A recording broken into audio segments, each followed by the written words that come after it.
to welcome Professor Singalpalli Balram, Design Chair.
Triple IT Hyderabad with bouquet and stone.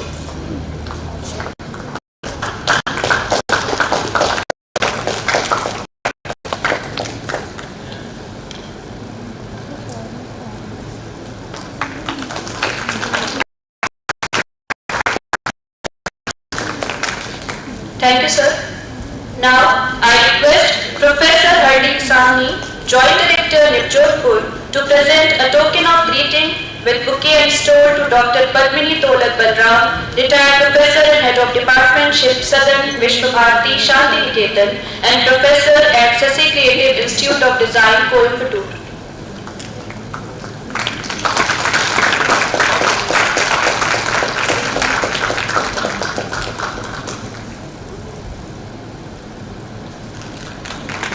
Thank you, ma'am. Now I request Dr. Jayant Singh Hada, Chairperson, International Design Symposium, present a bouquet and stole to Professor Dr. Tejas Prasad, Director, Jodhpur.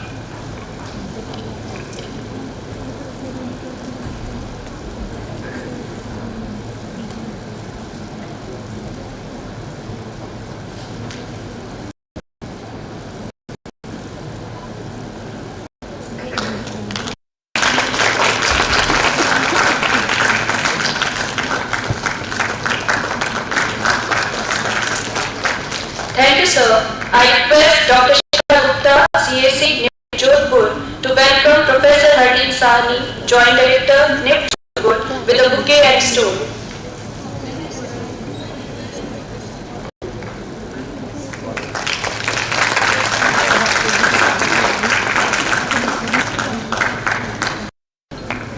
Thank you, Dr. Shikha.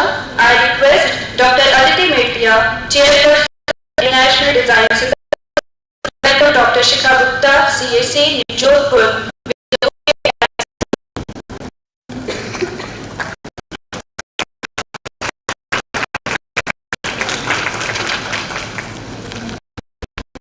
Thank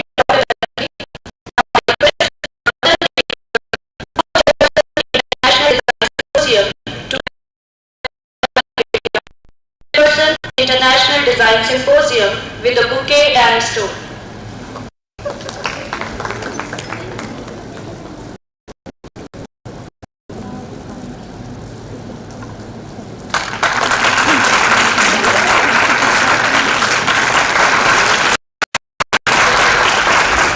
Thank you, Dr. Madan.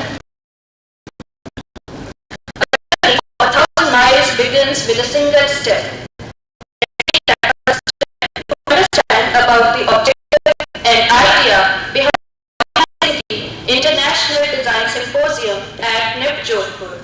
I would like to invite Dr. Aditi Mehtia, Chairperson, International Design Symposium, to talk about the initiative.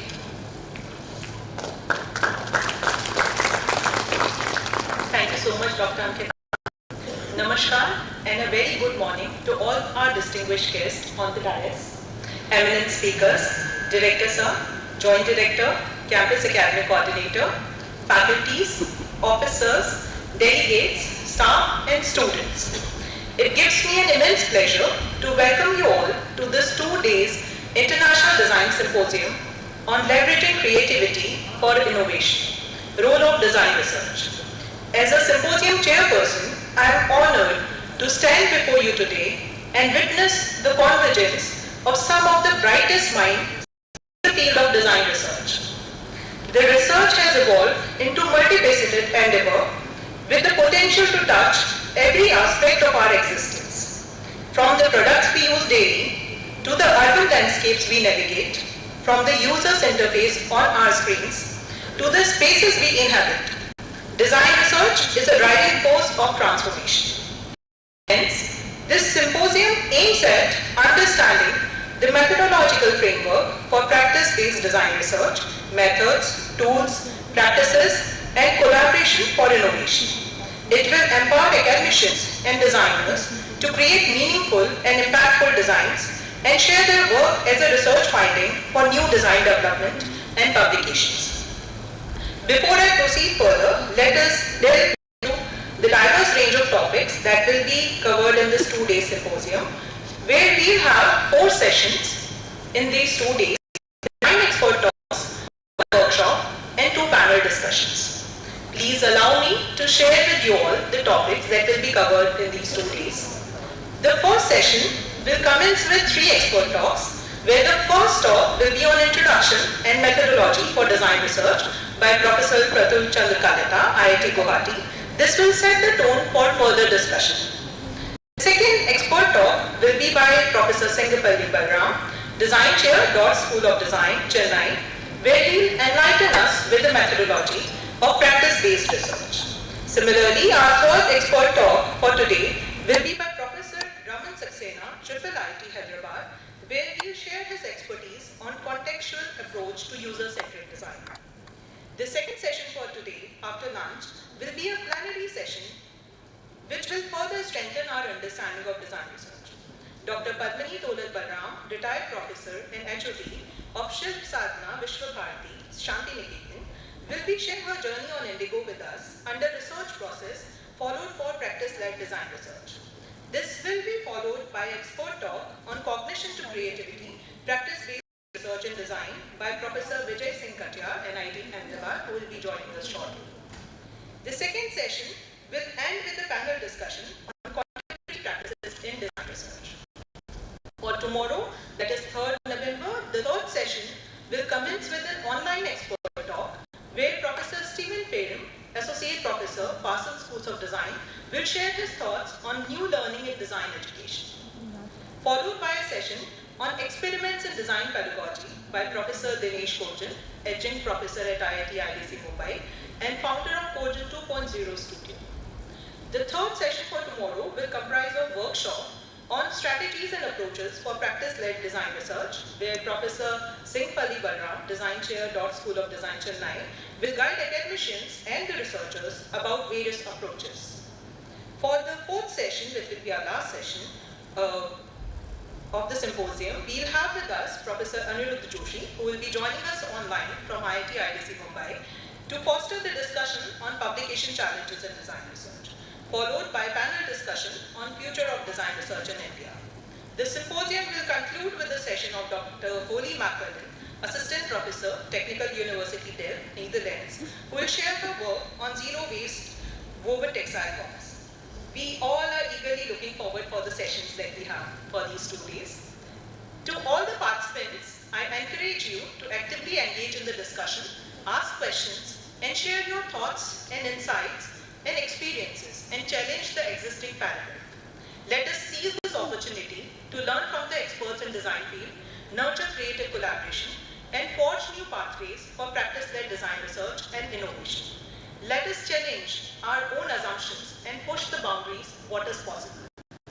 With further ado, let us commence this International Design Symposium and embark on a journey of exploration, innovation, and collaboration. Thank you so much.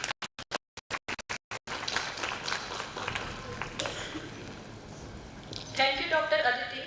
To enhance our understanding towards organizing this Grand International Design Symposium, I hope this symposium would be beneficial for all concerned. Now, I would like to take this opportunity to introduce our campus director, Professor Dr. G.H.S. Prasad. Dr. Prasad is currently campus director at NIFT Jodhpur on deputation from NIFT Hyderabad, where he is a professor in the Department of Fashion Management Studies. He joined NIFT in June 2000 as a faculty member and established the Fashion Management Studies department from scratch. He has 5 years of executive apparel industry experience with Shahi Exports House before joining NIFT. He held the responsibility of Joint Director of NIFT Hyderabad, Chairperson of Fashion Management Studies, and was also a member of the Senate and Executive Council of NIFT. He was a key member of the Indo-US Cabinet Project sponsored by the US-India Education Foundation. He visited prominent US universities like Oklahoma State University, FIT, MIT, and Harvard University. He has handled many projects of social relevance benefiting artisans and weavers. He took the initiative to encourage academic research and faculty development and enrich the campus life and experience for both students and faculty members. I take this opportunity to invite on the podium our Honorable Director, Dr. G.H.S. Prasad, for the welcome address.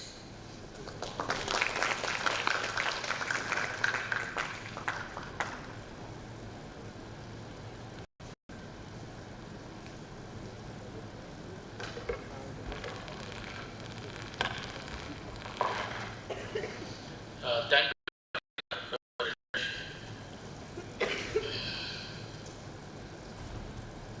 Dr. Singanapalli, Professor Singanapalli Balaram, the guest of today's inaugural ceremony, and Professor Raman Saxena, Professor Dr. Padmini Tolat Balaram, and Professor Dinesh Kojian, and our Joint Director, Professor Harleen Sahani, and Dr. Shika Gupta, the Campus Academic Coordinator, and the Chairperson of this symposium, Dr. Aditi Metia, other faculty members and students. A very good morning to all of you. Today we are doing this International Design Symposium. The objective of the symposium has already been explained by Dr. Aditi. So basically, today we have with us, and some more will be joining later, the who is who of the design education in India. So they are all eminent education people and educationists, and also they have huge amount of experience in research and design education. So it is a great experience, and it is going to be a great experience for all of us to learn from them. So I look forward to seriously to this, and most probably I will also be sitting almost all sessions unless something urgent comes, and I would like to learn from them about design and design research, because now if you see design, the age of design has come. So if you look at the history of design education in India, we have the prominent, the premier education institution in management, that is IIM Ahmedabad, which started in 1961. It will be surprising to know that a National Institute of Design, the premier education institution, Ahmedabad, was also started in 1961. And it spread length and breadth of the country very fast. And many education institutions came in the private sector also. But that is not the case with design education. So they because only that the time of design education has not come, but finally now we have design education picking up, and nowadays we have design institutions coming up, design courses coming up also. So that is an indication that there is a demand for design courses and there is a demand for design programs. So that time has come for design, and NIFT being an institution of design management and technology, it is nowhere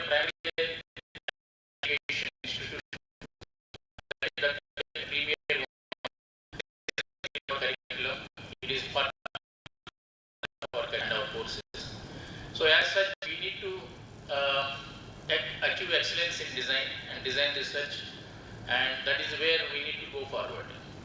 So we look at NIFT has got 18 campuses across India. It started in 1986, and today across we have courses in design management and technology. We have courses at UG level, PG level, and doctoral courses. And from all these things, if you look at the research output, most of the output that is the faculty and students, it is mostly about the either in the management area or technology area, or in other peripherals like sustainability, or in the areas of design education or fashion education, so on and so forth. So the hardcore design research is yet to pick up, and if you look at overall in India also, the quantum of quality design research output is not really so much. So this is there is a need for all of us to focus on design research, particularly being primarily a design institution, and particularly for the design faculty, they have to really take it forward. So it also happens that in design departments we have faculty members with varied experience and education qualification. So we have people who have engineering background, finance background, and design background. So all this necessitates that we need an orientation to design research, and that is where we thought this kind of symposium would help the faculty to focus on design research and put forward on the path of excellence in design research. So design basically it requires human interface, and as Richard Buchanan of Carnegie Mellon School of Design, great design happens at the intersection of constraint, contingency, and possibility. So there should be a constraint, that there is a constraint that the human experience is facing, there is something that you need, and there should have a contingency. There is something urgently you need to do something to overcome that constraint, and there should be possibility. So it should be possible to do something, to come out with some solution. It should be a possibility of solution. When all three are existing, then designer can be a wonderful. Great design can happen at the intersection of these things. That means design gives solutions which are human experience, human-centered solutions, compared to what we get using the quantitative methods, using the number crunching, and etc. So that solutions provided by design are really more user interface based, more user friendly, and more useful to human civilization as such. Though design per se, design education, design thinking, and all these things in a formal way we are coming out with now, but design is existing since the age of civilization. So when the human started preparing weapons to hunt the animals, to protect from animals, to hunt the animals. So while designing the weapons also, the design element was there. How to make them more powerful, how to make them more useful, how to make them easy to use. So knowingly, unknowingly, the design thinking, the design intent was there in the human being since then onwards. So, but only now we are going into a formal things. Now design is picking up as a formal field of education, learning, and a stream of learning. So great designs, they inspire humans a lot. So when you look at the Taj Mahal, when you look at Golden Gate Bridge of San Francisco or Sydney Opera House, they keep inspiring generations of people to come. So that is the wow effect of design. Design can create that effect. So only that is the greatness of a design and design output that can be there. So even design can provide out-of-the-box solutions. So in the New York Central Park in 1857, India was to start strongly on India's struggle for independence. So there was a design competition held for a public landscape design for New York. So only one submission, they have received many submissions in the competition. Only one submission by Frederick Law Olmsted and Calvert Walks, fulfill all the design requirements. So one of the main requirements for the submission is it should enable cross-town vehicular traffic should be permitted. Cross-town vehicular traffic should be permitted. That means the public, the park space, whatever design they are going to do, there are public pathways, public roads going through that. That should be enabled. It should not hinder that. So at the same time, the pastoral look of the park should not be hindered. The pastoral look of the park should not be disturbed. So what these people have done is they have imagined the park to be a 3D. It is a three-dimensional one rather than everybody else imagines that park is a two-dimensional thing. But this team which won the competition, they imagined that park is a three-dimensional one, and they sank the roads 8 feet below the surface. They sank the roads 8 feet below the surface. So these underpasses, now it may look very normal to us, but in 1857, it is a totally out-of-box thinking. And it was really a revolutionary thinking, and it has won the competition. So this is how a design can provide solutions which are user-friendly, which can provide a beautiful solutions, and that is how New York Central Park has become one of the best places to see in New York since then onwards. And according to the Walt Disney, who said that powerful features are rarely discovered through analytics. Through analytics, you cannot create powerful features. Powerful features are first generated, they are first created in the mind and next through activity. First you create powerful features in your mind, in the mind of probably the designers. And then they are realized through the action and creativity. So similarly, the Apple chief designer Jonathan Ive said, if you have an object in your pocket and or in hand for hours every day, and then your relationship with it is profound, human and emotional. So it is in the context of mobile. The design chief of Apple said that you are regularly using for hours, either it is there in your pocket or in your hand, and then you are going to have a profound relation with it. So that is how the Apple has achieved design excellence in the design of their iPhones. So basically design is human-centric, design is empathetic, and design is iterative. So while arriving at a solution, you iterate, you experiment, and then before you finally arrive at a solution. So that is how the design works. These are my observations as a layman of design. I am basically a business management person. So before we conclude, we better once remember Thomas Alva Edison. We all know that Thomas Alva Edison, he is famous for discovering the incandescent bulb. He discovered incandescent bulb, and that is how he is very, very famous. But before he is a scientist, he is basically a businessman. So many people don't know that he is basically a businessman. And he has also discovered other things, like, because he knows that just by discovering bulb doesn't make any sense, and it is not going to be of any use.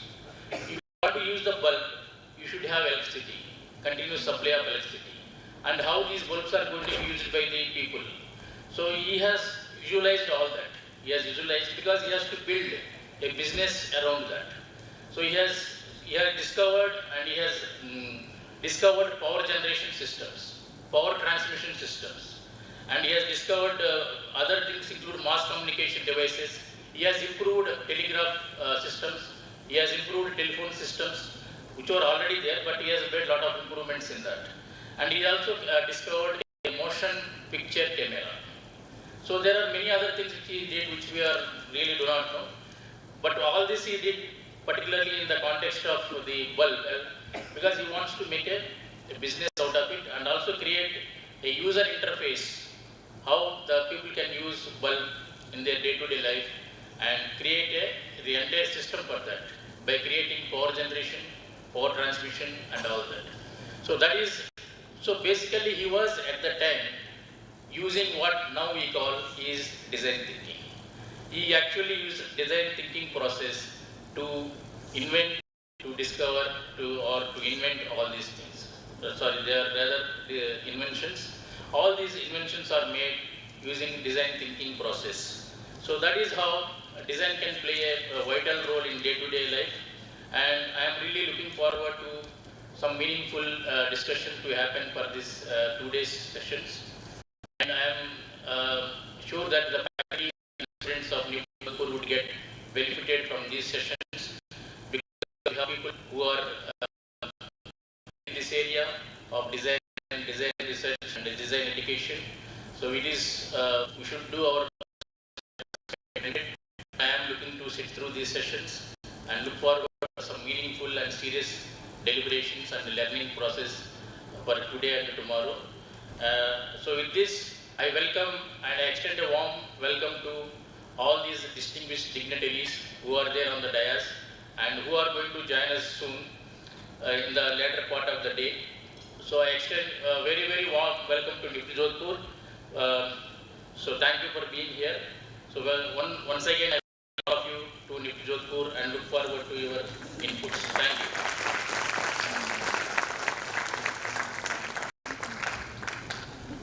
Thank you, sir, for being the inspirational and guiding force behind organizing this design symposium. It is my honor to introduce our chief guest for today, Professor Singalpalli Balram. Professor Singalpalli Balram, Design Dot School of Design, is Emeritus Professor of CEPT University and former Chairman of Education, National Institute of Design. Author and designer with 54 years of experience in design education, he was honorary editorial advisory of Design Issue Journal, Chicago for 15 years. He was founder dean of DJ Academy of Design and later founder director of Sasi Creative Institute of Design.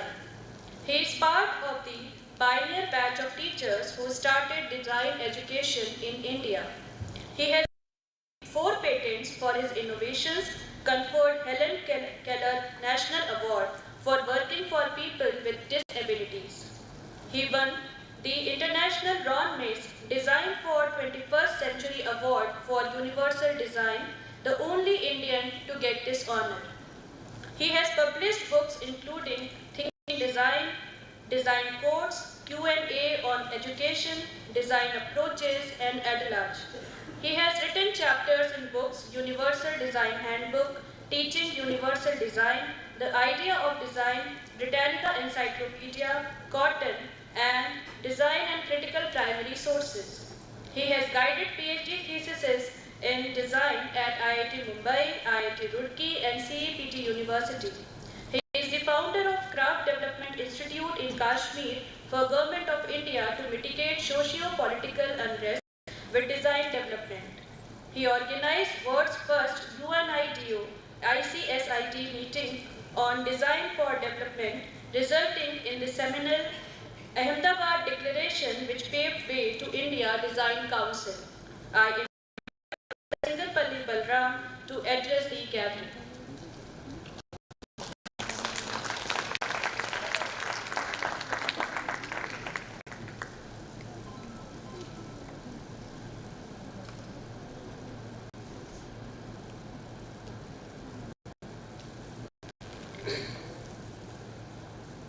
Dear friends,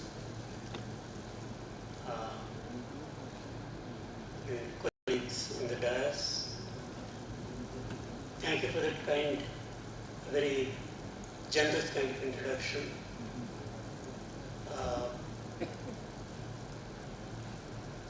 I'm honored for this to say a few words. Let me start with a very ancient Indian text which says that Asatoma Sadgamaya Tamasoma Jyotirgamaya Mrityorma Amritamaya. O Lord, lead us from untruth to truth, darkness to illumination, and death to immortality. The second one, which is very important for us, all those who pursue education, which is leading people, the young minds, from darkness to illumination. Education is not just getting marks, then getting degrees, then getting a good job to account a living. They're all there. They're only the necessary survival manifestations. The goal always should be much higher, much bigger, and much larger. To me, education is mind-making. I'll give you a small story. A man like me, a curious fellow, walking on the road, he found a building being constructed on the way. Being curious, he went to one of the workers who is putting on the bricks. Hey, can you please tell me what you are doing? So that man said, sir, I am laying bricks here. That's all. Then he moved on and went to another person and said, man, please tell me what you are doing. So that man said, sir, I am building a house for God who will bless the generations to come. You see, the same work both are doing, the way one looks at the work. So there is a great difference in the way we all work, but the way we look at that work. So I feel, and I tell myself and my colleagues who are involved in teaching and those who are studying, that education is not just giving a syllabus or a curriculum or teaching a course. It is much more than that. It is mind-making. Therefore, the making of the mankind, the future mankind is in the hands of the people who make this mind, who handle this education. That is the spirit with which we all should work. Then coming back to design, design is doing, we all know, design is practice. And the philosophy should come out of the practice. The great, very well-known scientist, Albert Einstein, said once very beautifully that his way of working, if I have 1 hour to solve a problem, he said that 55 minutes I will spend in thinking about it, and in 5 minutes the solution will come. This preparation, that means what he is saying is the preparation, the thinking for that problem is the solution which leads to the solution. That preparation is what we call research. Research is all about preparing for a problem, looking closely and beautifully and very incisively at the problem. The solution is just there, right in here. So I am very appreciative of Jodhpur initiating this research practices in design, research methodology. We will be, in these 2 days, we will be, focusing on looking deeply into this, and I hope we will all be enlightened at the end of the 2 days session. With that, I will welcome all of you and wish all the best for this event. Thank you.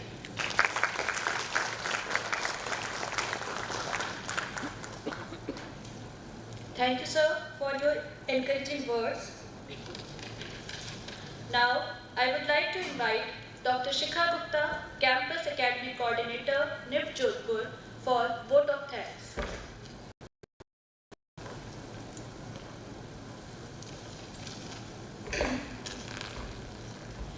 Dignitaries present on the dais. Honorable Chief Guest, Professor Singapali Balram, Professor Patul Chandu Kalita, Professor Raman Saxena, Professor Padmini Tolat Balram, Professor Dinesh Karjan, Director NIF Jodhpur, Professor Dr. G.H.S. Prasad, Director NIF Jodhpur, Professor Dr. Harleen Sahni, Design Symposium Chairperson Dr. Aditi Mirtia, all the invited guest speakers of the Design Symposium, faculty and staff and students of NIF Jodhpur, a very good morning to all of you.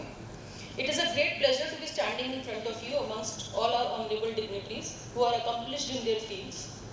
As you all are aware, the main aim of the Design Symposium is to discuss and deliberate upon the challenges in the design research and looking forward to the future of it, which is full of opportunities. In the next 2 days, we are all looking for learning the creative aspects of research and how we can contribute towards it as an industry that is focused on fashion and bring about changes in the design education which looks forward to the area of research. I would like to take this opportunity to thank our Honorable Chief Guest, Professor Singapali Balram, for accepting our invitation and gracing the occasion with his kind presence. Sir, we are truly honored to have you here amongst us and are eagerly looking forward to your session later in the day. I would also like to thank all our speakers, Professor Patul Chand Kalita, Professor Raman Saxena, Professor Padmini Tolat Balram, Professor Dinesh Karjan, who have travelled all their way to Jodhpur to be here amongst us. Also the international speakers who will join us online for sparing your valuable time. We are excited to hear your take on research in the field of design and hope that this will be an enriching experience for you as well, interacting with the other experts in the field as well as the faculties of NIF Jodhpur. Thank you all for accepting our invitation and marking your presence to this event. It is rare to find those who push boundaries not only for themselves but challenge the status quo in order to change the lives of others. Honorable Director NIF Jodhpur, Professor Dr. G.H.S. Prasad is a leader who has transformed challenges into opportunities with his grit, determination and leadership skills. And what we are seeing today here is an opportunity that he envisioned and drove the design team of the organization to look beyond the boundaries of their creative pursuit towards the future of design education, which is moving towards research. We are thankful to have a leader like him who leads in the present but looks towards the future and is strongly committed to make this organization stand out in the quality of fashion education that we are imparting to the future of India. I thank you, sir, for your guidance and support in all our endeavors. I would like to thank our Joint Director, Professor Dr. Harleen Sahni. Being an academician at heart, she has always extended her full support towards all academic activities in the campus, and the experience she brings to the table guides all others towards the excellence in their endeavors. Thank you very much, ma'am, for your support and encouragement. I would like to take this opportunity to congratulate the entire team of Design Symposium, Dr. Aditi Mirtia, Dr. Janma Singh Hara, Dr. Madan Ragar, Dr. Akanksha Parikh, Mr. Atul, Dr. Ruchi Kholia and Ms. Shweta June for putting their best efforts in making the Design Symposium a successful event. I congratulate you for a great start today and wish you all the best for the upcoming 2-day journey. I hope this symposium will spark a debate on design research, traditional methodologies and shed a bright light on the future path. I hope the next 2 days will be a great learning experience for all of us who are present here and fuel us to drive our research capabilities for a brighter future. I thank everyone present here once again. Thank you everyone. Jai Hind. Thank you, Dr. Shikha. With this, we come to the end of this inauguration ceremony. I thank all the distinguished guests, Director Sir, Joint Director, CAC, Chairperson of Design Symposium for gracing this occasion with their presence. Now, I request everyone to please rise at your place for National Anthem.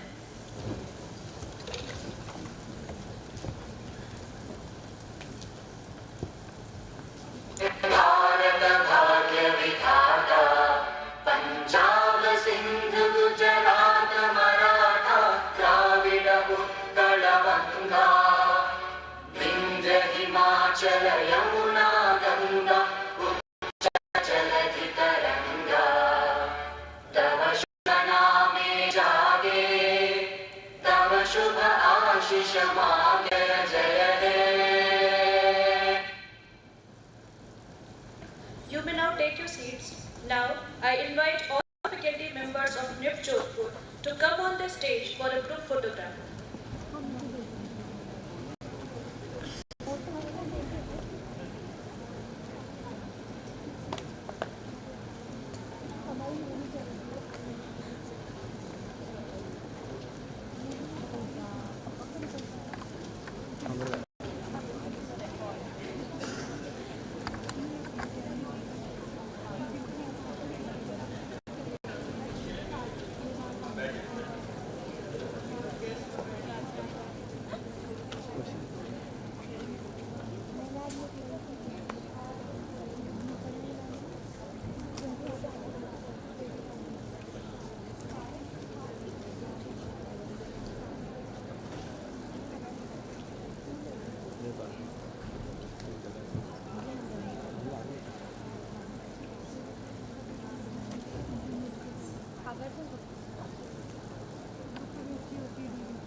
NIP Jodhpur, we thank everyone present here for joining us on this occasion.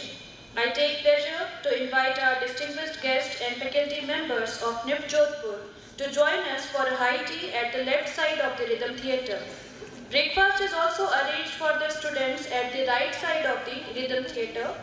We will gather here again in 15 minutes to start with session 1 of Design Symposium. Thank you.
hello, hello, hello, hello, hello, hello, hello, hello, hello, check, hello, 1, 2, 3, check, hello, hello, hello, hello, hello.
our knowledge on methods, practices, strategies, and innovations in the area of design research.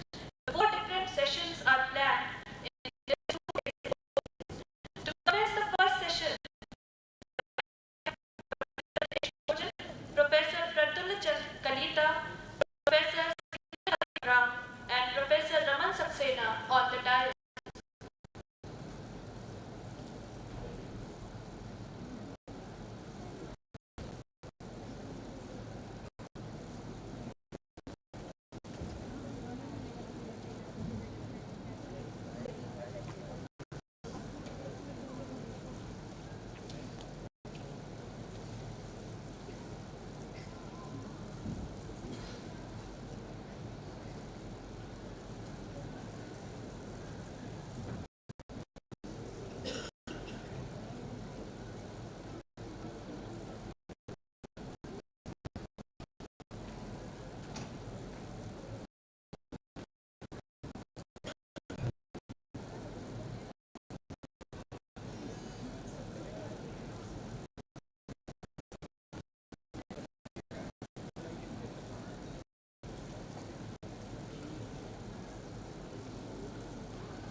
To begin with the first session, I will session 1. The session Professor Dinesh is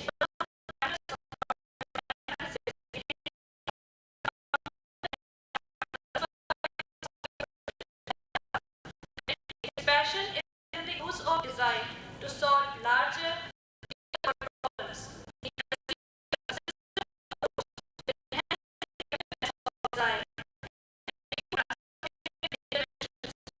He complements his practice with engagement and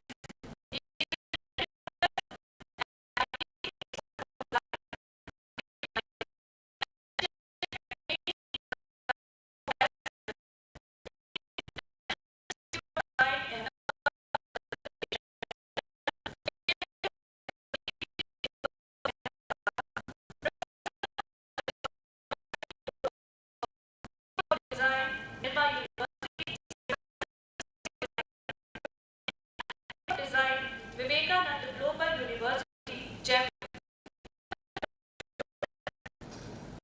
The first expert speaker for the session 1 is Professor Prafulla Kalita. Dr. Prafulla has widespread industrial and academic experience in the field of design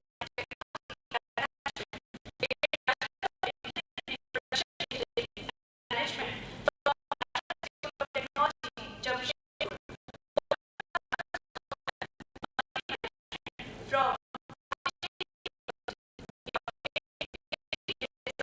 from Indian Institute of Technology in the area of design management.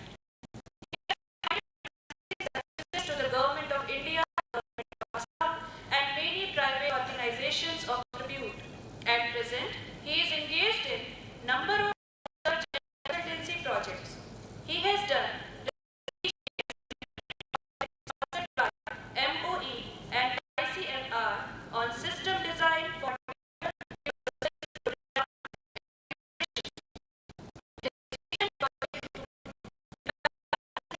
for roads, bridges, and irrigation projects funded by Prime Minister Entrepreneurship Generation Program,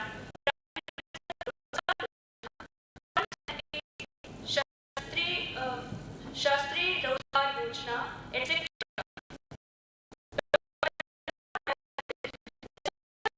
International generals and conference proceedings. He is also the coordinator of the Design Innovation Center. Professor Prafulla Kalita will give an design introduction for design research. The second expert is Professor Sinkalpalli Balram. Professor Sinkalpalli Balram is Emeritus Professor of CMBT University and of Education, National Institute of Design. Author and designer with 54 years of experience in design. He was honorary editorial advisor Design Issue General, Chicago for 15 years. He was founder dean of DJ Academy of Design and later founder director of Sasi Creative Institute of Design. He is part of the pioneer batch of teachers who started design education in India. Received 4 patents for his innovations, conferred Helen Keller National Award for working for people with disabilities. He won the International Ron Mace Design for 21st Century Award for Universal Design. Only Indian to get this honor. Published books including Thinking Design, Design Codes, Question and Answer on Education, Design Approaches, etc. He has written several chapters in various books also. He has guided PhD theses in design at IIT and CEPT University. He is the founder of Craft Development Institute for Government of India, who mitigate socio-political unrest with design. He organized world's first ICSIT meeting on design for development, resulting in the seminal Ahmedabad Declaration, which paved way to India Design Council. Professor Balram will talk on the topic of practice-based research. The third speaker for the session 1 is Professor Raman Saxena. Dr. Saxena currently serves as a professor at the Software Engineering Research Center. Additionally, he holds the position of adjunct professor at the Department of Design, IIT, where he in 2013. Professor is the head of the Indian Institute of Technology, Guwahati, where he completed his PhD. Beyond joining academia, he accumulated over 25 years of industry experience across various domains, including design, technology, and product management. As an academician and researcher, he has worked on 20+ consulting projects with industry and development organizations, including India, Bill and Melinda Gates Foundation, Contraceptive Technology, and Family Health, etc. A co-founder and curator of USID Foundation, a non-profit platform to promote design and its social impact, and has organized several design and innovation conferences, webinars, workshops, and Gurukul workshops in partnership with industry and institutions since 2007. Professor Raman Saxena will talk on the topic Contextual Approach to User-Centric Design. Now, I hand over the session moderator to coordinate the session with the session experts. Thank you.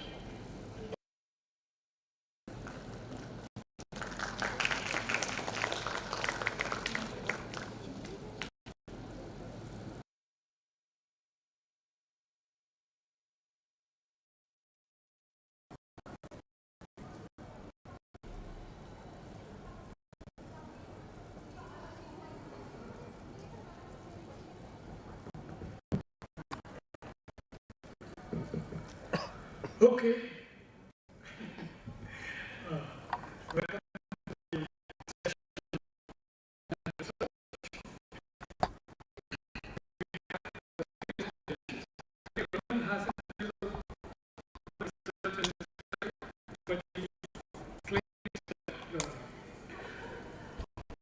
It is based on research. Yeah. A few years ago, I was in a conference like this in Norway, also. I was told that design research is an oxymoron. Because research looks at the past and design looks at the future. So how do we bring these together? You know, they say that design is action-based, while research is not necessarily for action. Research, when it is looking at the past, it is trying to understand and explain. So design may need this. So I'm really to find out how these three experts are going to bring these two together and enlighten us about design. Well,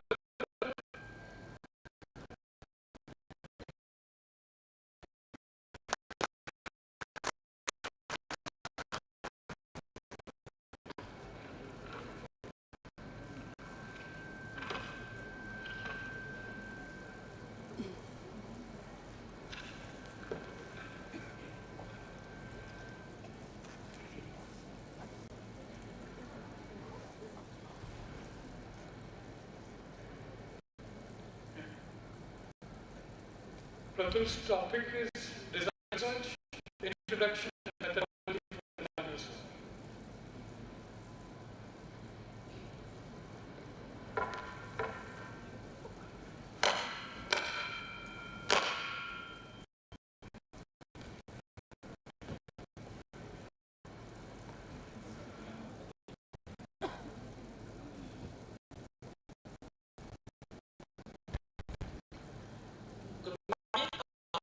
I'd like to offer to the team for inviting me, and we have these panelists, we have the students and academicians, industry practitioners. Our honorable director is also sitting with us. I'll take 40 minutes of my presentation, right? I won't bore you, and I ensure you won't go to sleep, right?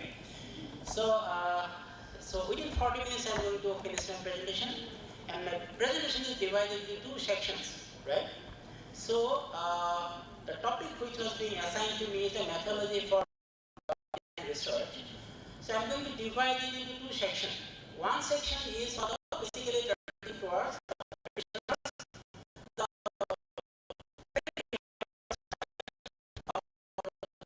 who are already into who have already completed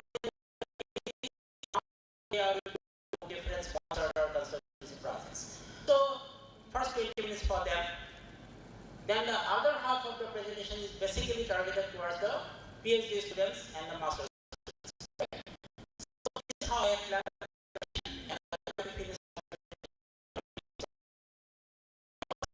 and I'm basically talking about the kind of projects as a part of sponsored or consultancy projects, and what are the different methods that they follow, right? And in the second part, we are going to talk about the research method that they follow, right? So, okay.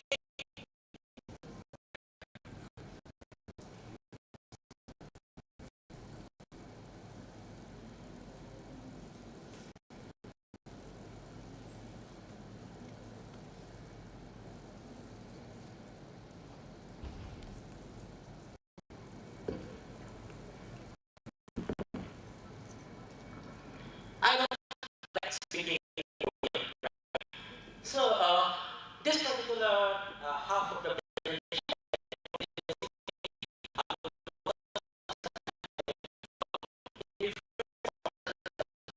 we have done, right? I'm basically talking about the projects that we have done from our lab.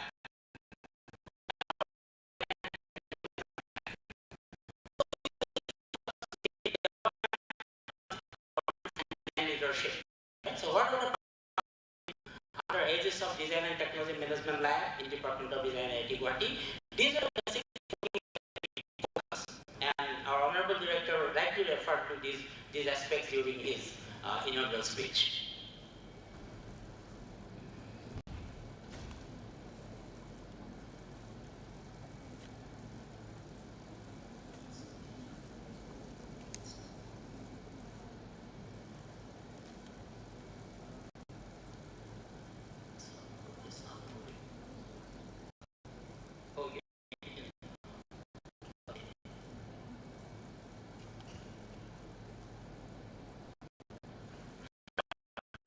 First project I'm referring to is the diagnostic study on AD and Muga cell done for the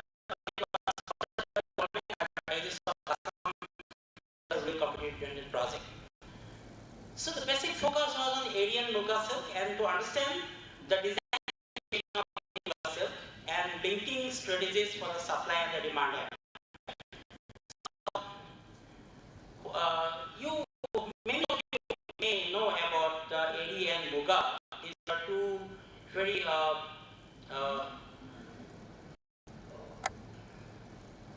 I'm not finding it complicated more. It's a slideshow.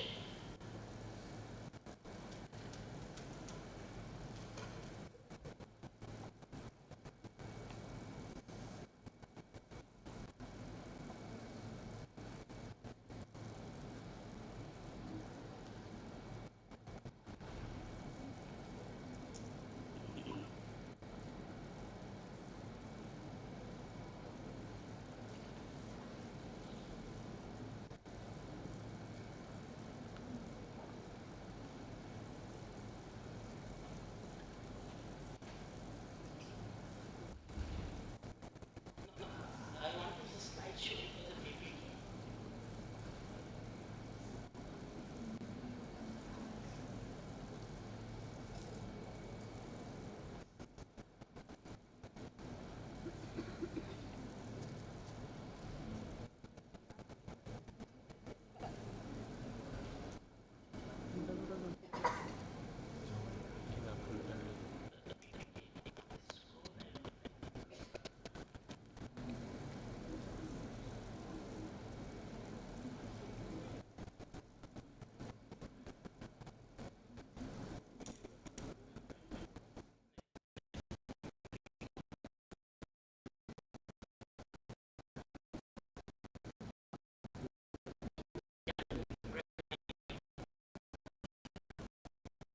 So you know,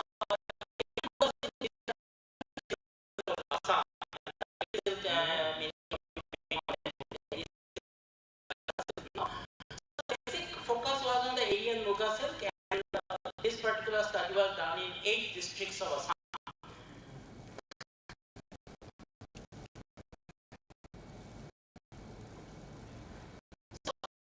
If you look into the sample size, it is 1 to 8 weavers, 8 districts. And this particular project was targeted to benefit 25,000 weavers.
right? So connect the is like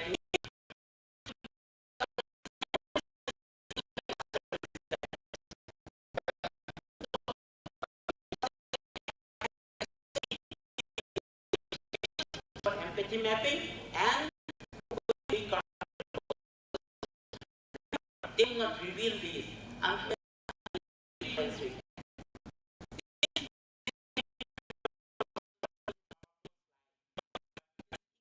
it's challenging to actually implement in field.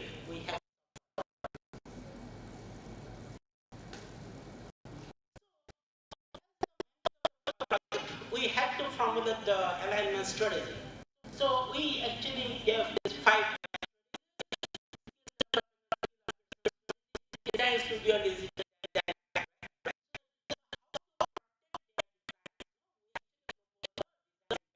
for them. So where they can create the design and can be a repository for the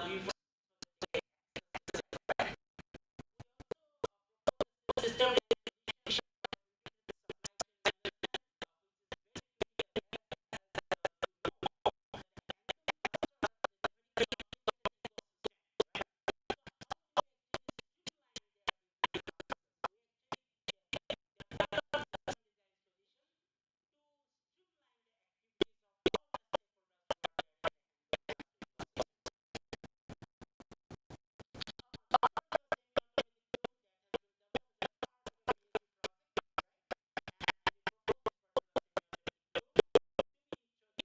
Different handling clusters in some space.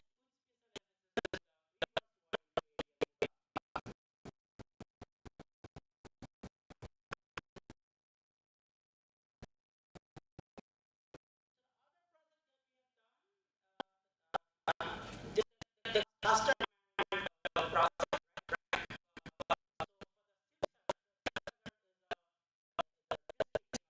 and it's a mini cluster development through formulation of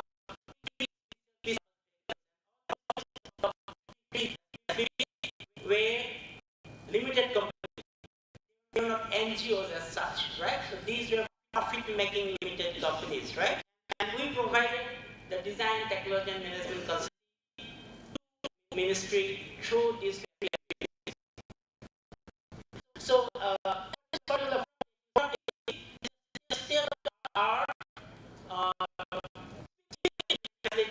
of air spinning, right? Many of you might have heard about Lakshmi machine tool. So it is a pioneering machine tool. Lakshmi machine tool also has expertise in machines, right? But they do not have expertise in air spinning, right? So we have to stick with the Lakshmi machine tool people. So finally we have arrived to this spinning mill in Sipsara.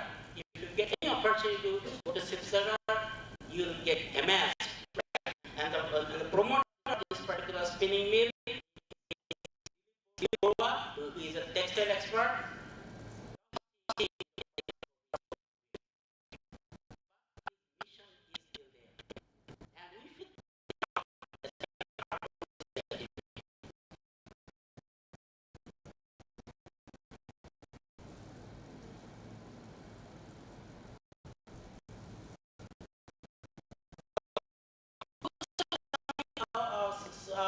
Some very interesting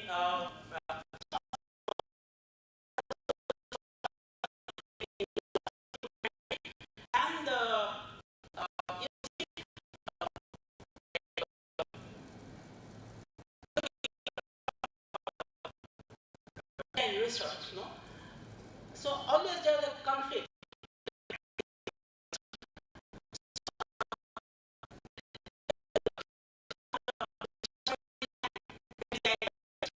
Right? So in most anti-government approach, right? So in this particular project, we actually followed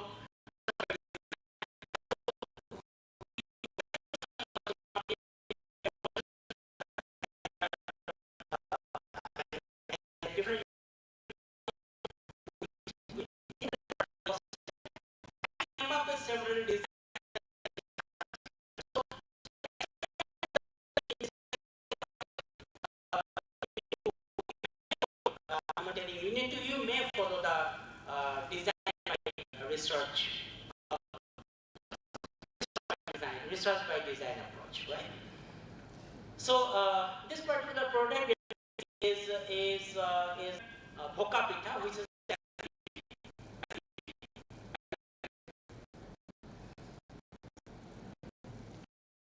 another experiment with sugar chicken, right?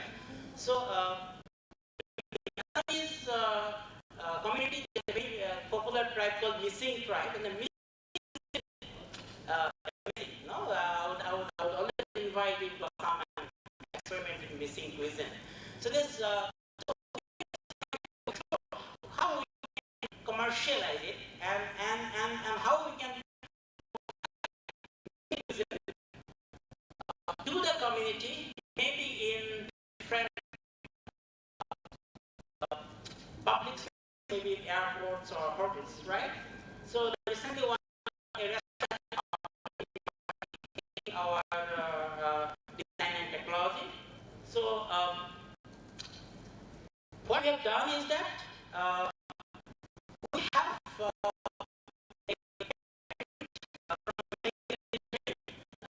on PRD, that is called the porous radiant burner.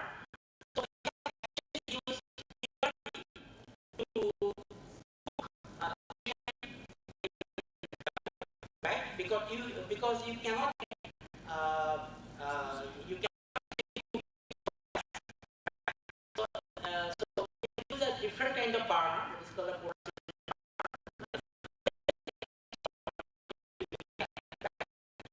and the traditional way of missing cooking, but the actual source of with the porous radiant burner, right? I'm not going into details, but this kind of experiment in a restaurant in Guwahati. So the point what I'm trying to make here is that in this kind of projects we may approach our approach maybe from the methodological perspective, research by design. You come up with different trial and error, right? Never fall into the syndrome of my baby best baby. Right? Exercise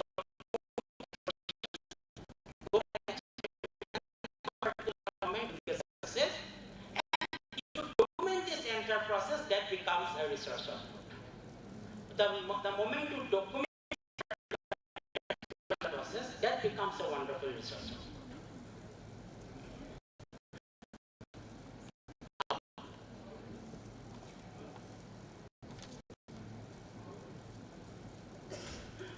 How does bamboo cooking? So we need to put the marinated pork or chicken inside that bamboo cylinder, right? And then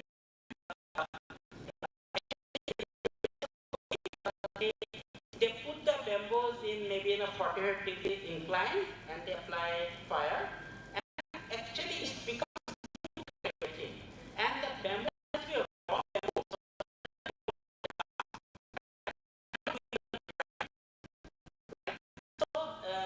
but in a airport kind of a situation, you cannot use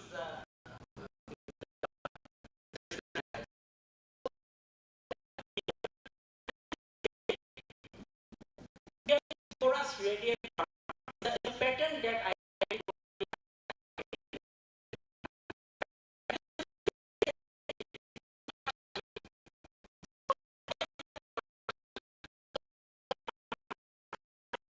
convection and this radiated, this is not conduction.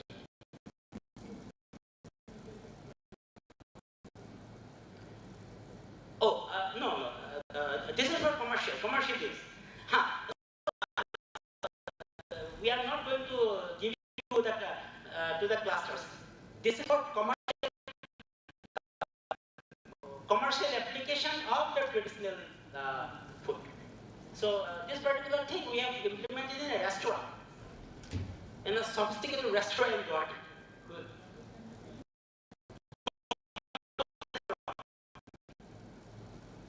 It has to be around. But believe me, we got the same test. we actually brought in people from the missing community. Do you get a sentence? It's the same. Then we showed them the banner. This is the banner. Right?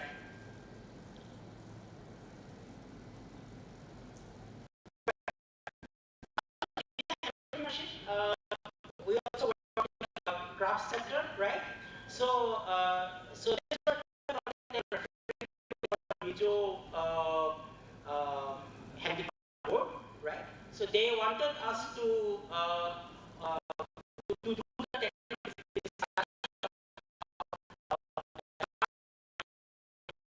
as well.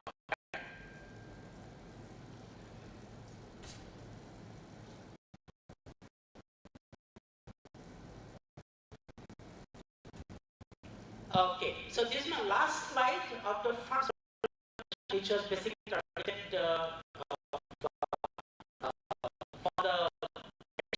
for the academicians who are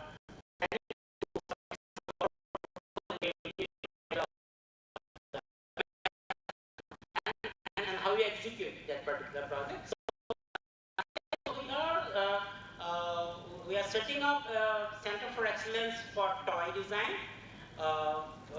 We have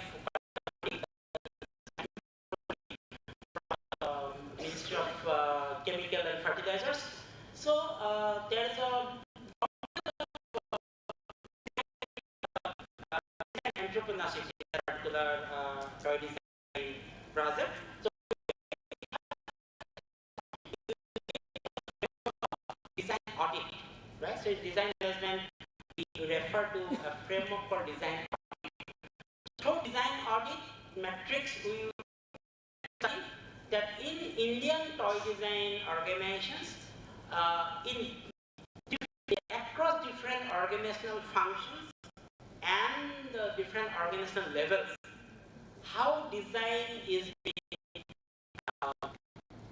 incorporated. Like in the discussing, so the design has to go to the corporate level. If it always remain in the practice level, the design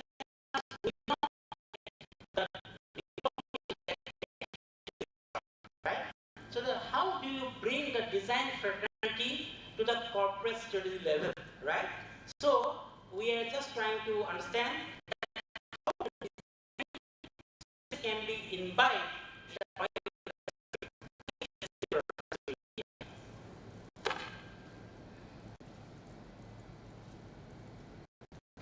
My first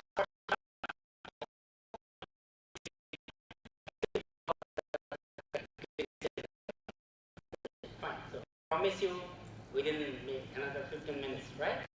So this is the method on the methods that we follow in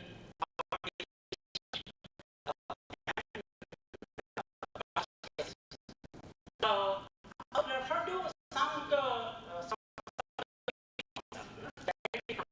thesis, right? Gaurav sitting in front of me is my student. He has recently IIT Jodhpur, right? And his study was on right?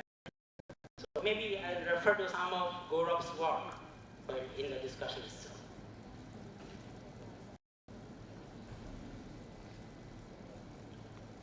So I'll start the discussion by telling you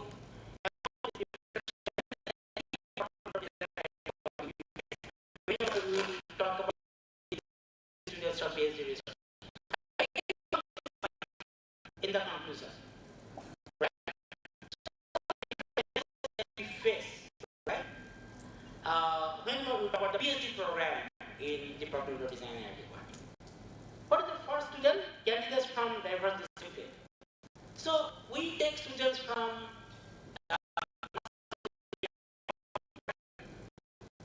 any branch of engineering, architecture. So how do you orient them towards design?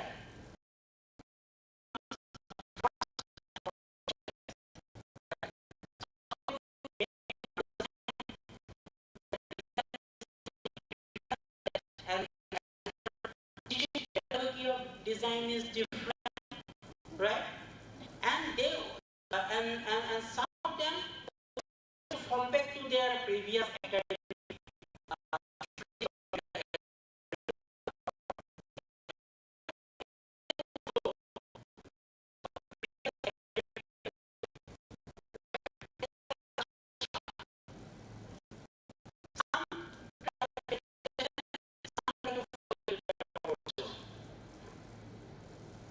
Practitioner research orientation. In Gaurav,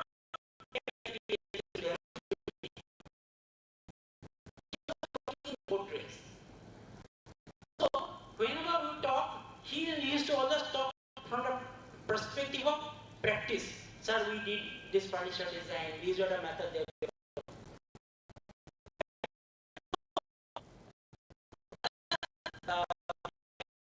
When we get PhD, most of it will not be from pure design.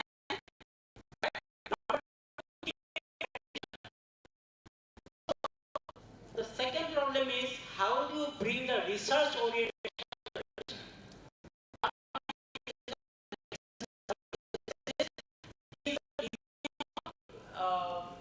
NBCC, National Building Construction,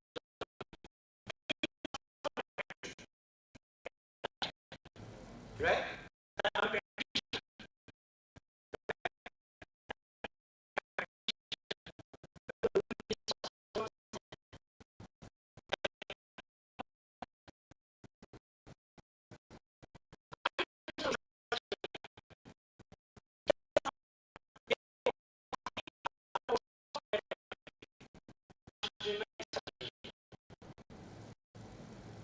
Discovering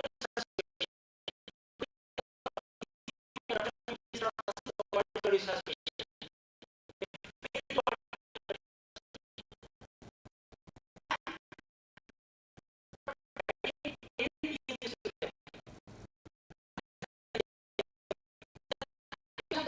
Situation is very, very crucial for a successful PhD. If you well, job is successful. Defining the research methodology. So this is my research question.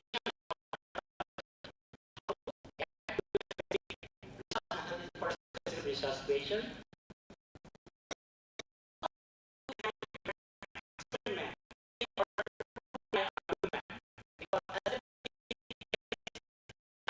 Certain argument, and those arguments come in the form of hypothesis, and I need to do something right or wrong. In the academic discourse, I design my experiments in order to prove my argument. And methods. So in order to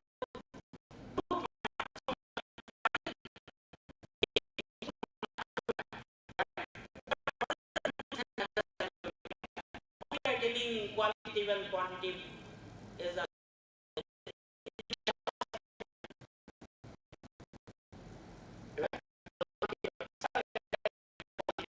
methods.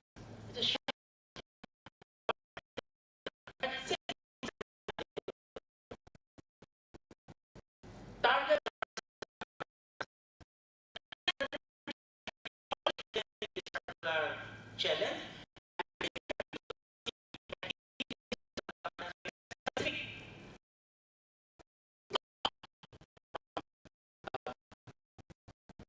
From Professor Anirudh Joshi, only on studies for publication.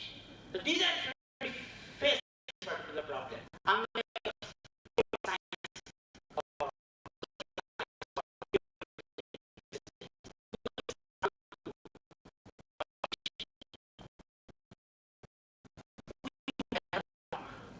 We do better work than the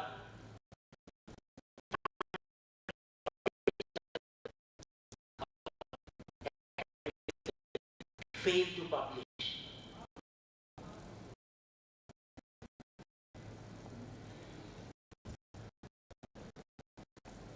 So, before going to the details of it, let's first try to understand what is the goal of academic research, right? We need to internalize this, and all our PhD and master students, they need to internalize this particular statement. Insights which lead to novel hypotheses, eventually to basic applied or operational science inquiry progress through the stages of discovery, description, explanation, prediction, and regulation of phenomena, which is often referred to as. So in all PhD theses, this is the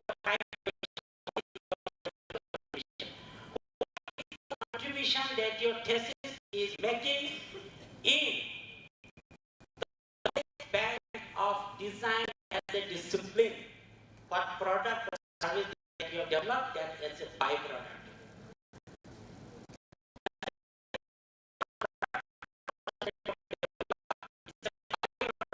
Your main product is the knowledge that you are generating.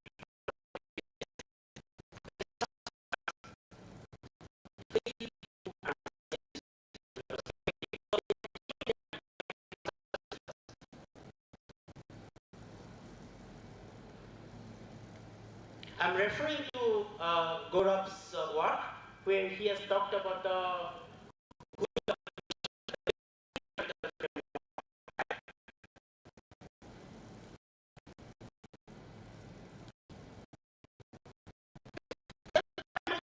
research to show that the candidate has the attitude and ability to define, execute, and evaluate scientific research in a domain of interest in an objective manner. Through his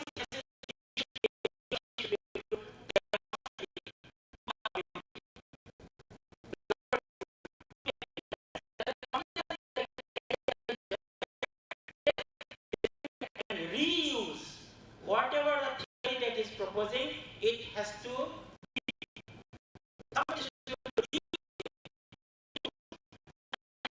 particular domain of interest in a respectable by the peers. So who are the peers? What is respectable by the peers? Through publications. That is for the peer review journal.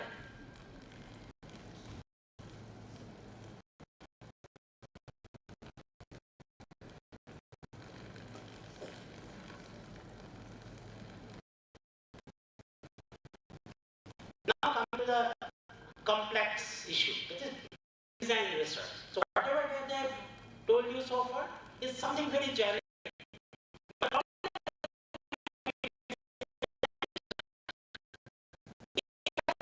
Focus which manifests in the coexistence in the need.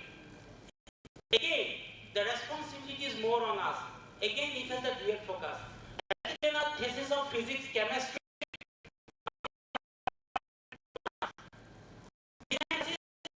another headache.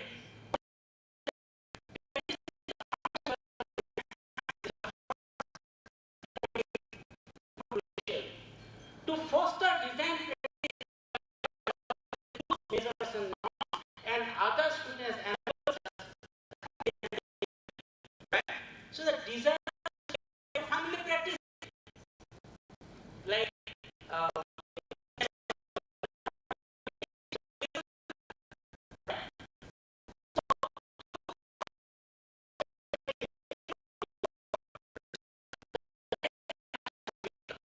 so as an output of, so in order to make this complex story,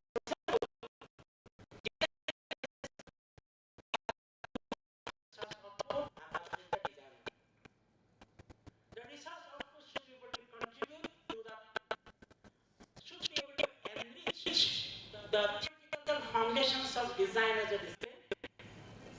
The design output should be able to prove that what the foundation that you as a researcher you are proposing, that is workable, that works, that actually works and helps the community.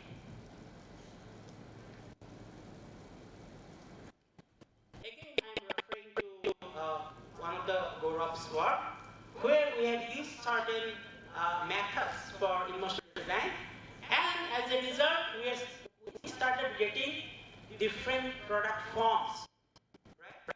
And those particular product forms we can finally take it to practice.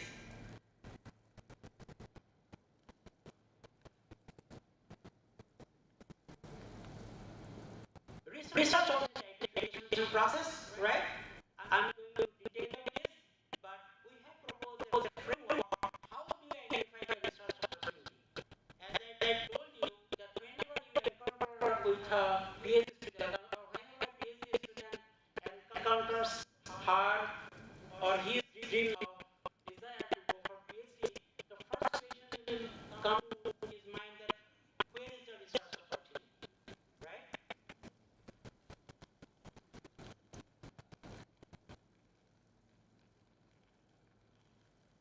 So, for literature review, we have adopted a particular framework. We use thematic analysis a lot, right? And we actually break it into these three different sections: identification, screening, and then immersion. So in screening, we use different inclusion and exclusion criteria. Those are to be strategically defined. So I'm just showing you two different literature review process of two different theses. This particular thesis is a latest that we have submitted, right? It is on smart home product service system design using IoT, right? And this is the literature review process adopted by Dr. Gaurav, right? In his thesis on emotional design. So what is the takeaway? The identification, screening, and categories, and very wisely define the inclusion and exclusion criteria. Network visualization as a technique, we found it very, very useful, but because as a design researcher, we always encounter with so many different areas. Somewhere they merge, somewhere they interact, and we get lost that exactly where I should focus, right? So this network visualization techniques, we have used the VOS viewer as a tool, right? So this network visualization technique gives us a very good way to identify the research area and for the research gap.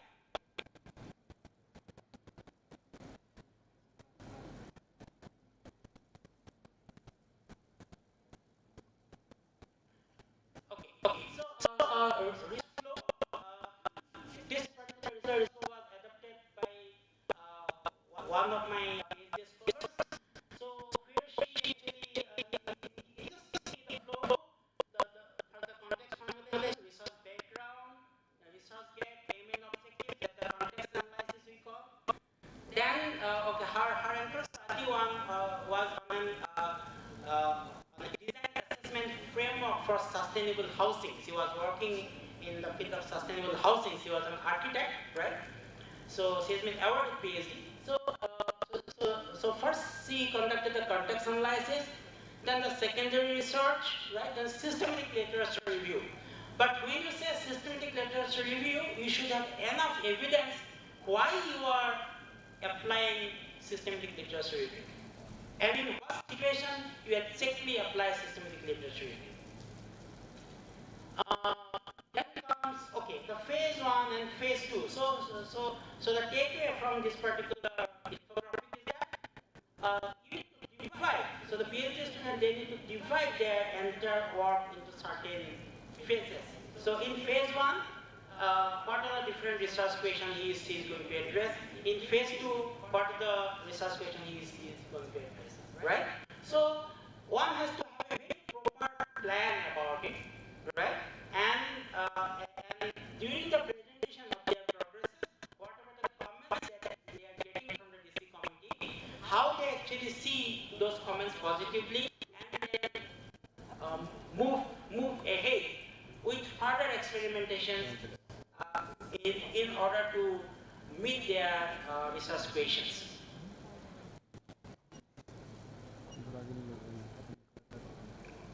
Due to paucity of time, I'm not going into the flow descriptions. This is one example that I'm showing for the research that we have done on the PSS design. So again, it's a PhD thesis. So the questionnaire design, so we need to be very creative in the questionnaire design itself. So in that particular consultancy project, we have talked about the questionnaire design as a methodology perspective. But when, as a designer, how you are going to collect data from your respondents. So here we are using the Kano method, the method suggested by Noreki Kano. So, so here we have functional and dysfunctional behaviors. But in order to explain our context, we use a lot of different images and we start telling them the stories so that your respondent can exactly understand that in what context you are asking that particular question. So how do you apply your creativity in the questionnaire design itself? So for any other social science researcher, the questionnaire design is limited to the kind of scales and that you are using, thinking about your analysis plan. But as a designer, we have the opportunity to be more creative in the questionnaire design itself in order to convey that context that you want to tell them, on the basis of which we are going to ask certain questions.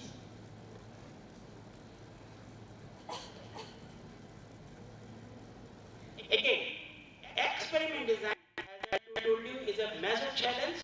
So you have already set certain research hypotheses.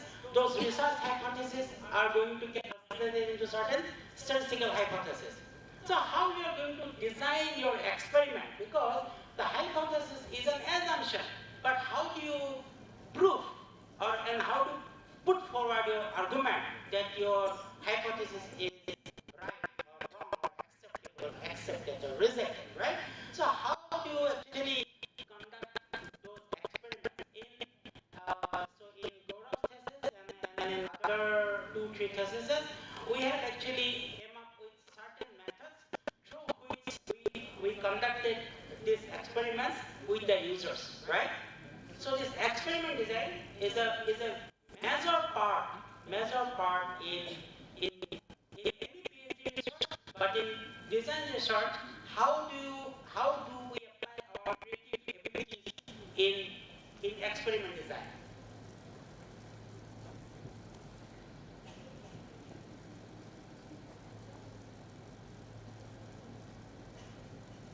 So in this particular experiment design, you see, we use certain tools and methods, and we want to see the improvement, right? Before and after applying the tool, right? So in scientific term, we call it the experiment group, right? Control group and the experiment group. So here you see further sketches, and the sketches we then converted to 3D renderings, because you see the different people whom we are assessing the tool, they have different sketching ability. So now if you now start evaluating the ideation, right? So the sketching ability is going to play a major role. So in order to nullify the sketching ability, right? So we regenerated those and then we 3D printed.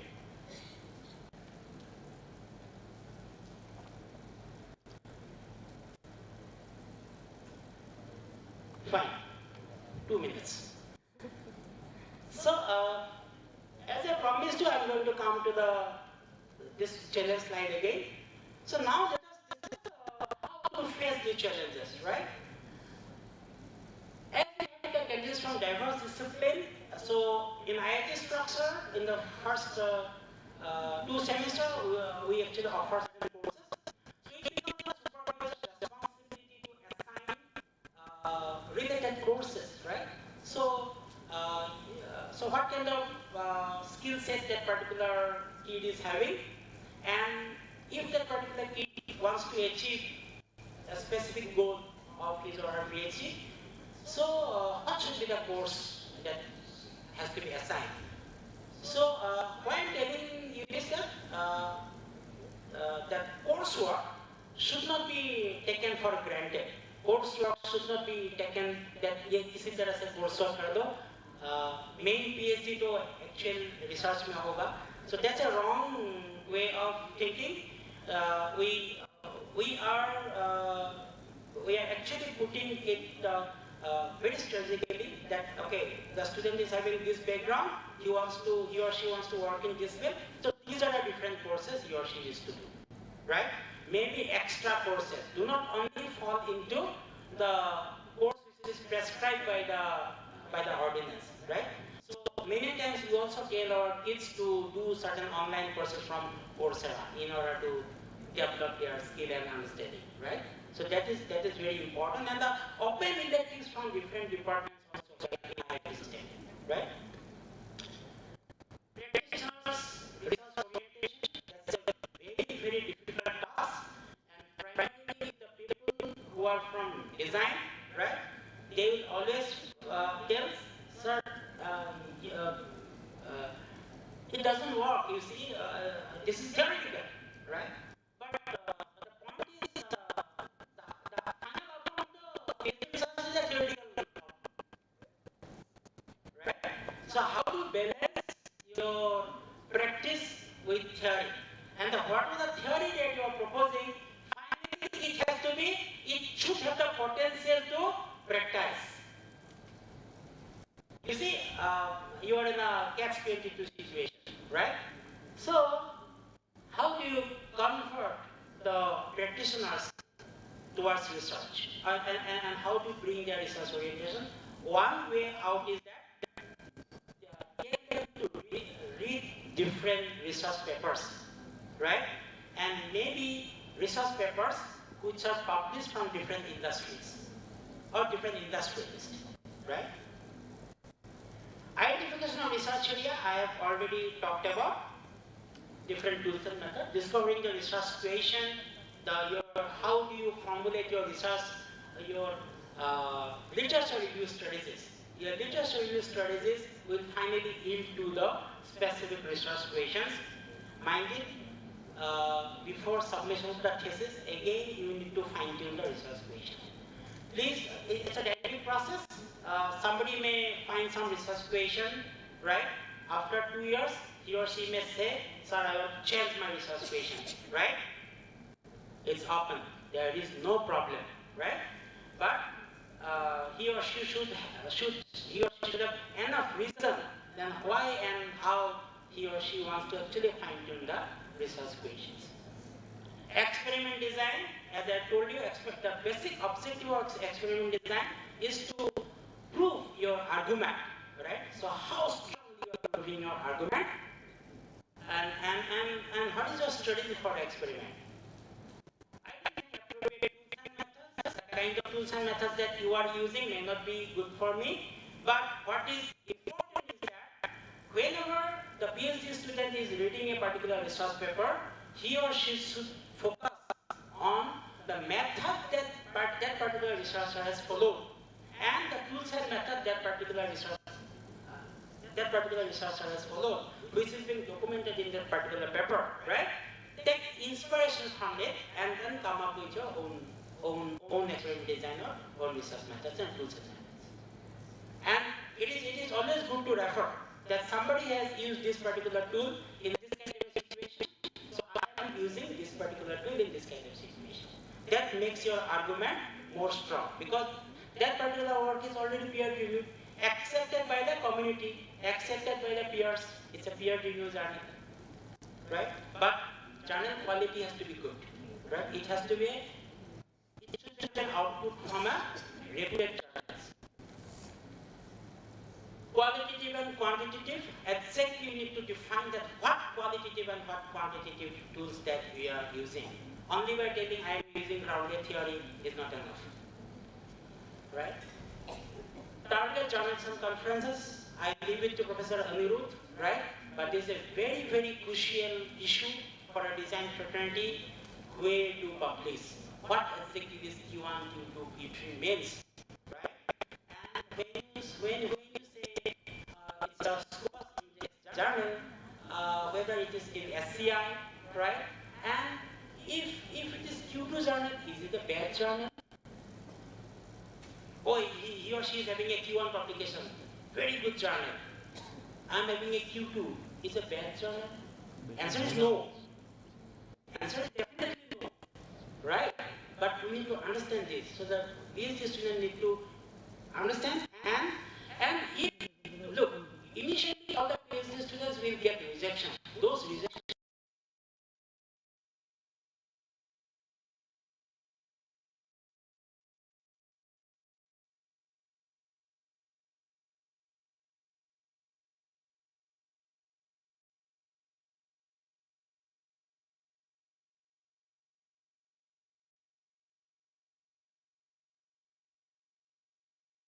or maybe it's a misfit.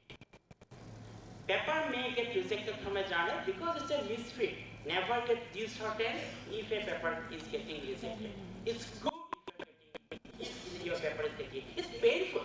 I know. 6 months work, 1 year work, suddenly with some very acrid comments, somebody is criticizing your work and sending a negative report. It pains, but take that pain.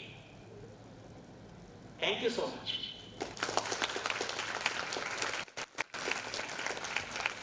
Wish you a very happy Diwali in advance. This particular Rangoli, right? We did it during our first Diwali. Thank you.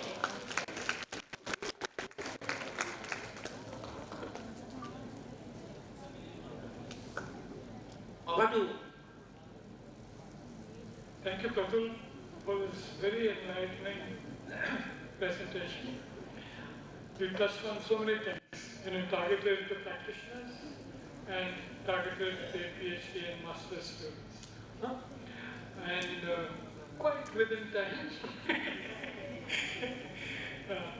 So we want to make this session slightly more interactive, and while we have a designated question answer session at the end of the session, but it would be nice to immediately ask one, we can take 1 or 2 questions. Huh? So you have raised, can I pass the mic?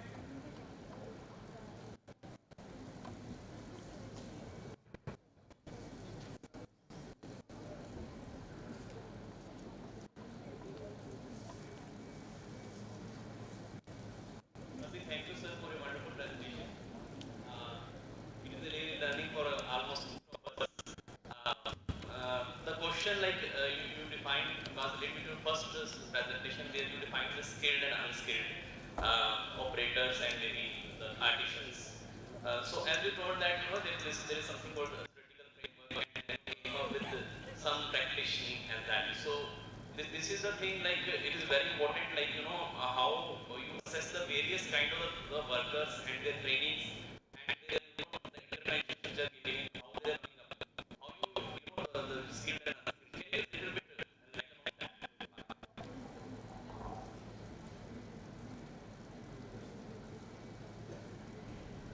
Yeah.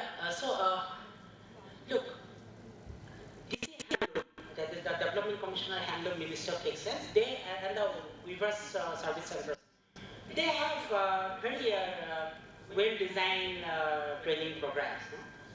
But it's a very interesting question that you have asked. How do we assess the effectiveness of those training? So when we interacted with the weavers, there's a policy from the WSC that once a weaver takes a specific training, he or she is not entitled for the same training.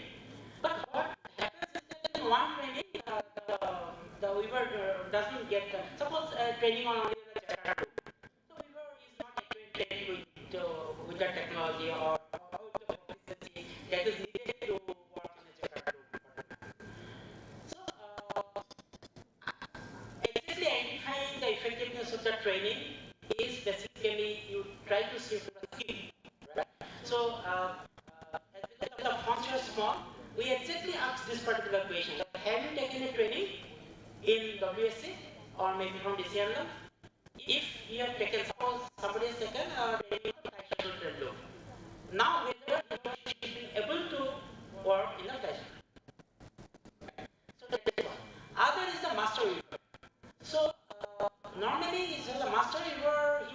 normally the master weavers are male in Assam. The master weaver will come and set the loom, right? So how many of the skilled weavers finally become master weaver, right? So these are very critical issues, and when we formulated this particular questionnaire, we actually took into account of the training imparted by DC Handloom and WSC. We incorporated in the questionnaire. Thanks for asking this question.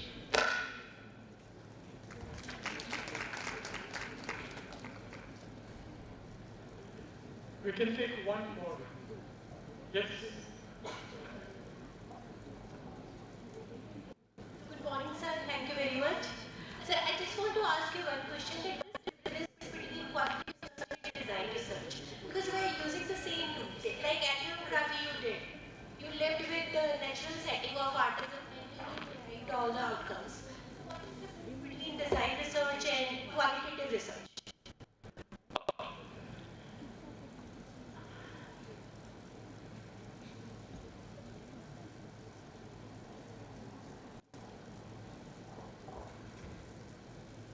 The question itself is wrong. There cannot be a difference between design research and qualitative research. Design research may have two components, qualitative and quantitative.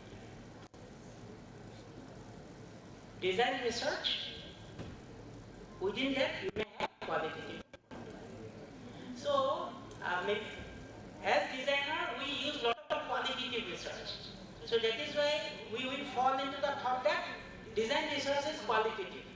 But whereas when you talk about research, you need to prove your arguments, preferably through scientific methods.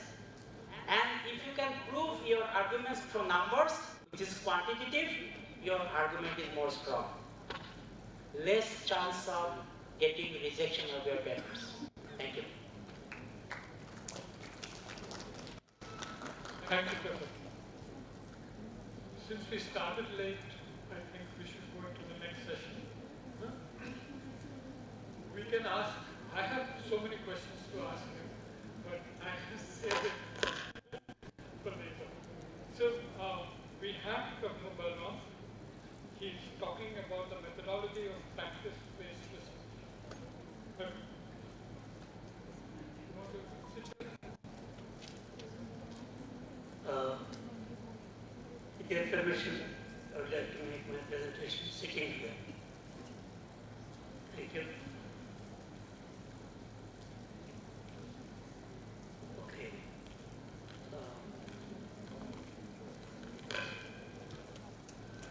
By this slide presentation is getting prepared. Thank you, Jeff, first. You can do it, I would say. I would say next.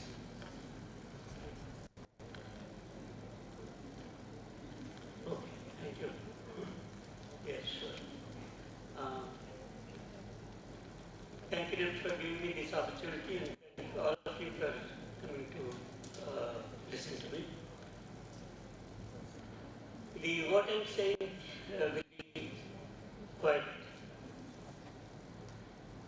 different. Yes. And it will not be academic, it will be based on experience in designing. Can you see the next? Yeah, I mentioned in the brief talk, Albert Einstein said famously that if I had an hour to solve a problem, I would spend 55 minutes thinking about the problem and 5 minutes thinking about the solution. What he meant, preparing, thinking about it, preparing for it, or the research about it. I would like to talk about that kind of research. I will also say that there is a definite relation between quantitative and qualitative researches, because quality is the byproduct of quantity. The more you do, the better it will become. In that sense, the other thing, let me start with what Dinesh has said in his talk, the oxymoron of research versus design. Design is practice for the future, and research is always taken as something which is past. I had this beautiful saying by George Sumter, one well-known historian and author. He said it beautifully: if you don't know the past, you would be condemned to repeat the past for the future. See, there is a relation between the past and the future. Past is the guide to the future.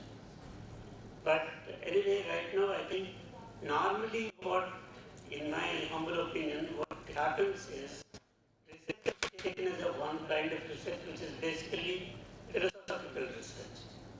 What is research?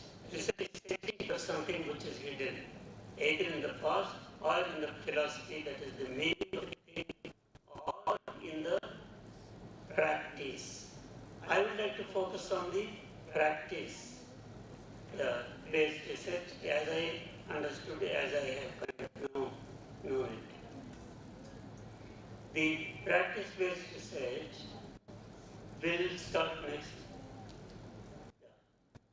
I mentioned this.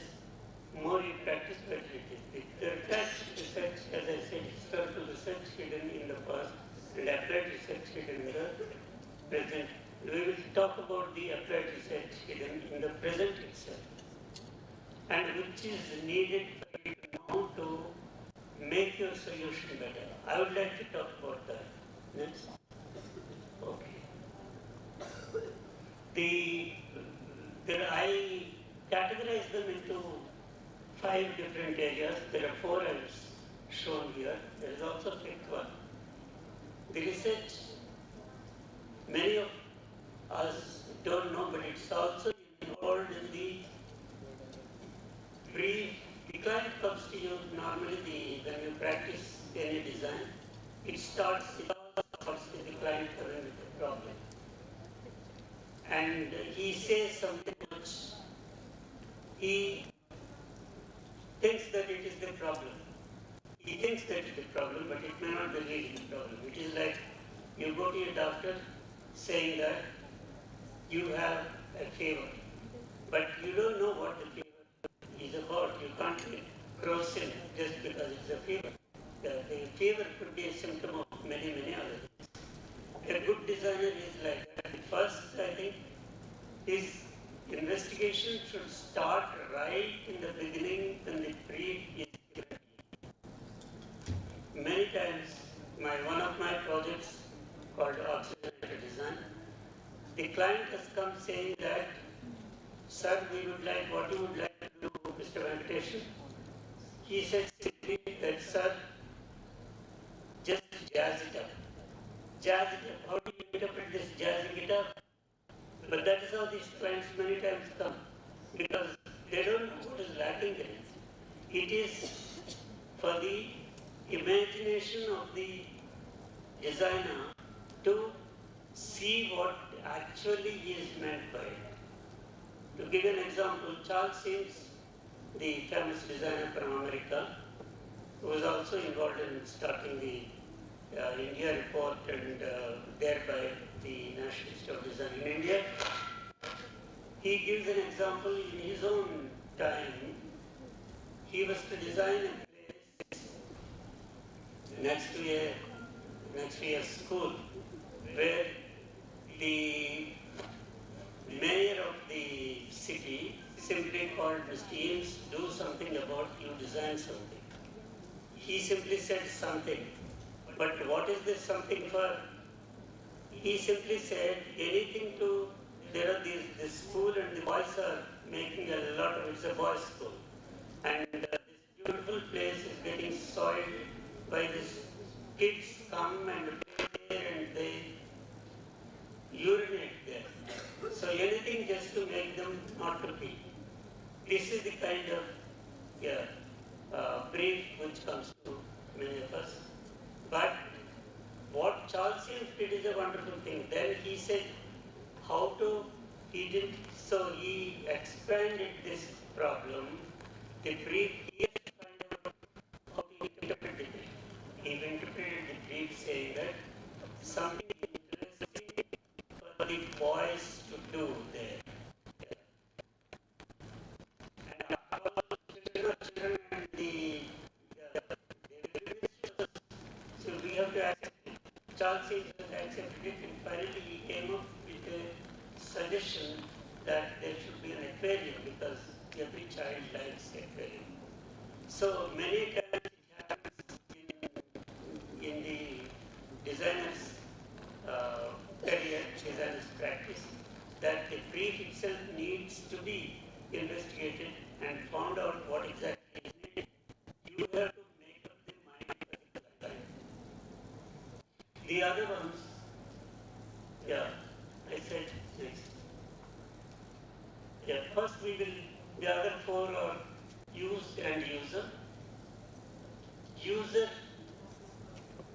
we all know that there are these, the user many times is not one level. The users could be many levels. Yeah. So there will be secondary level, tertiary level, even the fourth level, depending on the complexity of the problem you have to handle. So there will be 2-3 levels. If there is a child involved in it, the mother may be the second level. And the nurse and others could be third level. It is like this. So, but use itself could be functional and a cognitive.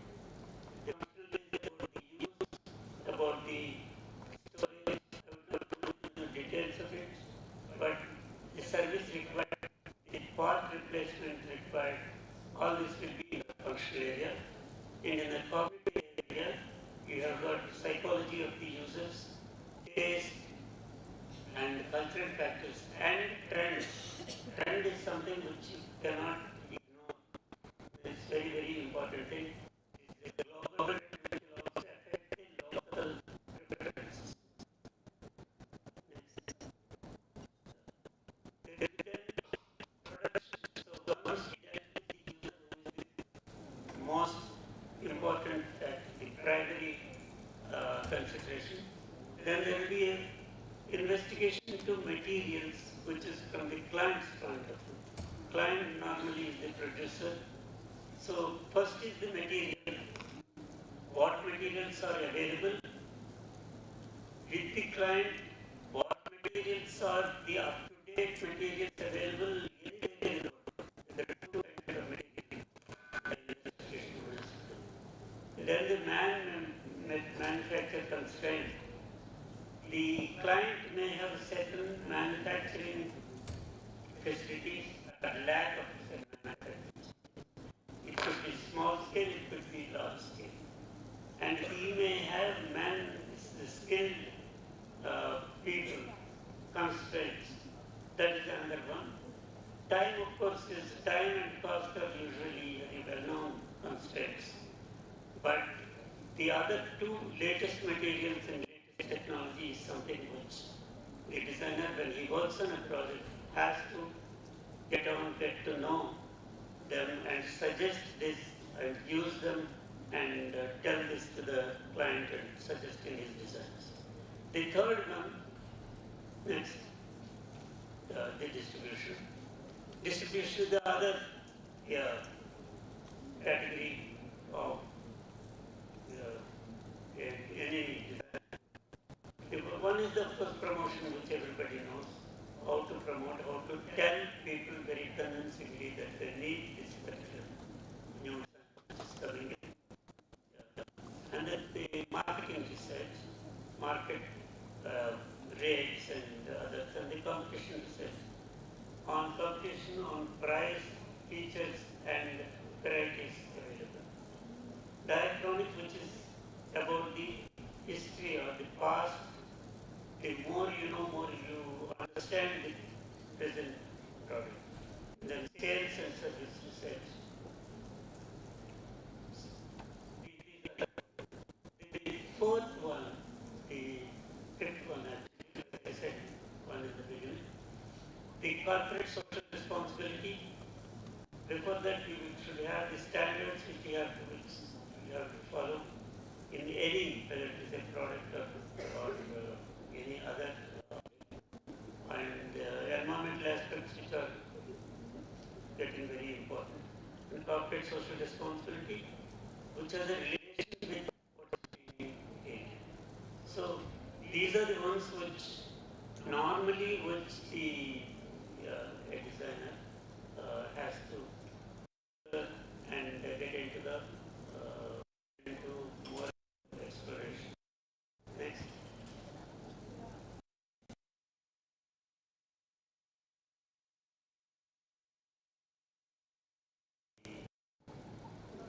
Workshop. Thank you.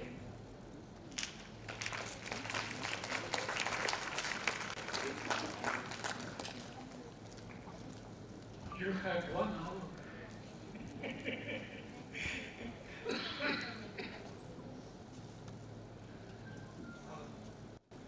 Do we have any questions?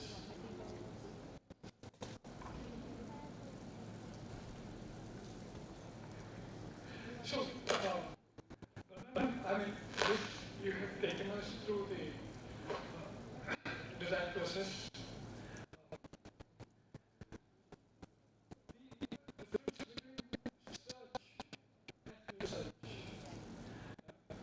Like, yes, we do want to find the right kind of material, the right kind of manufacturing method.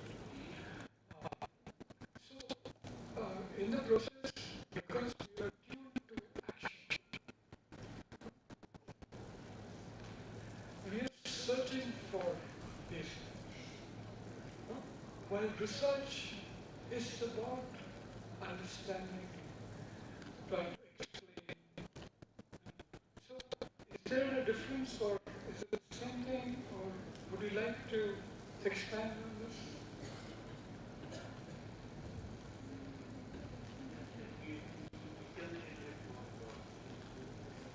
No. We already have a purpose when we design. And that purpose is leading us to search for the right means of execution, the right means of conceiving. Research is when we do not understand something clearly enough in order to be able to. So, research and research, there is a difference. The design is full of search. So, why I spoke about the dilemma of the oxymoronish nature of design research. So, here, when you are performing this, and does it fit in as research? Does it fit in as such? This is written as search. This is written as the search, which is the other side of the research.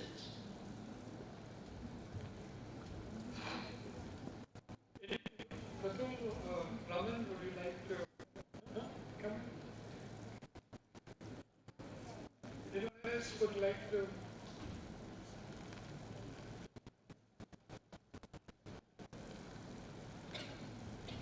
Okay, so we will go into the next thing. We have Raman's session is about contextual approach to user-centric design.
So I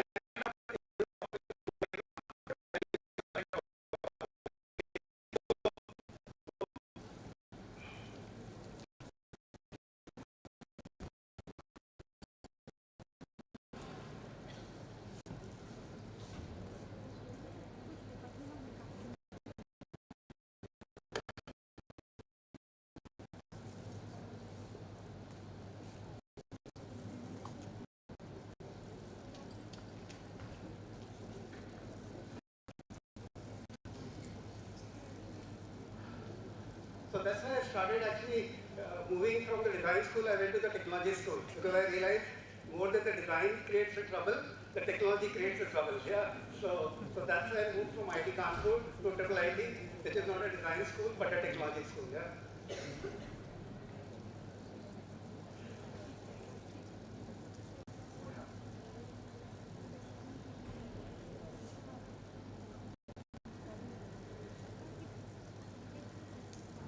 Okay, so let me start with a story. And you know what is the story called? The Cobra Effect. Have you heard of this story ever? Anybody here who heard this story? Cobra? No. Okay, that's good.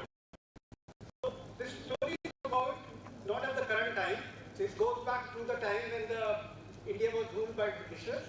Okay, so they were our my lords. Okay, and they were depending on them. So the Delhi was having problem, as we today have problem about what? Every home has problem about what? Cockroaches and the moths.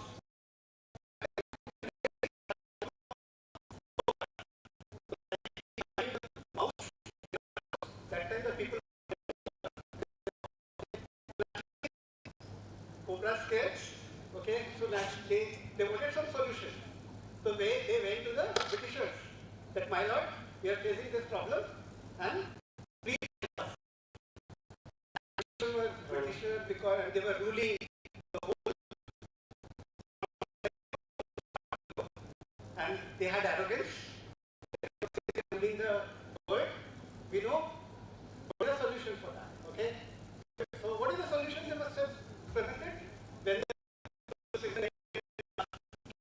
the problem of cobra?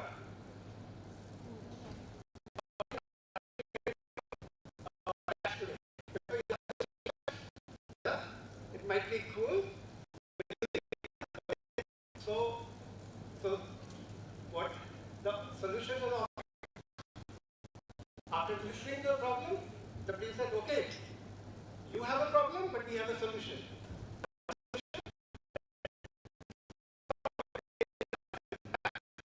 Whosoever brings cobra, they will be rewarded. They started bringing cobras. And they were very happy that because they thought people will kill cobra, the population of cobra will diminish and the problem is solved. The months went by. After a few months, they realized rather than cobra population decreasing, the number of dead cobra coming to them started increasing, and they also started paying more money, so they got worried. Okay, they got that because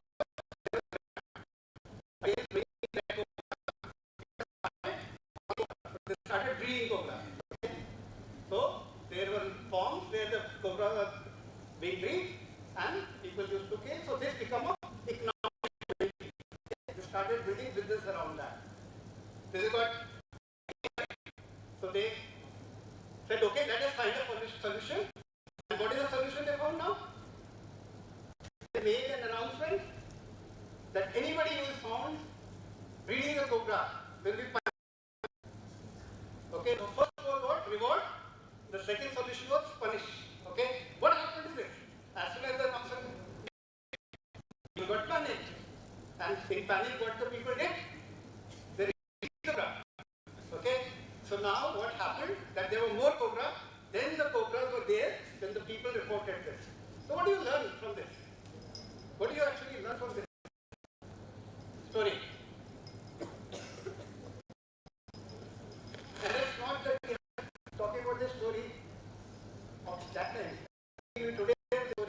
every time. Whenever we have a problem, what do?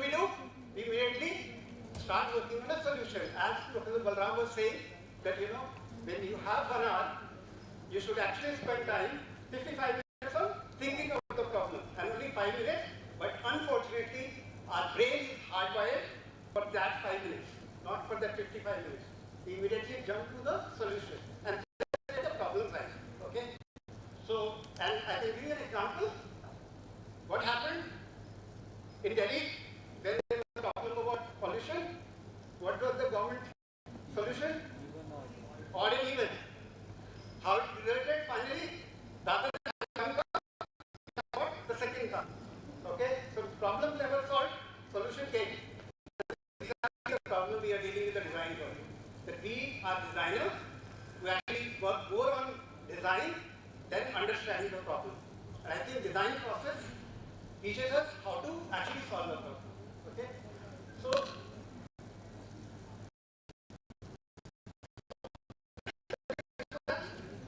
lipstick on a pig. Yeah? We feel some colors, graphics on the surface. Yeah? And that's what the design, that's how we understand design. Yeah?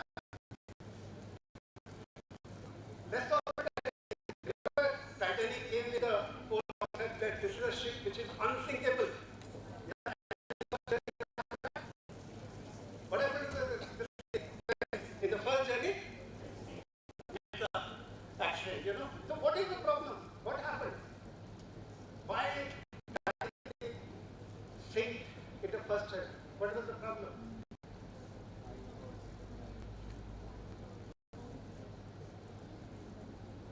Do you know the iceberg? It hit with the iceberg. So was it a technology problem or the human problem? It was a human problem because the captain of the ship was able to not understand the bottom of the iceberg. He made a decision about navigating a ship based on the information which was at the top of the iceberg.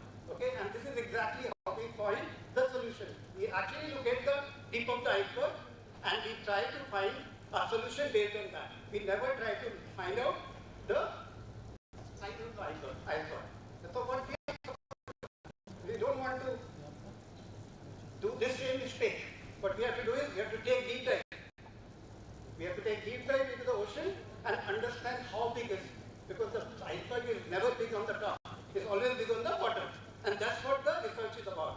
Research is actually about taking a deep dive into the context of, as Professor Balram said, user.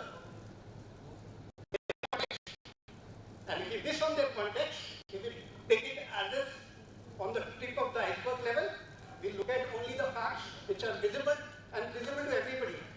And work out a solution, what will happen? All of us will create the same solution, but it might not work with the user we are targeting that. Okay? So, this is what change has to happen. We actually, in the previous one, what did you see? In the understanding the problem, researching the problem, and we spend the most amount of time in implementing. We spend more time on implement because we have to do a lot of debugging. We have to make a lot of correction because we are not even understand what is the we are trying to do.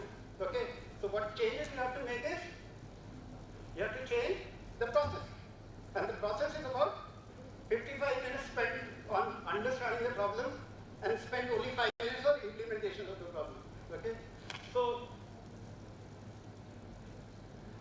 user-centered design is generally being talked about, which is about keeping the user into the center of the focus of the whole process of designing, engaging the user, understanding, bringing them, co-creating with them, collaborating with them, and so that you know exactly what is the user context is. So contextual understanding of the user is very, very important. If you really want to create a solution which really appropriately fits into the context of the user. Okay? So empathy is, as you rightly said about empathy, empathy is the most important. Anytime going out and talking Yeah? We just go out and all of us has a camera. So what we do, you take out the camera, take some picture, which never is it. Okay? We go talk to them, come back with some information without even understanding what question we should ask, what do we want to understand. Okay? And we go talk to them and bring a lot of data, which is useless data. Okay? And we have to change this process. So when you look at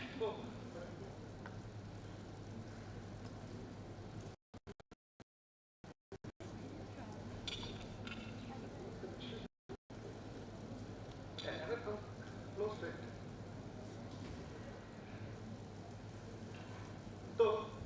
So yeah. So there are three ways you can do. One is called immersion. Yeah? Everybody understand what is immersion? Okay? And I can give you an example. I was doing a project while I was in IT Kanpur. The UP government approached us to design. At that time, Mulayam Singh Yadav was the chief minister of the. So they wanted to design bicycles for the milkmen, and we seriously started designing a bicycle. Okay. So what I did, I thought, let me practice empathy, and I went to live one day, actually one whole day and night at the milk wala guys. Okay. And I actually seen, I did milking the cow, I cleaned it. Put this into the bicycle, travel 25 kilometers on bicycle. Okay? And during the stay, when I was actually family, when I spoke to his wife, you know, and asked her, do you travel with this bicycle when you go for cinema and all? Why should I travel with this? This is a milkman bicycle, not bicycle for the family. So, milkman bicycle is useful only for the morning hours. When he delivers the milk, after that, he returns. It means this is useless for the family. He can't afford a car. Okay? So, bicycle is the only mobility. Refuses. And that context has actually removed the bicycle design from our brief. We never designed bicycle after that. You know what we designed?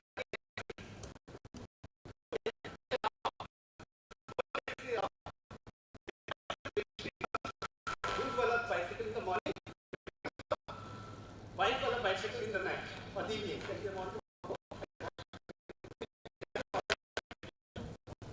So, example, when you look at the MRI scan, many of you must have gone through. It's a terrible experience. And imagine if the MRI scan has to be done for a child. Yeah? So, the whole experience, which is very terrible for us, for children. Okay. So now what to be done as a designer? How do we make that experience better? And one of the restrictions of doing MRI is that you can't move. You have to be stable. And the child, when he's scared, what will happen? He will be more crying, more unstable. So how do you understand? So the MRI scan requires the person not to move, but little kid try and move around.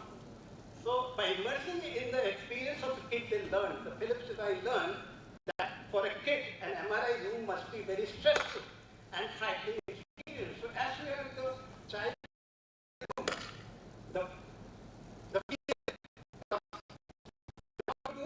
you have to change the experience. So what they did, they actually made a kid-friendly MRI system, which is not just machine, but also and a good UI, so that the duration of taking the MRI can be reduced, and the chances of error to be reduced, so that they don't have to repeat it.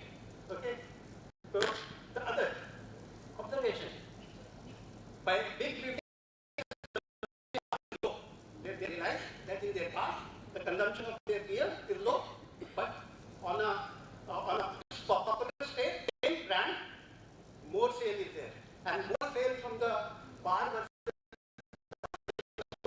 company. You're giving large profit to the store owner. You're giving large commission, and that's not a good thing. So what they found by the bar, what they learned, waiting staff is not serving beer with great delight because they are tired of long shifts. Their working hours are very long. Because of that, they don't have any enthusiasm to serve. If the customer is not served better, then what happens? You will not visit that restaurant again if you find the staff is not very delightful serving you. They realize that there are people who buy their beer more from our stores than their own bar. Pickup service, they don't want to lose their revenue, which they were actually giving it as a commission to the store. So what they started is, they started a service where they can pick up from their bar. So pickup service. They don't like the waiters, they don't like their experiences. Why can't they pick up? So the crowd which is going to the store, they can come and pick up from there. Okay? Another example, there are a lot of NGOs who are actually working in the area of okay, and there is an NGO in Rajasthan. I have done a work on drinkable water in Hanumangarh, and we realize there are a lot of NGOs are actually setting up plants to deliver the water. Okay, but the usage is very, very low. Okay, so when you actually try to engage with people, this is the case of Africa. Water wells installed by NGOs are not being used. Why? Through engaging their environment, they learn the road to the water well is long and the barrels are too heavy. So even if you have provided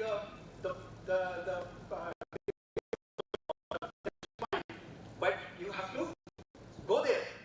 And once you fill the water in the container, what happens? It becomes heavy. So carrying this load becomes difficult. Okay. So what the solution is? They design. You're solid. So now what you have to do is carry the water in the hand or your piston, and you actually bring this like a rolling piston. Yeah. Okay. So with these three examples, what I'm trying to tell you is that you know, if you don't engage, if you don't observe, and if you don't understand the user, the target user for whom you are designing or solving a problem, use the word research.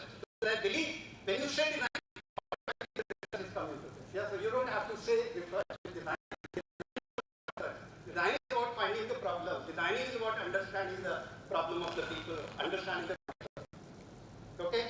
So this is a process. I don't want to go into this, but so I have a choice because the time duration. I wanted to present two case studies.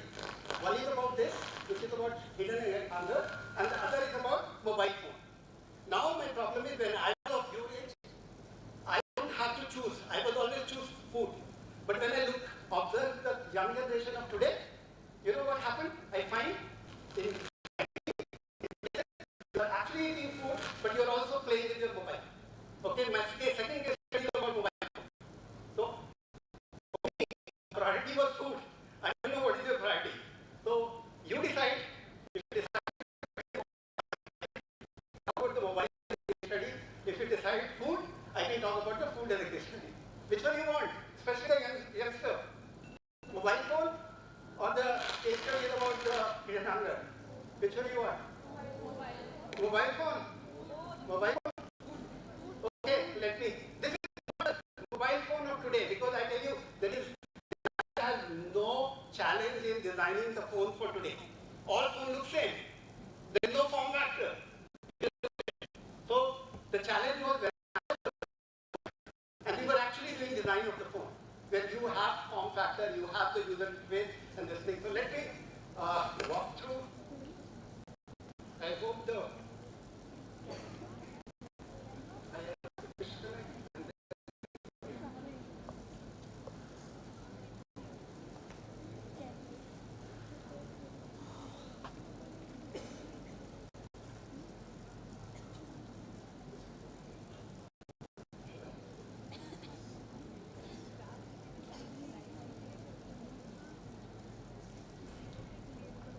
and if the time allowed, then I will talk about the hunger also. Okay.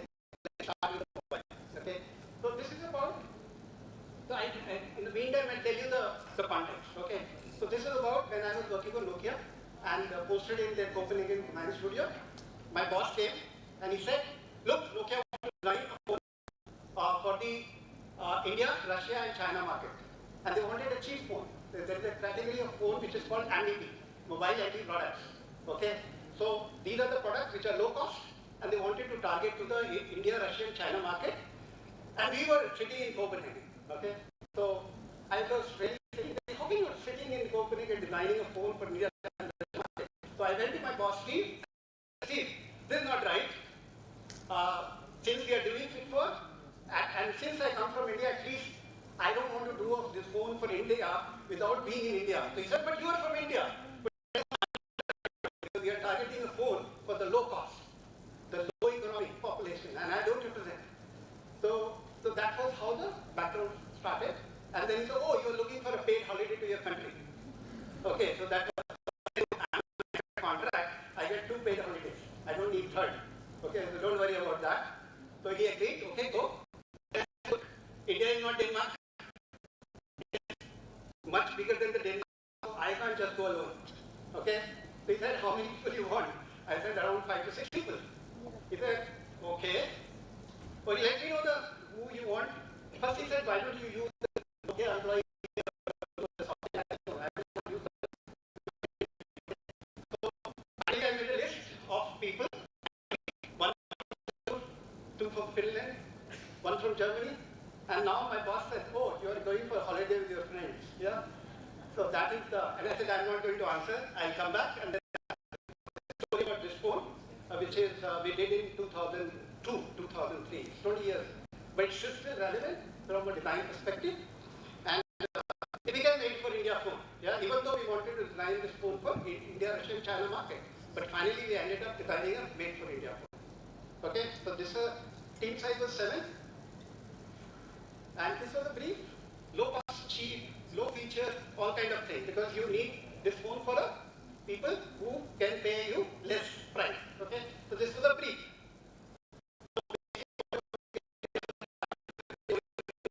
It means the phone need to be made cheap, monochrome and small display cost to be reduced, phone book of small size so that memory cost can be reduced. Features such as alarm, basic calculator included, but other features such as converter, radio, SMS, storage, be minimized to reduce the memory. Form factor should be reduced to the number of processes, quantity of material, only plastic to be used, and testing requirement and the cost of. So this is the initial brief we generally get as a client brief, which is called initial design brief. Okay. We have to our manager and get into the and follow the instruction and created a phone just by following. So you could have started like the Britishers started on solution. We should have started building a phone from here, but we decided not to do this. So we said, let's go to India, and we came to India. Okay, so 435 people we interviewed, which is 80 to 50 years across the country. We visited in 30 days, 30 plus town and this thing. And economic population, we decided not to live in India like a Nokia employee, but try to live as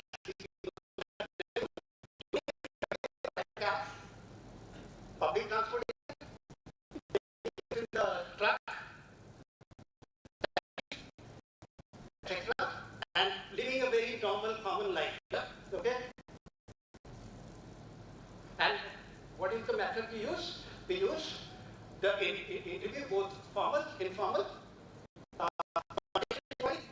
evaluation and observing existing users, focus group and brainstorming, review of existing products, understand why we wanted to use this, to understand the primary target to the needs. This doesn't like me, actually. When I go closer, it's just then.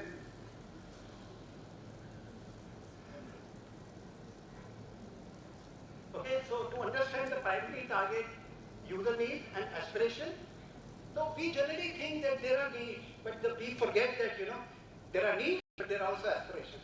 Okay, I might not be able to buy an iPhone. I don't to buy an iPhone. Okay, so identify the secondary target user, know their day-to-day lifestyle and their communication needs, understand need and aspiration of both primary as well as secondary users, understand the socio-economic and socio-cultural context, understand and learn their exposure with similar devices,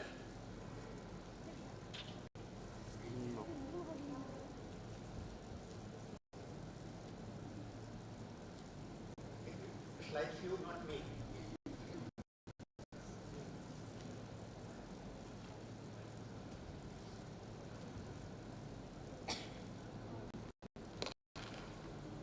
So in the meantime, do you have any questions?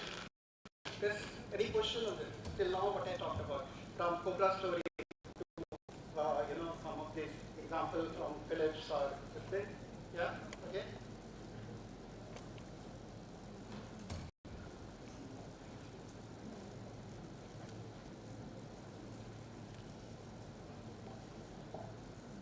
Hello, sir. It's really wonderful, informative presentation.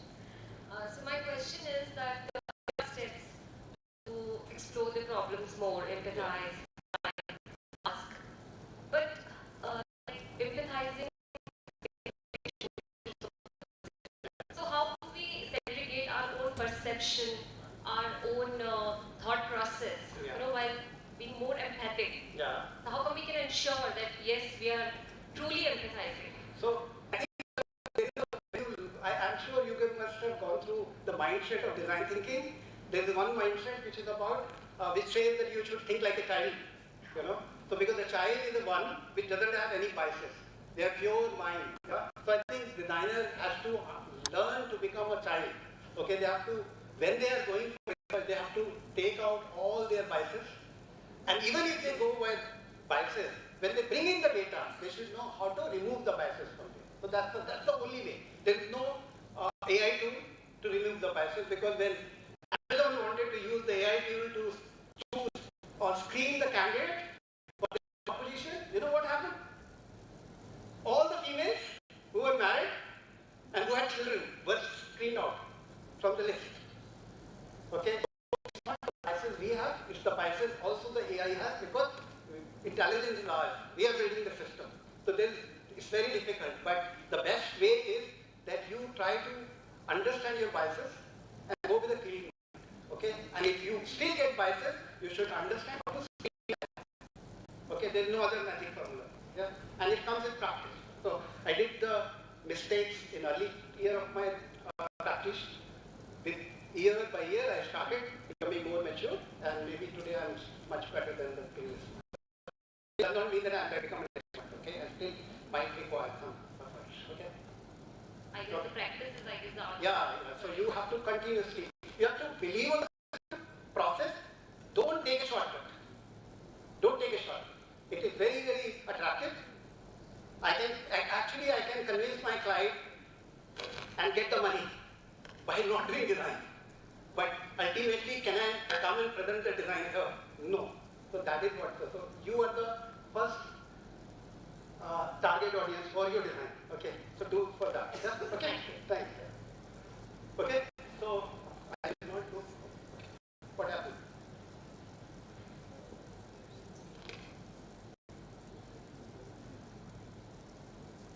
Not doing.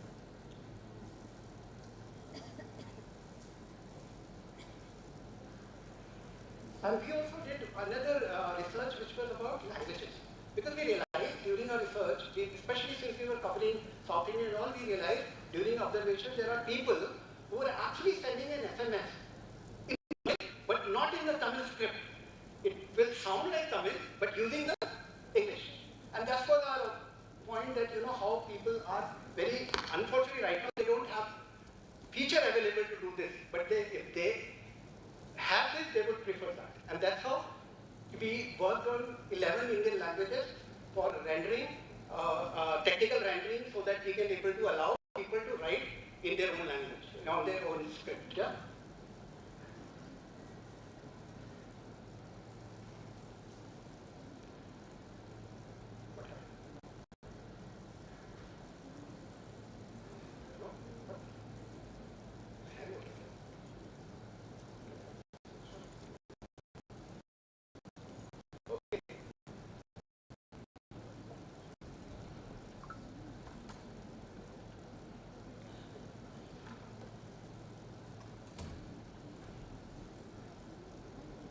So we are rebooting the system in the meantime. If you have any questions and all, so yeah. Or I can talk about it. So what happens? And I'm being very honest with you. At the end of the whole project, we realized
Okay. So we were here, and as I said, we decided to go to part of the country, which included big cities like Hyderabad, Calcutta, also included the smaller cities like Jaipur. Somebody from Jaipur should not find it smaller city, but I'm talking about the comparative. Okay, so and okay, and the idea was that to really use this technique. What was the three we talked about? Immersion. Second, observation, and third one, engagement with them. Yeah, actually collaborating with them. Yeah. Okay. So these were our primary users. Okay. Automala, Shwantala, Rikshavala. Oh, Rikshavala. See, when I go closer, they. Yeah, it's not this side. Yeah.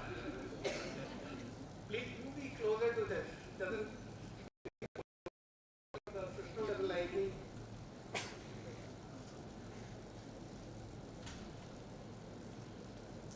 What happened?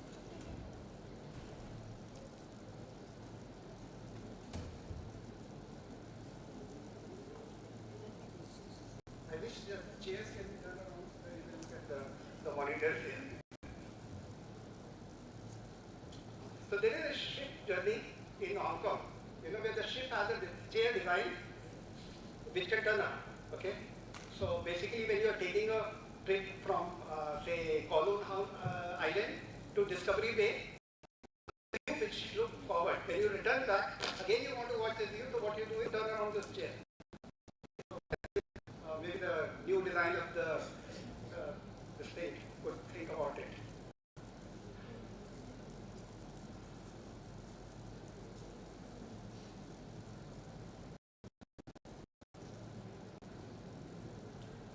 Now it was gone from there.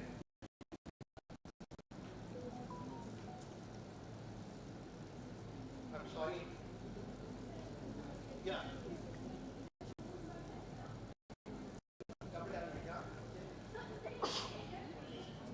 Is there any standard way, like we have to use double diamond, convergent, divergent thinking, and this way we only able to do design research? Or Okay, so the double diamond is not just design research. Double diamond model is a design process. So it means you're not only doing design research, but you're doing the whole process from beginning to the end. Okay? so this is the only way we can No, there are many different ways, but the advantage or the why this double diamond model is more popular is because it consciously asks you to diverge.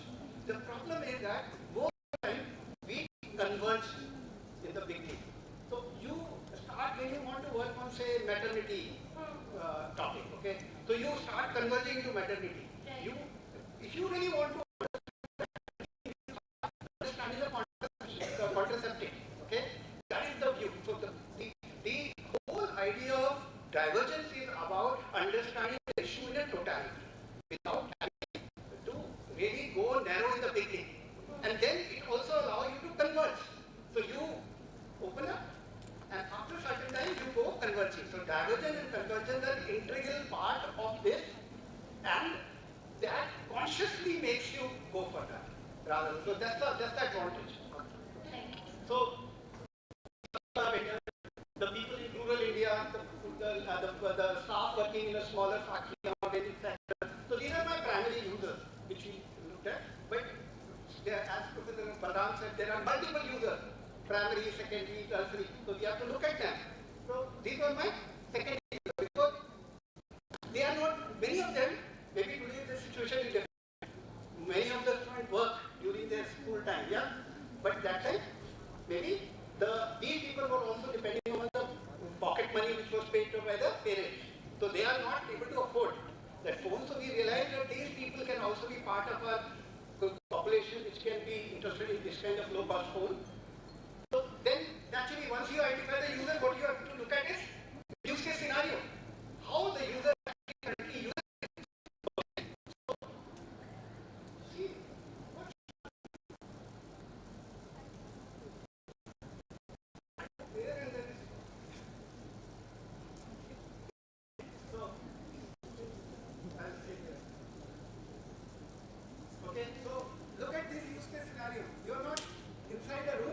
where you don't have a noise.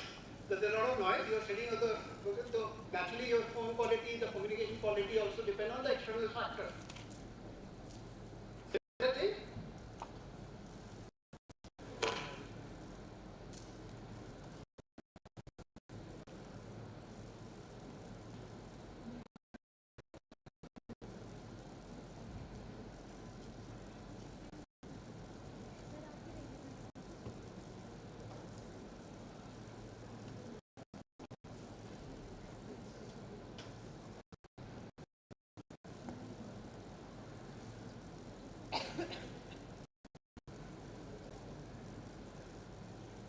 When we tested it, it was not a problem. No? Morning when we tested it.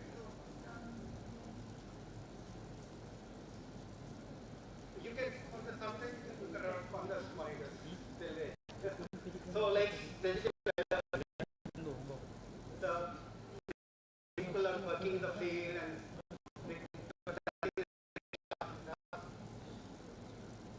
you are actually in Bombay Metro, and maybe years. So there are very different use case scenarios. Okay. So now, so I'll give you an example. When we were actually doing this research, as I said that we were trying to not use any private transportation in terms of cabs and all. We were trying to understand, observe, engage with people. We are targeting to. So we took the journey from in a truck. Okay. So I have one of my colleagues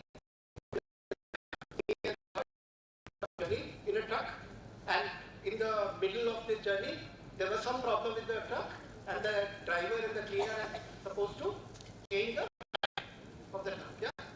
And now what happens when they change the tire? What happens? When you change your car tire, what happens? You get a lot of dirt, you get a lot of grease and all. Exactly that happened. And our thought came when they imagine if the guy was using a mobile phone now. With this hand, what would have happened? The grease would have gone inside because there is a hole around the keys. Yeah, the grease might have gone in. Yeah, and it would have affected the electronics. Okay, so this is what insight. There are observations we found.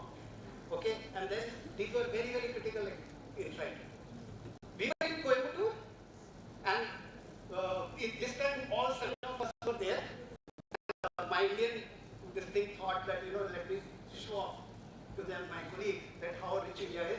So we decided to go for eating sweets of India in a restaurant called Krishna Sweets, which is very, very famous there. While returning back, we took 2 autos, and we got down to this place where we were staying, and it was a very small guest house kind of thing. And while we getting down, there was no street. Okay. Now, what this auto wala does is, it actually lifts the matchstick. And for me, and for all of you, must be a very common thing. Yeah, you must have seen in day-to-day life that auto wala lifts the matchstick to tell what is the fare. Yeah, exactly it happened. But my colleagues, they never seen this. And they said, what are you doing? I said, it's just reading how much is the fare. He said, but what to run some fuel? So fire and fuel is a conflict which might not be in our cognitive models. We see this not as a conflict, but they see it as a conflict. We reached our hotel at 10:30. We were in a maybe 10 feet by 10 feet lobby. We were not in Marriott. Okay, so all of us were sitting and we were debating on that. And at 3:30 in the morning, what is the feature we had? We had a torch in the phone, and that was the torch was okay. So what I'm trying to say is, we didn't do nothing. What we did, we did observation, we did engagement, and we did immersion.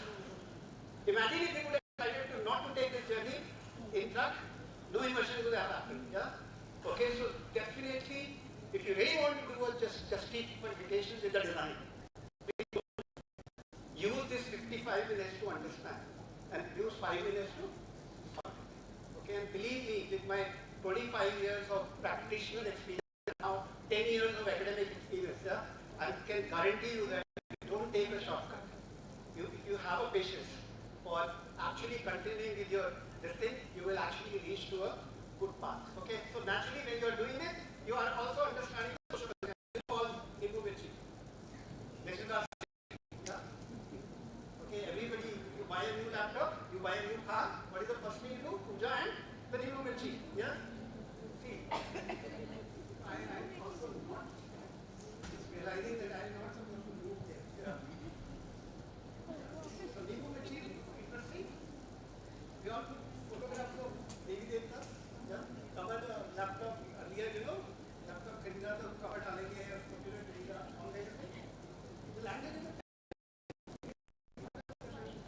I'm very fond of their language. Yeah? Bollywood.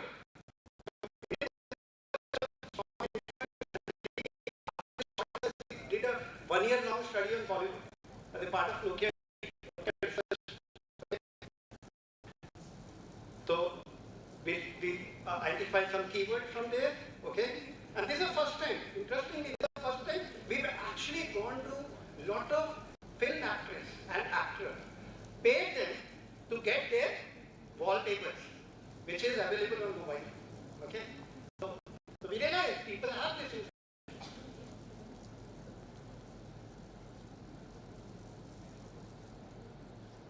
The culture, but this is our needs and the cultural this thing, but we also have aspiration. And what we did is, we conducted focus group with the secondary user, because they are the people who might not be economically okay, they might have a temporary constraint, so they can have more aspiration and they other features and all kind of stuff. So focus group was conducted. And what are the key insights? These are the key insights that a product consumer especially for Indian condition. Because Kashmir is very different than Kerala. Okay? When we went through these journeys, we realized how much the moisture, how much the dust, how much the other. At a social culture level, if you remember that time, there was a campaign going on called India Shining. Patel Bihari Vajpayee was the Prime Minister of India, and India was proud making a India Shining. Pride. Okay, we should not talk about it. Yeah. In the language and the tone. And high-end urban consumer. We can't make this like nano. What happened then? Poor man car. Tata did every possible thing. Color change, some little form thing, but it never picked up. Just because it branded. We don't want our phone to go through this. Okay. Simple in use for its intended user and a low maintenance phone. If they are not able to buy, it means that they are looking for a phone which stay longer for them. Cheap phone might not stay longer with them, yeah, but a good phone should stay longer with them. So that's and if you look at water does flow, moisture, heat, these are the things. This is what our journey exposes to. The slip grip, because imagine if your hand are in the and all. So what actually end up inserting the moisture into this. Yeah? This is, I think, the bottom line. I should not cross this. So light is a need. You must have seen a lot of people actually studying under the light pole. Yeah. Okay. So there is a need for that, and there is also a hope. Light is also a hope. Okay. That auto wala, that matchstick was fulfilling that need. Okay, so that he can able to tell us what is a fare. Okay.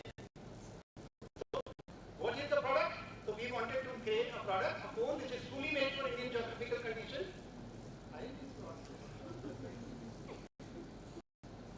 Slowly increasing the level point. Okay, so it should be dust resistance, keypad, anti-slip grip, built-in torch, low maintenance phone. A phone has it can support day-to-day life, a simple and user-friendly calculator, in local languages. Monochrome is okay, but it can be a color, even a small screen, loud and selectable ringtones, a friendly accountant, a radio, a localized wallpaper. The final product.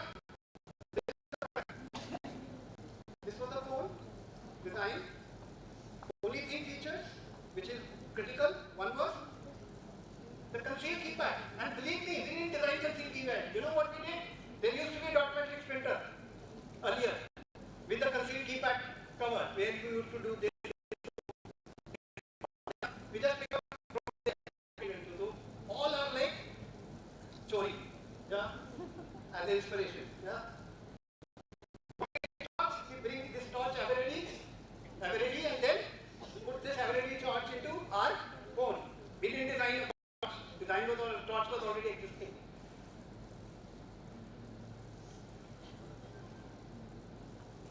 And the slip grip. On the side of it, you must have seen some grooves. So these are the slip grips, you know. So, not fancy, but very okay.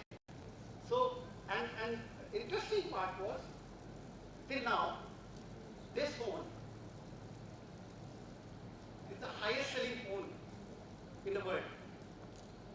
And even in the consumer electronics category, and no phone, iPhone 15 was able to break this phone record. Okay, so that's the power. And you'll be surprised.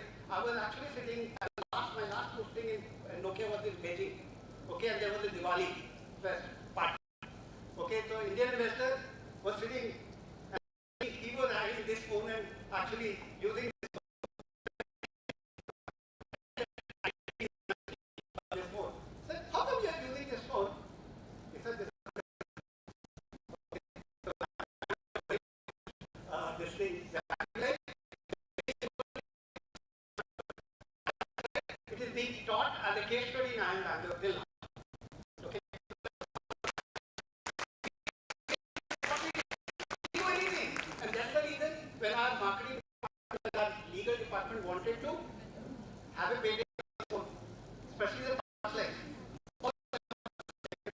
because we said this is not our idea. It is a public idea, and we don't want it. Imagine if you have the patent for that. Phone on your, torch on your phone. So what I'm trying to explain to this case study is that how the context is important. Imagine if you would have decided to sit in Copenhagen and design this phone. We would have designed the phone because we were designers, okay? But do you think we would have been able to bring in this? No. Okay? So if you want to sit in your air conditioner studio and want to do a design for impact or do the relevant or appropriate design, no, not possible unless you go and do understand, get into the context of your target user, do everything possible, apply all the tools, all the knowledge, and use it for that. And believe me, I'm telling you, I can give you at least 20 examples of my last few years, even in the academic, where I only use this process very sincerely, okay, and it's given a result, okay, whether it is bicycle design for the milkman, whether the contraceptive design for the low economic population in Africa and in India, or designing the drinkable water, delivery of the drinkable water, or designing the nutrition among 2 to 12-year-old kids in India, Asia, and Latin American market. It's not anything special with me. What is special with me, all these projects was the process and the contextual inquiry, contextual research which I done. Okay, so I think so. This and interesting part is, and the question Steve asked me, what is the question? Oh, you're taking your friends on holiday.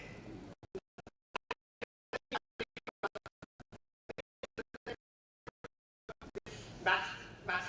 I said, imagine if 7 of us okay, and that day will be called Wade Filter. Okay, so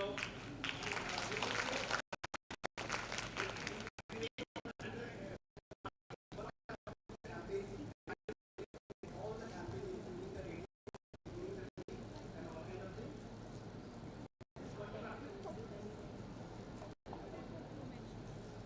Just one.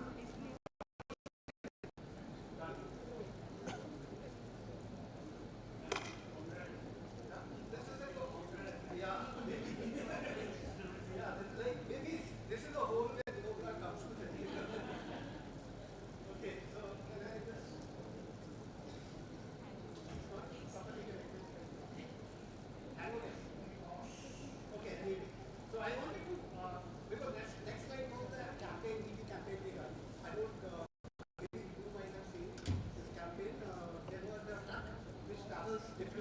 country, okay? They go through Rajasthan, they go through Kerala, they go through rivers, all kind of things, and the phone by chance is left at a place where the needle which is put in the truck, yeah, okay?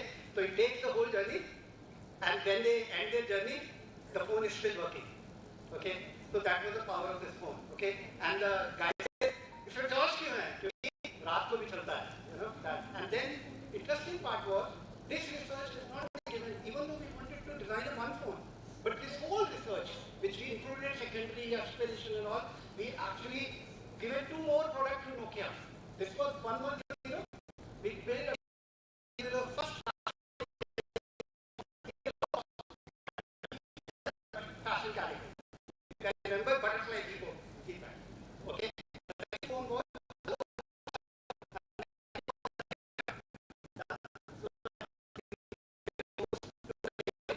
shirts and ask them to change this pocket to a transparent pocket. Yeah. So affordable phone, color phone, and which is my aspiration I want to show off. So I want to put that phone in my pocket so everybody sees that I am actually carrying a phone. So see the value of design. That one phone given us 3 phones. Okay, and this we did a beautiful project which we called the life of human life and the Bollywood industry. Okay, we did a year-long project.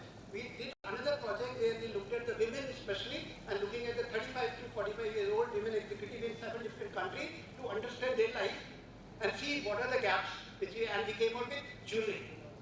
I don't know if you know the Nokia also designed jewelry we did for European market because the jewelry were very expensive jewelry.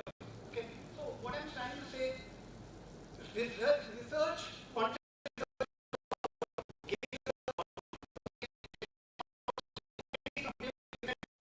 can be from IT.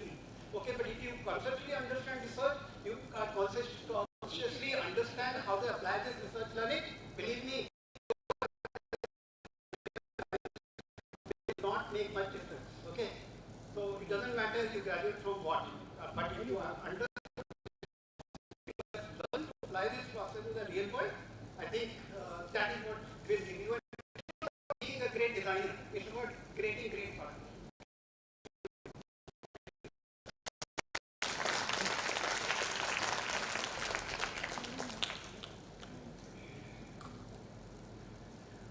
Thank you, Raman.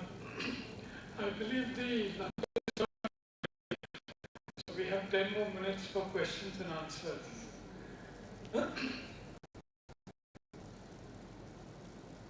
Can we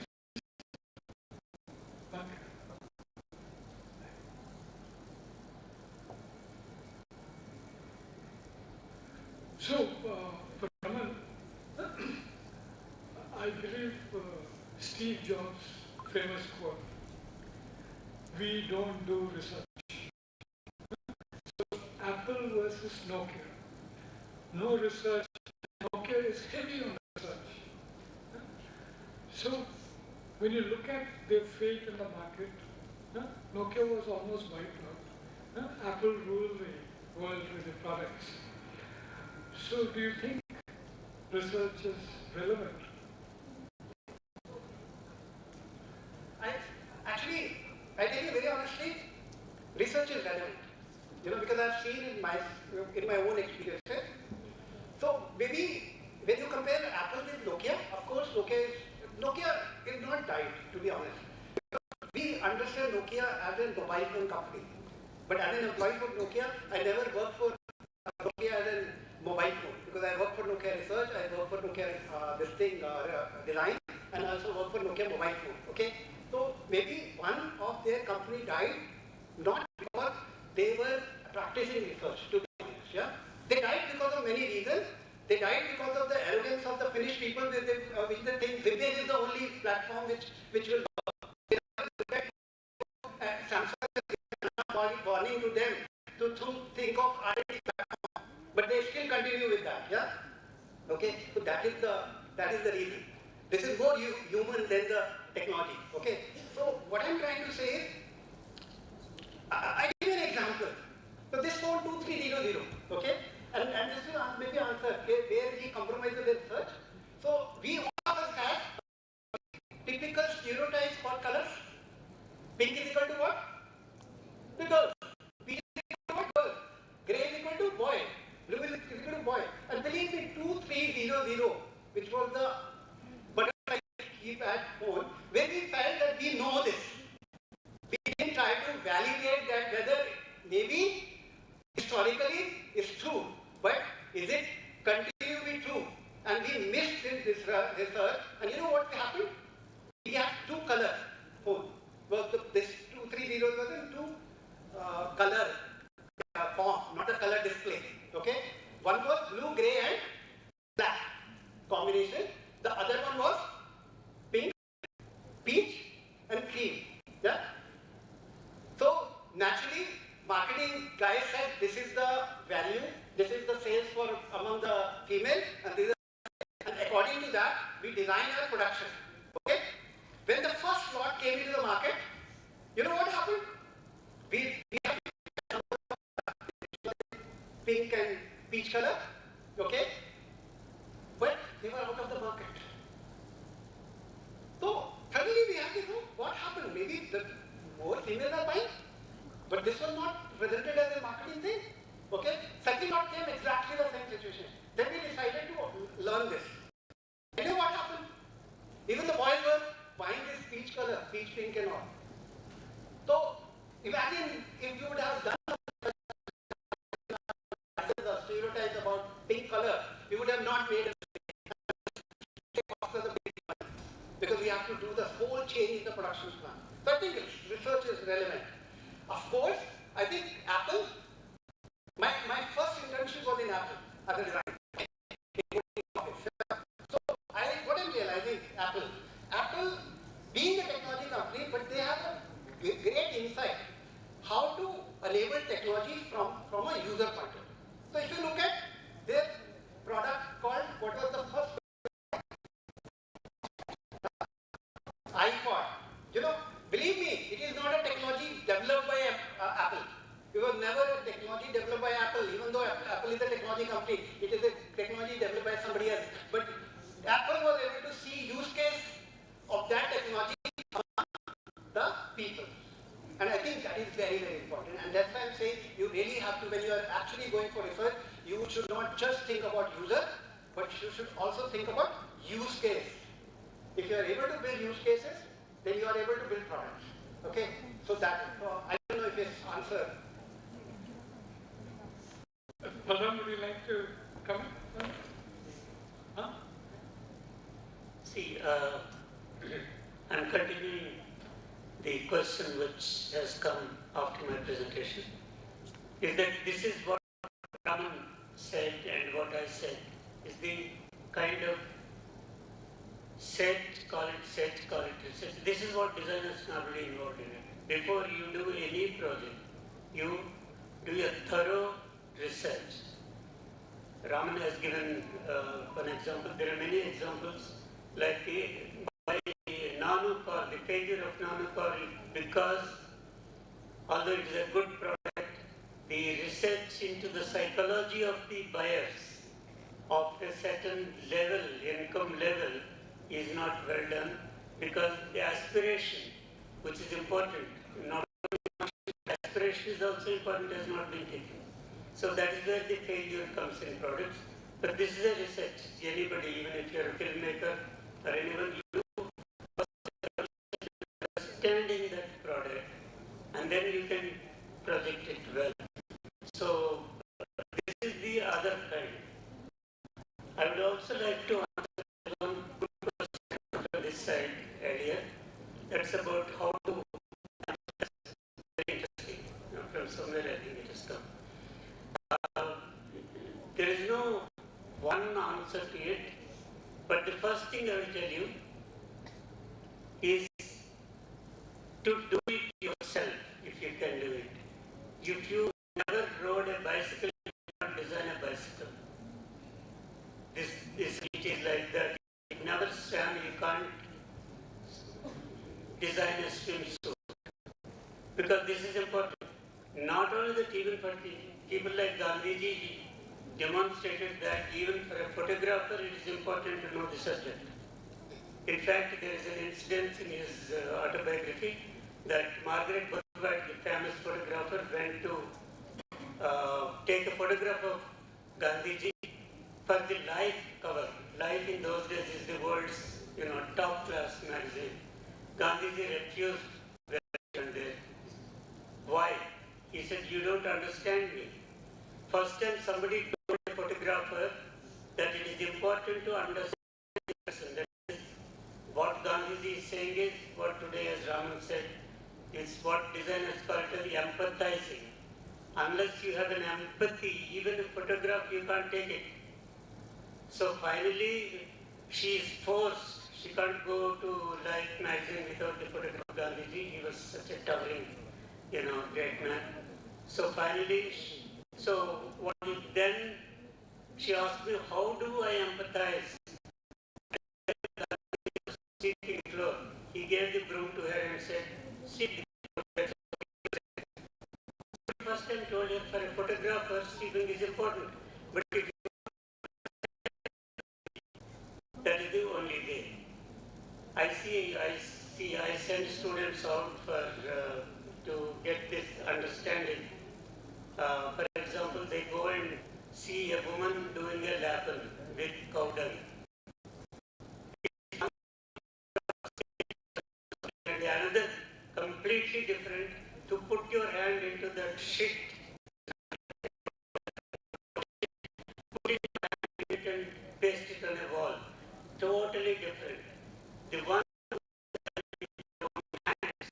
has tremendous amount of, this is experiential learning. There is nothing, better than experience.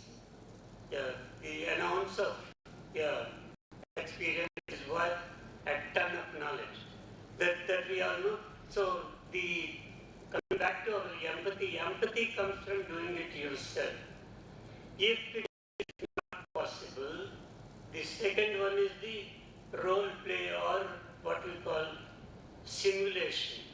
In university and other people do that. If you are doing something for the blind, you have to blindfold yourself. And though that crucial thing, you are designing a gas stove for a blind person, you blindfold and try to use the gas stove. Then you will understand. Otherwise, you will never understand by talking to people, interviewing you, surveys and all that will give you only wrong information. So this is it. Immersion we talked about. Is the important word. Immersion will come by deeply, keenly observing a thing and very unjudgmentally. Normally we approach everything with judgment because we are conditioned from the childhood, or this side or that side. But that is preventing us from going honestly about approaching any problem. So empathizing, that is important. So doing it yourself, or next best is simulation. These two are important for the empathy, and empathy design starts with empathy. If you don't have empathy, you can never design anything. Thank you. Thank you, Bharat. Let me try and rephrase it slightly differently. Doing a PhD in design does not make you a better designer. I don't know whether it makes you a better researcher or even a better teacher. So, would you like to, meaning currently this mad rush to do a PhD, primarily because you're forced to do it, and otherwise you don't get a promotion, you don't get thing. But this central dilemma of this process of heavy research intensive activity in design, but it does not make you a better designer.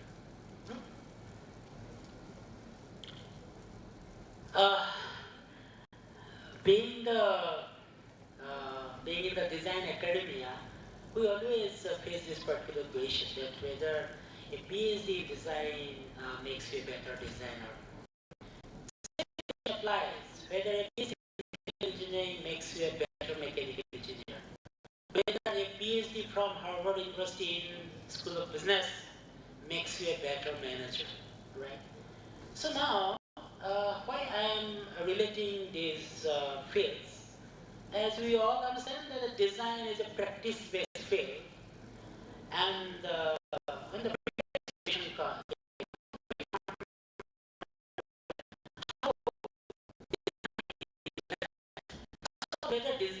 whether research is relevant to design or not, and if yes, how? So Professor Balaram has given the right answer, is that when we talk about research, there are several types, no? It can be a fundamental research, it can be an industry-oriented research, it can be an academic research. Now, if you talk about Facebook, Google, don't you know that these were basically the contributions of academic research? What we say Facebook as a product, Google as a product, as a commercial product, those were the contributions of academic research.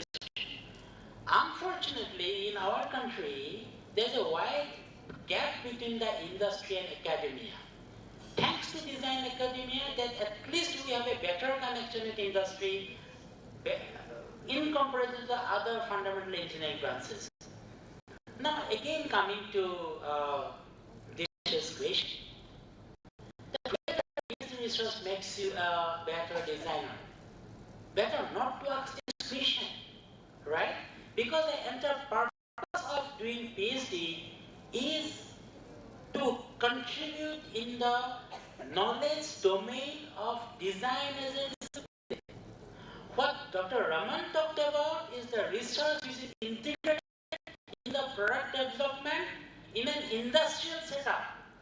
The kind of research that we do is an academic research. We are trying to contribute in the theories of design as a discipline.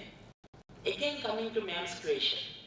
Ma'am asks a very interesting question, that is it important to follow double diamond method? Now, if you look into from where the double diamond method has come, it is the Indian Design Council, right? So you'll find anthropologists, you'll find economists, you'll find designers, you'll find engineers, right? You'll find social scientists, all coming together. They have contributed towards the double diamond method. Dr. Raman, in his industrial experience, he has always found double diamond method hidden in his entire process. I'm sure, because in a recently conducted study, service system design for IoT, in the context of smart home, we try to understand what are the different methods that different PSS designers follow. We went to practitioners. We found altogether 10, 11 different toolkits they follow. We found that double diamond method is so integrated into it. They call it a different method, but double diamond method is integrated. So that is the ABC of that. But so now, what can be an academic research in this? Academic research question may be that suppose in textile, suppose in the retail design, right? In the retail design, when a retail designer tries to design a new concept, right? How the design team follows the double diamond method, and what are different steps actually they follow in the life of double diamond, consciously, unconsciously, right? That may become a research question. So which is going to be a contribution towards the research academia? But if I now talk about the design academia, the actual practice, they will actually borrow that method and they will learn from you, madam, and they will try to implement in the textile area, which maybe Dr. Raman has been doing. Dr. Raman has seen both the phases. Dr. Raman has seen the industry aspect and I also spent around 10 years in industry. I have seen the industrial aspects and the academic aspect. What is needed is the In academia, we always contribute in the theoretical frameworks, methods, tools, right? Industry needs to take it forward and make it realize and give those things as an offering in terms of product services. Thank you. I would like to add, to answer your question directly, the academic research we are talking about, whether it will make you a better designer or not, I can't say. There is no definitive proof. But it will certainly make you a better person. You see, I will give you a parallel. Einstein is a great scientist. He's also, we all know that he's also a great violinist. Whether his playing violin has helped his science, there is no definite evidence.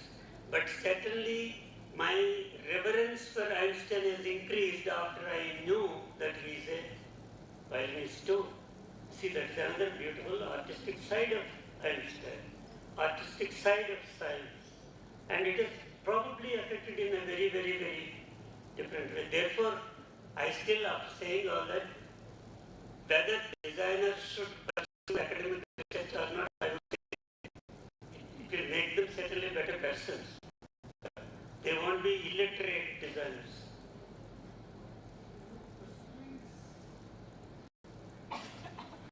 You're pursuing something, and it's not taking or something. That search definitely enhances. Then you would become a better person.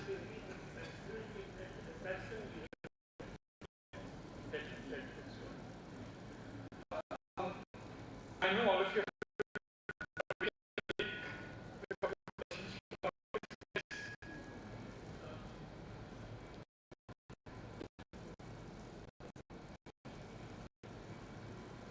One question I want to ask, that we always talk about predict design. If we are using all the approaches and we design new products, what about system design, service design, or let's say if I want to design a 3D printing program for the artisan, so can I use design thinking approach for this? I would respond to I take special interest in design methods.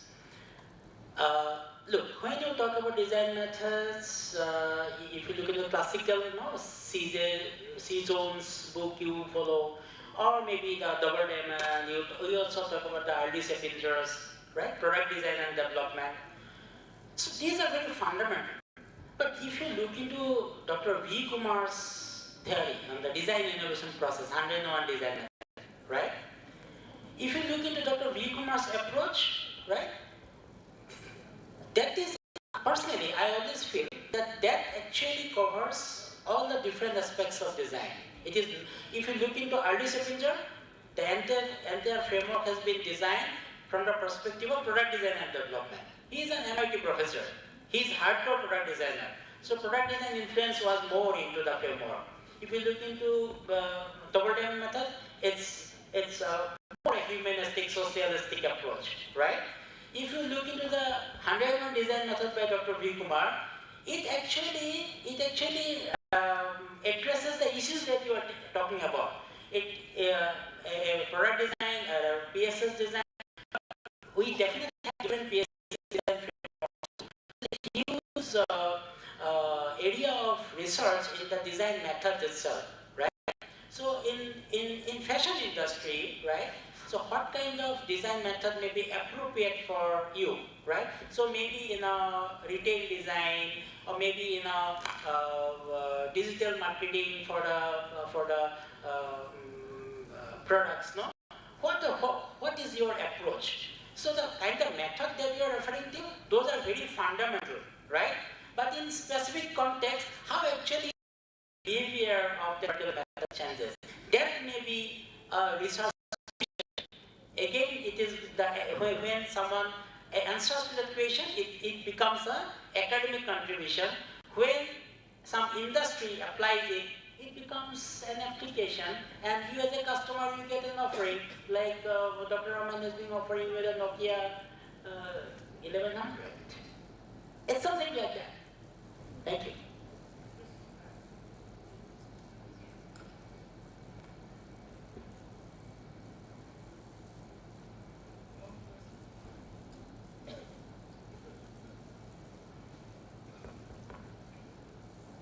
So I think since I worked in the industry and then I actually started my academic career in a school of design in IIT Kanpur as a department of design, and then I moved to a it's basically the institute currently I work for is a pure technology institution. So we are, and I'm part of the software engineering research department and all, because we don't have a design department. But I think when I look at my current project, there are a couple of projects I'm currently working on. So one of the projects is called, so there is a disease called SLE, okay, which is largely happens in the women, okay, and the biggest challenge in this disease is that you have to follow the medical protocol prescribed by the doctor, okay, and we found that there is a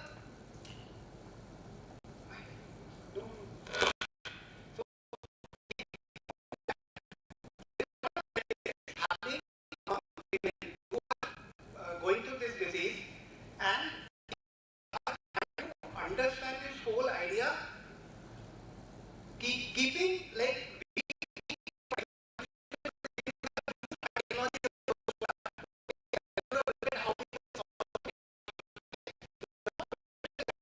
rather than using the technology, what approach I'm talking about. So when you say double diamond model or any other model, I think model can be different, okay, and you can use that model based on your comfort, your convenience. But I think core to all these problems of the model is user-centric design. Okay, so how do you engage with user, keep the user into the center of the whole process, and involve them into the process of solving their problem? I think that is the core. And I think whether you are a design engineer, like an engineer tech guy, versus you are a design engineer, if you follow the user-centric design process, it will actually help. I think so. I will not give you more marks because you will be using double diamond model and less marks because you will do something else. But important is whether you are able to follow and apply the user-centric design model or not. That's more critical. Okay. Totally out of time. So, I'm sorry. Yes, Yeah, you want to ask? Sir, yes, sir. Firstly, thank you so much for enlightening us with your wonderful knowledge. Sir, I want to ask one question. Do you think self-introspection of the uses of the product is important, keeping in mind the primary, tertiary, and secondary levels users?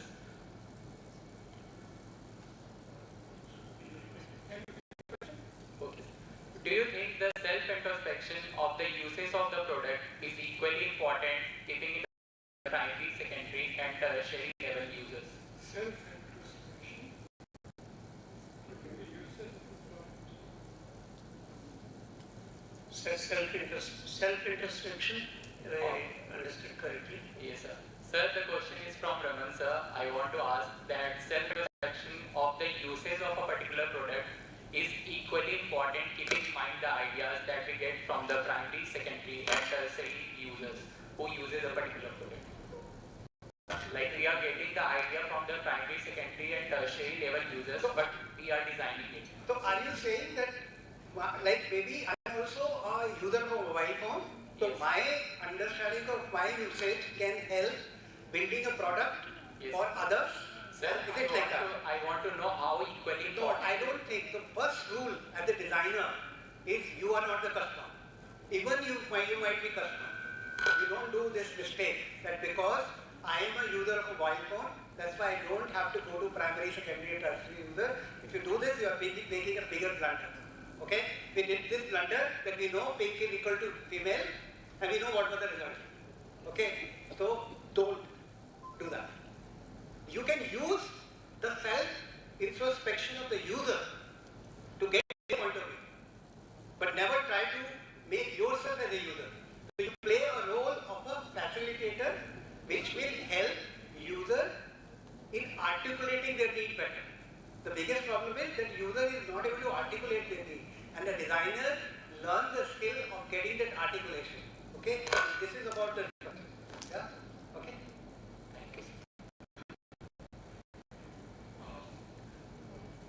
I just want to conclude this session. Now, in each of the very clearly is the power of an insight. You know, we are seeking insights. An insight is like the eureka moment when everything becomes very clear to us, and we see new opportunities. And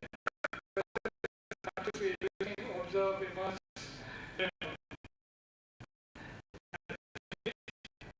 insights. When Ram says, quoting Einstein, that we spend 55 minutes thinking about the problem and not the solution, and only 5 minutes about the solution, it is again trying to find that insight. And Pratul also has spoken about, the goal of the research is to find new insight which can be converted into novel hypotheses, etc. So, yes, as designers, we do best. Design is about creating what doesn't exist. It's about creating the future. So, do we use formulas, methods, will it lead us to the past, or will we use them as stepping stones to step into the future? That is the question. Thank you so much. A wonderful audience. You have made so much noise. Lunch is ready. You must be very hungry. Thank you. That is so interesting that it almost feeling like a session, but we have to follow the timelines because we need to start the second session also, and we have a lunch time also. So because of that, we are ending the session here, and now I would like to invite Director Sir to present a memento to Professor Pratul Chandra Kalita, as he will be there in the next session with us, but he will leave after that. So kindly, Director Sir, please come here to give the memento to Professor Pratul. This is a symbol of gratitude from NIP Jodhpur. The memento that we are going to give is crafted by Udaipur, Rajasthan-based artist Mr. Sanjeev Sharma. This is a handmade miniature painting which is on the camel bone. It is carved here with exquisite detail.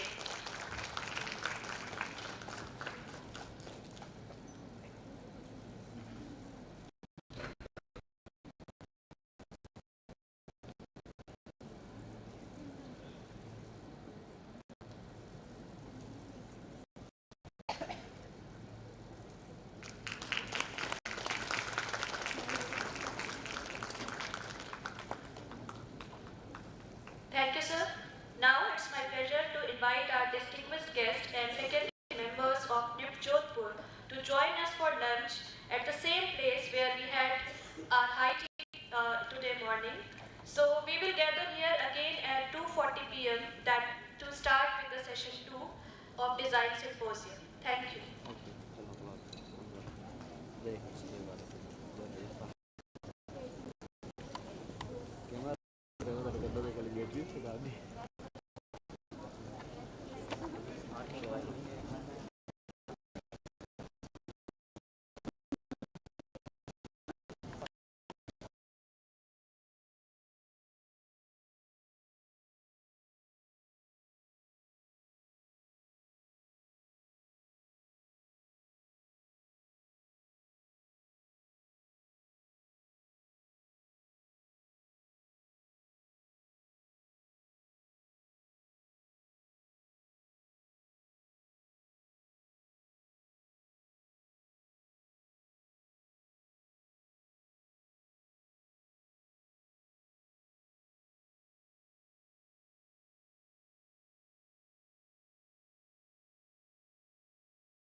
Kalamkari, she documented national rights of the achievement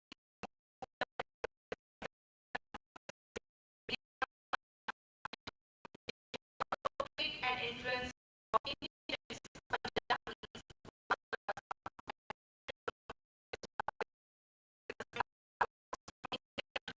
via China and Korea. She was awarded 7 international research fellowships, 3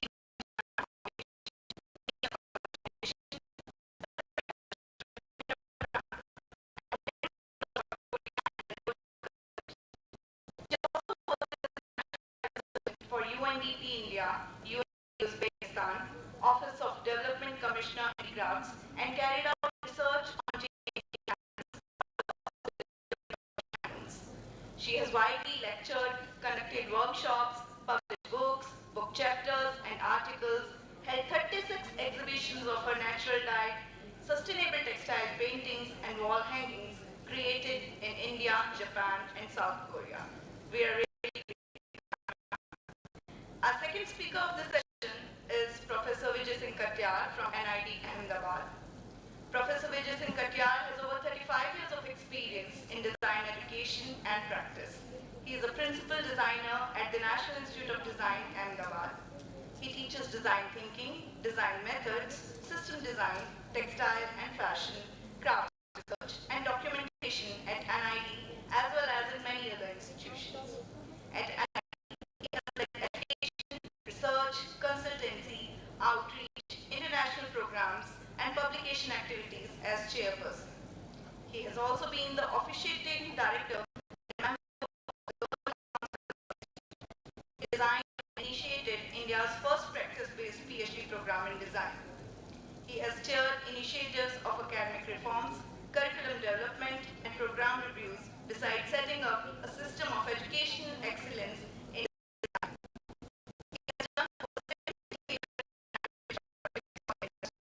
His 2 major books are Design Education, Tradition and Modernity and Indian Saris, Traditions, Perspectives, Design. Conferred with the National Award for Design Services to the handloom industry, he is also awarded a visiting research fellow position to UNSW, Australia. It is an honor to have you here, sir. Surely this is going to be a very interesting and insightful session. So now I hand it over to Professor Dr. Chandrakalita to coordinate for the session. Thank you.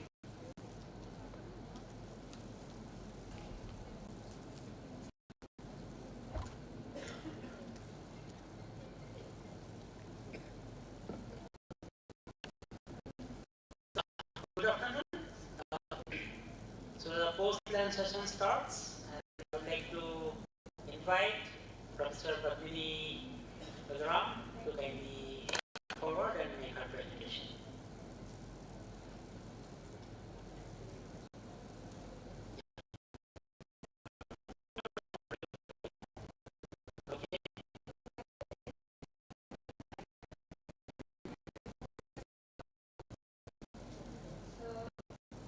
Okay.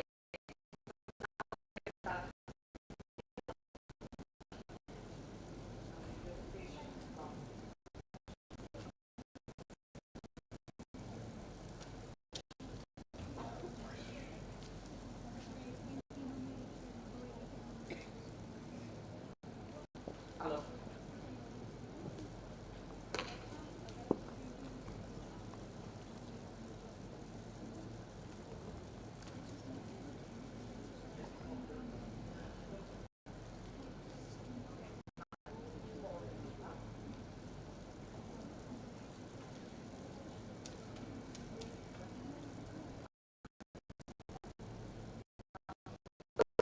So this is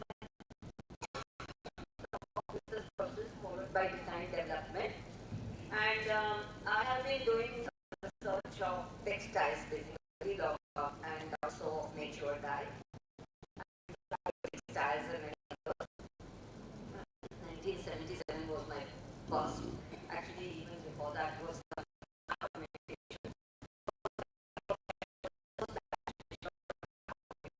in India in a proper way.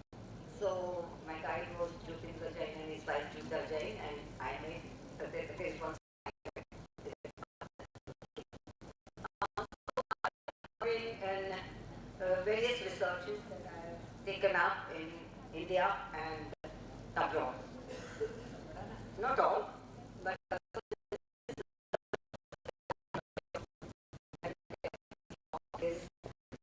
what is the problem to think first, and then what you want to study and why.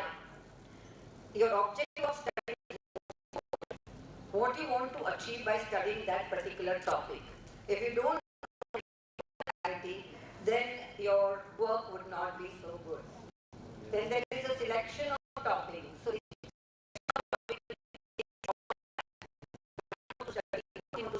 how we will praise your topic. Then information collection. So there are types of information. One from the literature.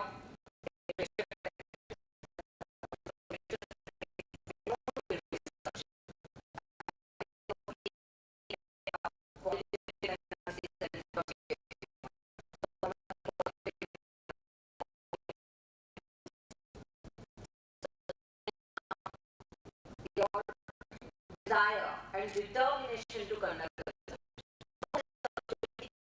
is great if you are not determined to do it. मेरा college में I had to do the PhD that research and still determination and compromise. Then what methodology to degree? Then build up depending on your topic, it will matter. Then experimentation, because you are not just making products like you're going to design. You're just not doing a survey for a company, which is going to design. So therefore, if you are going to design, you should do some experimentation with whatever technology you have documented. Then there is design and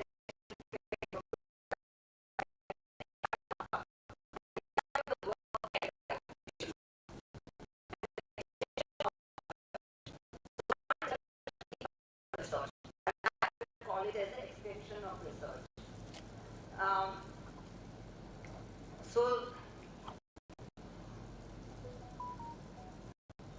So the problem area, there are some choices, there are bad choices.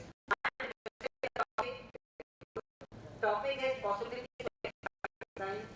The topic needs to add knowledge not only to me, but has a possibility to add knowledge to the society, do good for the society, even better. So then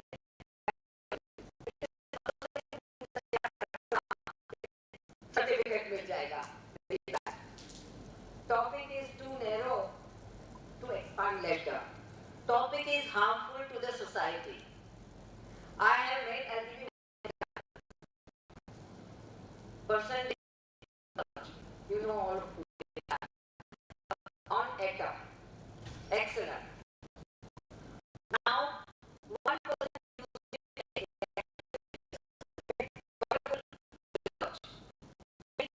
excellent. Reduce the cost of electricity, made many places which were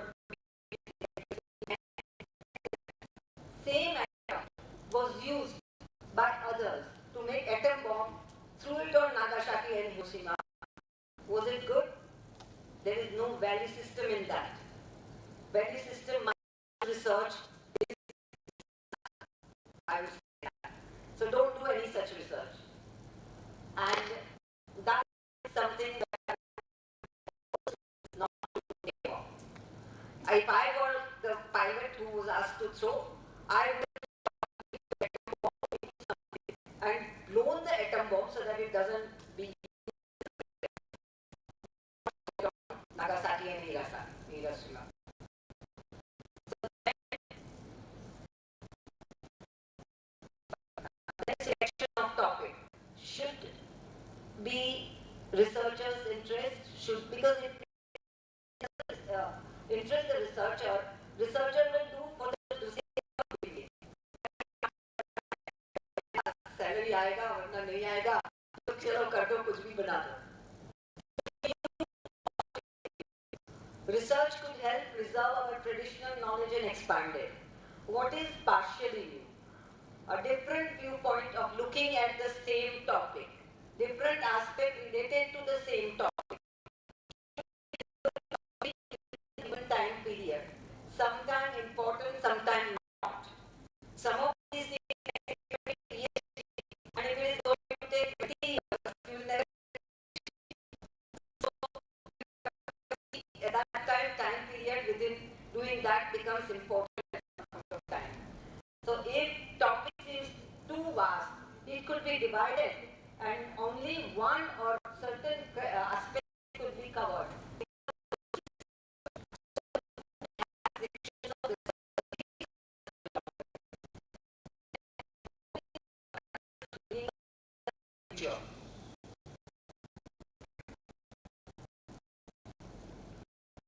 Okay. Professional research, which I did for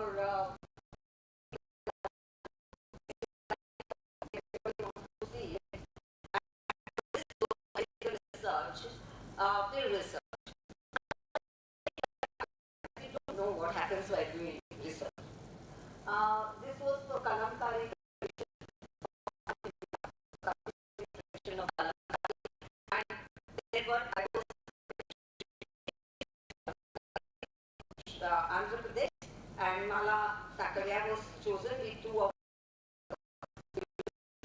she was doing trade textile collections, so that was in Masulipattnam. So she covered Masulipattnam, I covered Srikalahasti and Kumbakonam. Kumbakonam is in Tamil Nadu and Kalahasti is in Andhra Pradesh, Srikalahasti. So this is through NID. So found out that natural indigo was missing. I went to, first we went to Masulipattnam. And then I said, but Kalamkari has indigo also. Where is the indigo? I didn't see the process of indigo dyeing. So he quietly took me to one room and he showed the room had all the indigo pots upturned. So I said, why they are all upturned?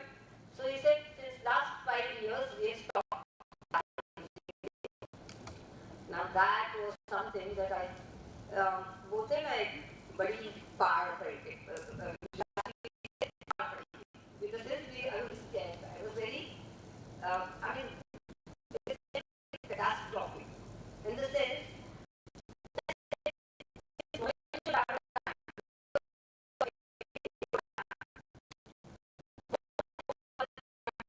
old tradition have anything written. These people stop their children because the knowledge was passed on hereditary. They won't children, they won't teach others. And if grandfather and father stops doing this, children don't know. They don't know how they pass it on. So whole culture and whole traditional knowledge will be absent. I don't want that to happen. Now what should I do? I was not a multi-millionaire or anything. I was staying in a very small place. I had hardly any money. So I said, what to do? So I document. Paisa कहाँ से आएगा? Don't know. जाओ थोड़ा सा. So कंजूस बन के second class में चढ़ के चले जाओ.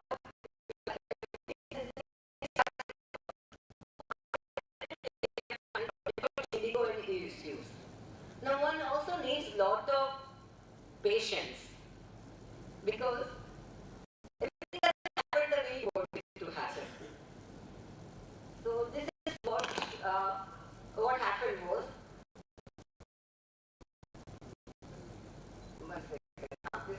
Okay. So it turned out to be a multidisciplinary project. Because how it turned out to be a multidisciplinary project? Because when I started working on indigo, I said now what to do, how do I start? I talked to several people who are kind of knowing and who had some idea. And then I said no, what I need to do is starting from zero. So I started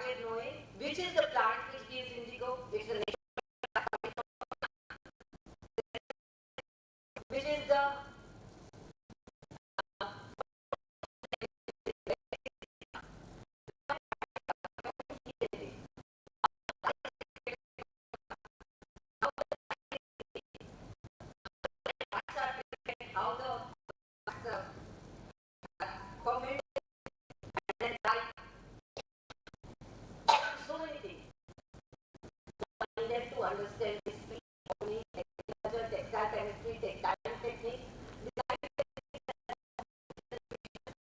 led to various characters of design. So there were like so many things that I settled which I never learned. So that's what kids, I said, chalo,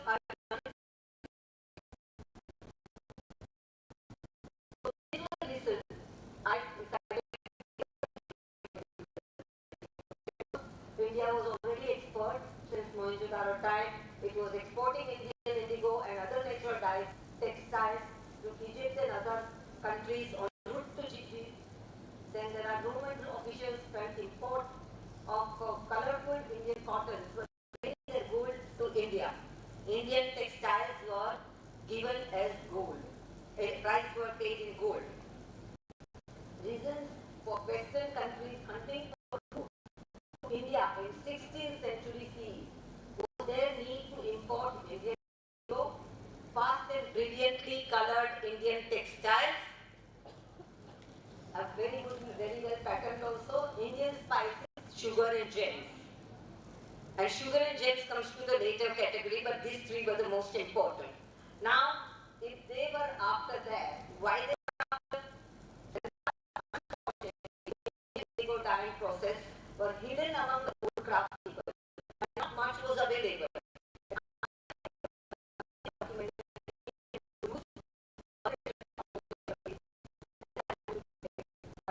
To document it.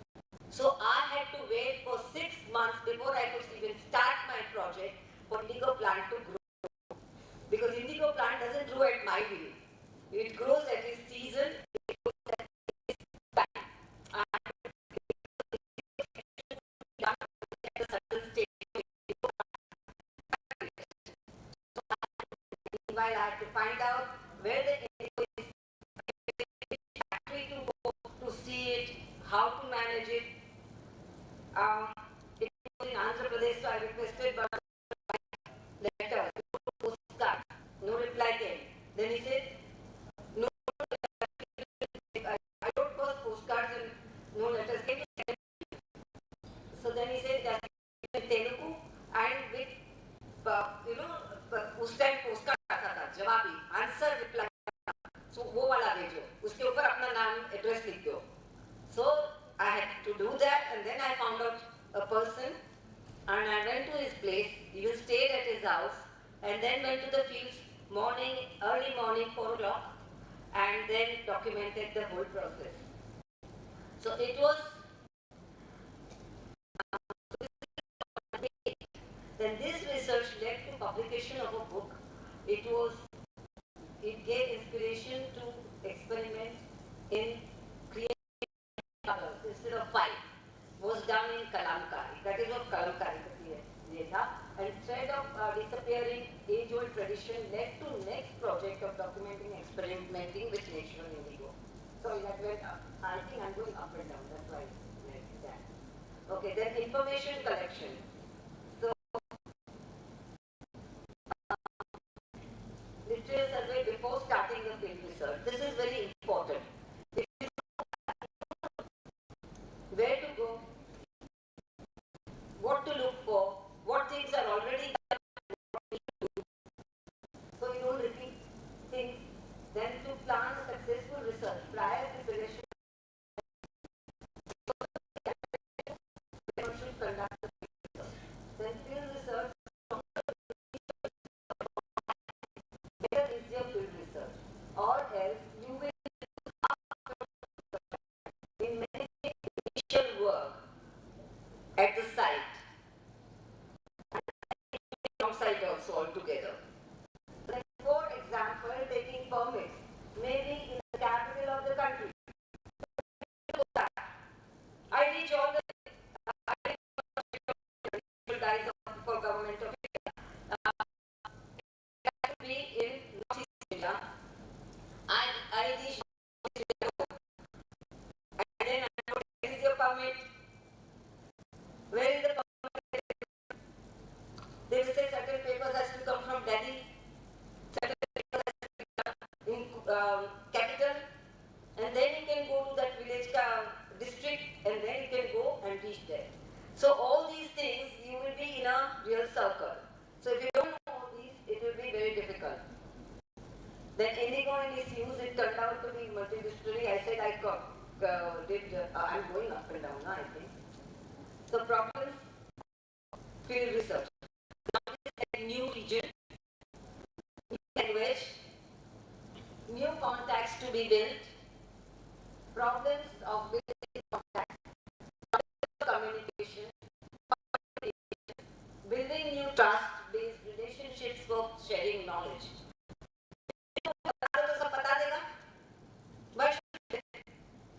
Why should they spend their time? And why should they give you all free of charge? And who are these people? These people are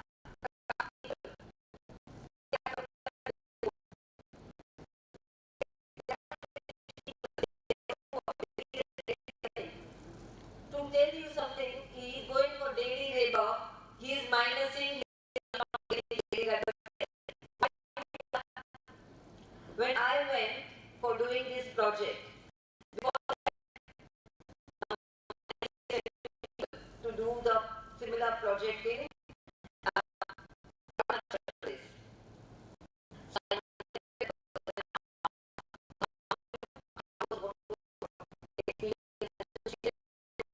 information.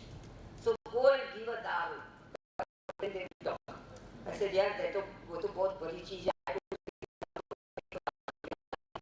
क्या करें? दारू तो पिलाना नहीं है. I don't want to give anybody.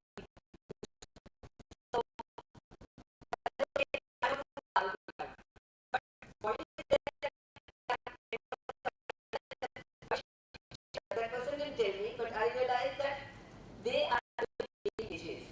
So their daily wages, the very first thing I did is I found out how much is the daily wages. Whenever I went to approach, I went to something like that. And I also carried lots of things myself. And I went and told them, please tell me, and I will pay you for your daily wage. Which is, I will pay this much amount, which was little more than the daily wage that they were getting. So they said that, they told me everything of how to do, not only that, it was very difficult to find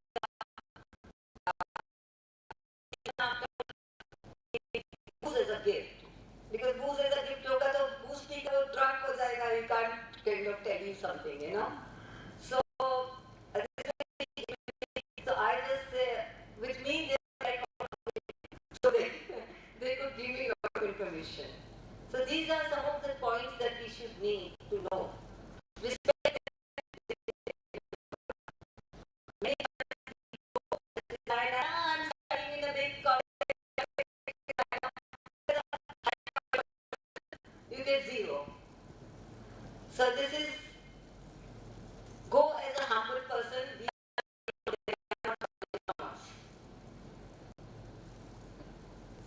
then you build the trust. So then, what you should do, plan places you need to visit. Do you know same language, some language to communicate with people? Contact people, make alternate plans, carry out all the processes related to travels and research, contact necessary organizations and people prior to going, complete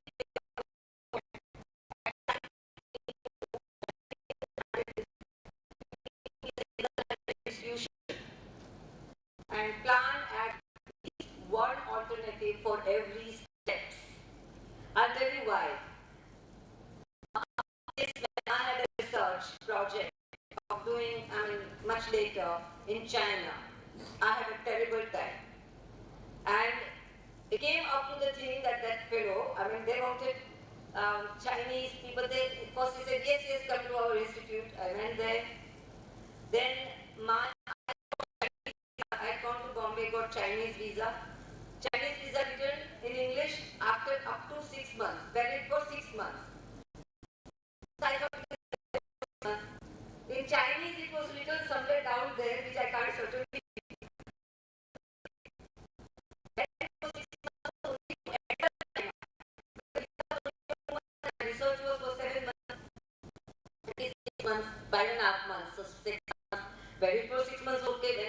to China, they told me, no, your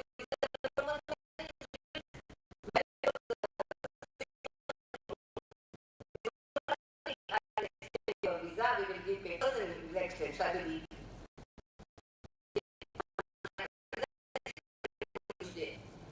On Friday afternoon, he tells me that you pay me certain, then and that money was even more than what I was getting in fellowship. So many thousands of dollars. मेरे पास तो था ही नहीं. So I said, कहाँ से? So otherwise you go. I said, I've done so much research, so much primary research and all that, it will be all wasted. Now what to do? I had contacted, those days there was no internet. Chithi likh ke, I had contacted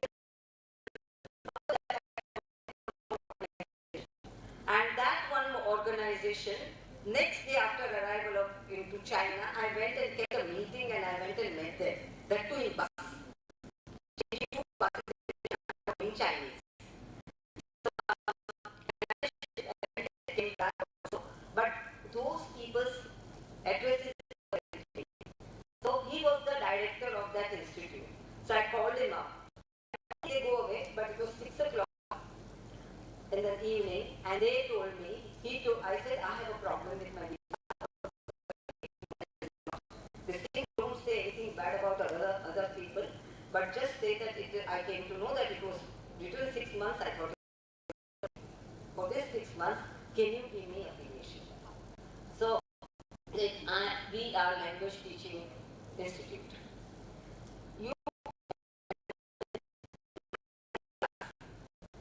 And then I said, but I won't be able to sit and learn your Chinese because every day I have to do and I have to do a lot of field trips. So he said, doesn't matter. You come and this thing.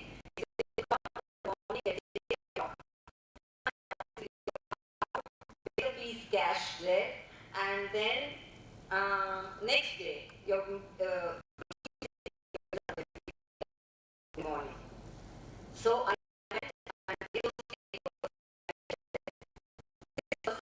and my affiliation. He was also staying. I was given campus accommodation. Mine was on ground floor. His everything was somewhere there. So to go to office, he saw my handling of clothes. He wrote to my saying that she has not gone. If she doesn't go, then we will do a police complaint and she will be. So things like that happen and you don't know what to do. That night I told my he was upstairs, he was a foreigner. एक की रखो, मेरा heart attack हो जाएगा तो मेरे को बचा के लेके जाना. So this thing, so this is the kind of things happen. Second alternative, which I had contacted, I would have been in a great soup. That second alternative helped me. And I'm telling you this from my real experience. You must have alternatives. You don't know when something goes wrong. Last minute, you will have something popping up all of a sudden while doing research.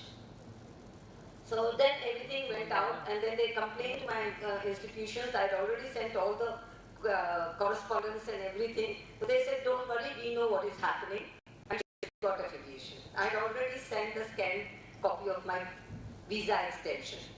So all these things happen. To know what happens especially in foreign countries. And that's why it's also very important to know basic knowledge. I learned a little bit of Chinese, but I couldn't do it. I did it much better in Japan because before doing my Japan Foundation Fellowship, that I'll come to you after next one of this, so I'll tell you. So not to do is do not go to the field without do not depend only on your electronics. Carry phone book that everything is deleted and you will be stranded. You don't even know your father's number or your mother's number or your brothers or husbands or childs or anything. Wonderful, you are still. At least if you know the number, you can take somebody's help to call from,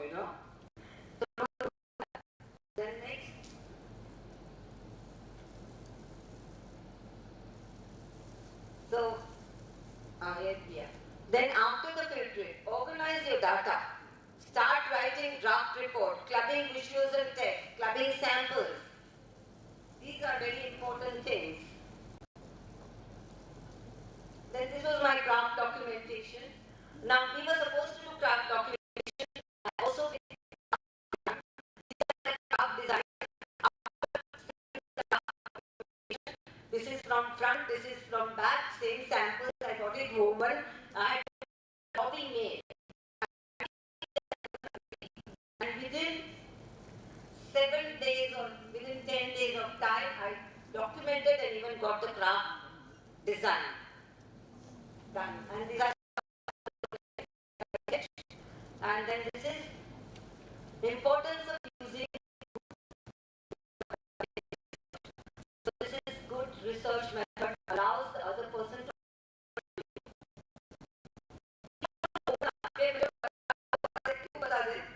why should they bata de? You know, so which happens if you are well prepared with language and humility. Many times we are designer. Gone. Do your colors up. Color down is a better situation. Okay? And many times, that's the reason I realized this. So when I went, like I had gone and done some of these field trips.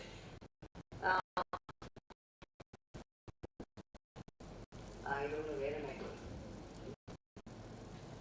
So design is doing experiment after your field research.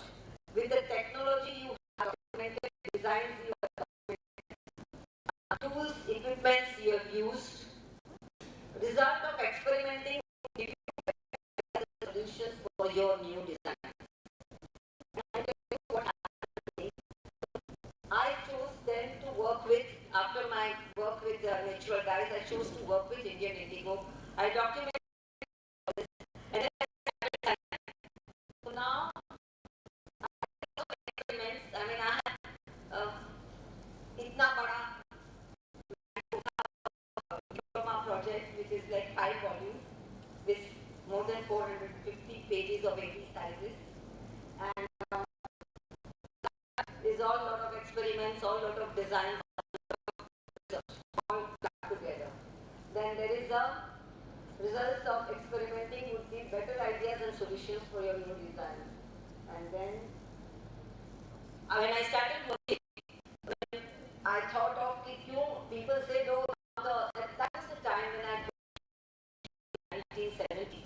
In 1970, people thought chemical in the world. And like a boom of chemical dyes.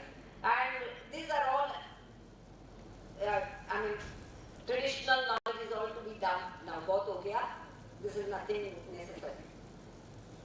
But I felt that after 40 years, if you feel that chemical dyes are hazardous, what will we do? Now it is 45 years and we have come to know environmental hazards of synthetic dyes. Closure of Tirupur units in 2011. SC order closure of Tirupur dyeing unit. Okay, January 29, 2011. It further mentions the Madras High Court has ordered the closure of all dyeing and bleaching units in Tirupur because it generates a filth of India's textile exports.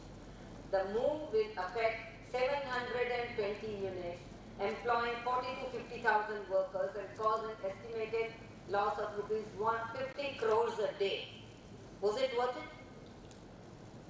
Yesterday, I was talking, day before yesterday, when I was talking to students here, one question came. I was talking, and that question was that Gandhiji did, I was giving a talk on Gandhiji and Khadi, and question came that, oh, Gandhiji suggested cotton, but he didn't know that cotton is eating so much water. So therefore, polyester is better. So I said, I don't know how on the spot, I said maybe it was rude or not, I don't know, but I said,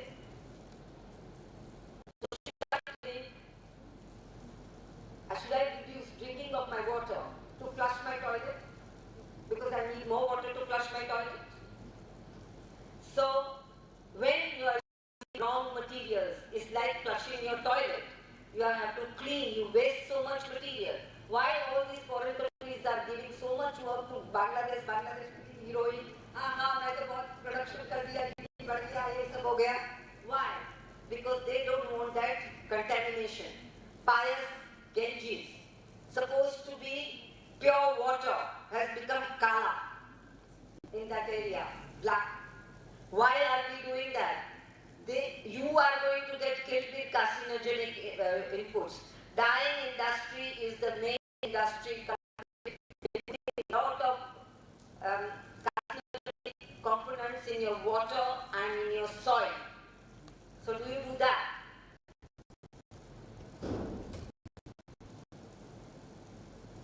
So research leading to design development. When I did the research on indigo, I found out so many such things. So I started a design development. There's a traditional sari, and this is my sari which I had designed. It is still there. And I yesterday showed that particular this thing which I showed to the people who are not there. This is my dupatta which I dyed in 1979. People say, do you think this is good color? This is, you can see different colors. This tie-dye fabric is folded and tight, and from the beginning it is like that when it is kind of open up. This is the main color. Do you see? And this is washed. This is used. You will find some tiny holes in this fabric.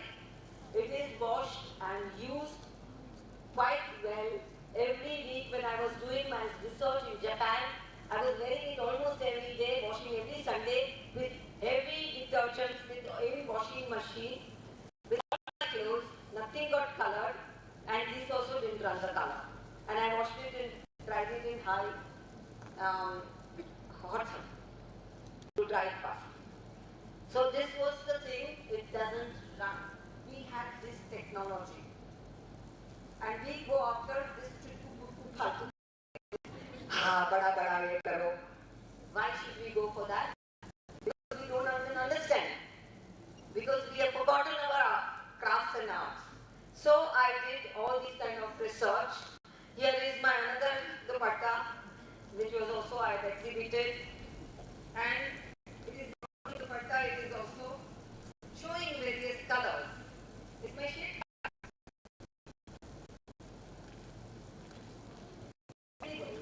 Indigo dyed by me in my own wax. Indigo dyed by me, but in Yellappa's part, which was very, very fast part. And he was one of the person who was adamant that he wanted to leave this craft. So I said, don't do it. You are very precious. And till his death, he was doing this. We had invited him after my research of natural indigo. When I presented my work for my diploma project jury, I had an exhibition which was at least half of the size of the hall. And it was all full. So with my prototypes. Now that prototype, the manager of this Gujarat State Handicrafts and Handloom Development came, selected certain products and gave craftspeople the order. So all the craftspeople who worked with me were very happy to get these orders, and he gave 2 years sponsorship to NID to do indigo dye teaching workshop to the craftspeople. When I had gone to Dhamadka, to Mohammed Bhai's place, who is quite well known in Kutch and all, he was using only chemical indigo and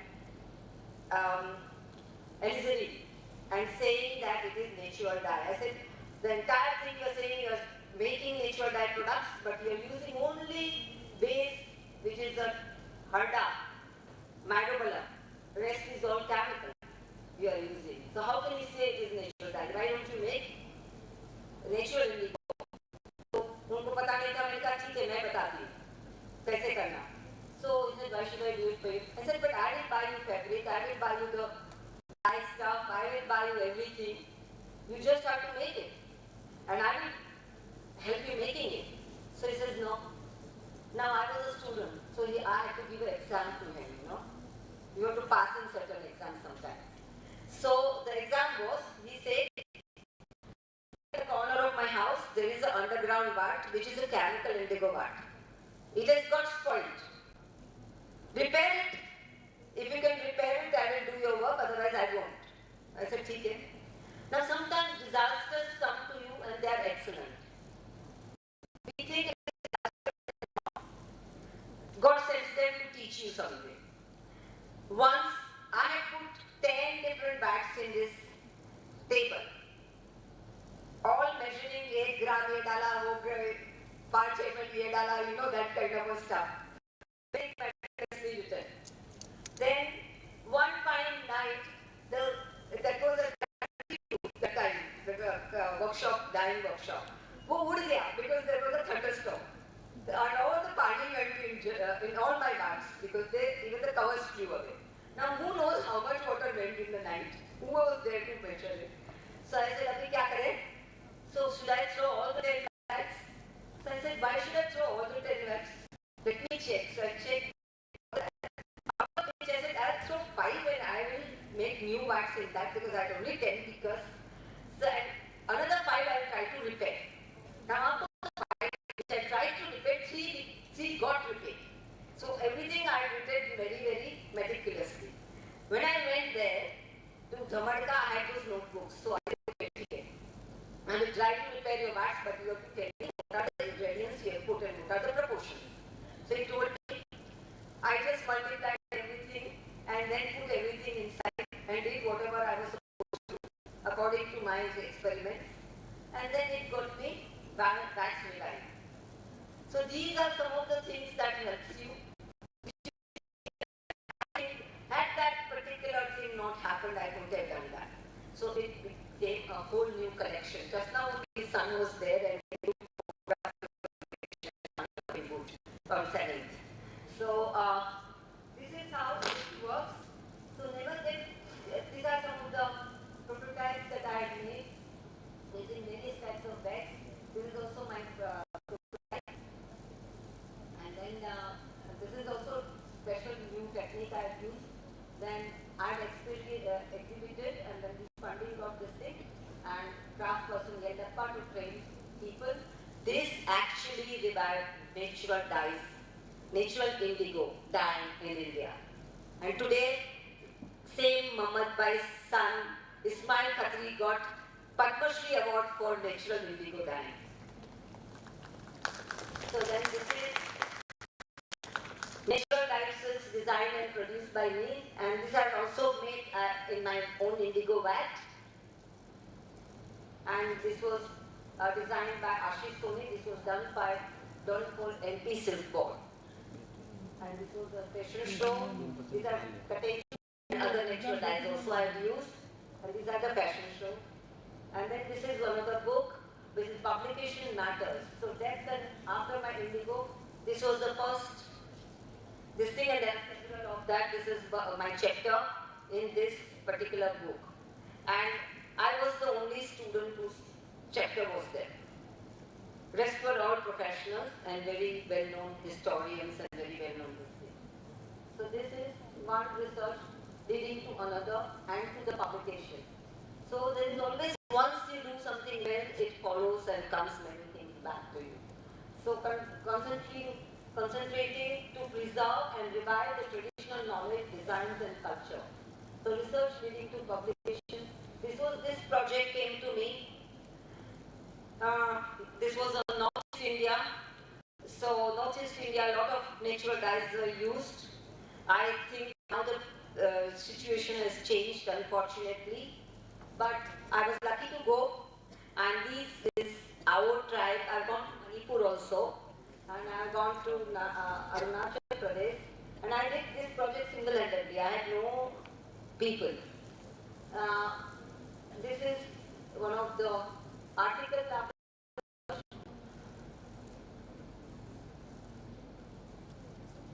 Then this is use of red dye, goat's hair. People think dyes could be used only with textiles. This is for goat's hair.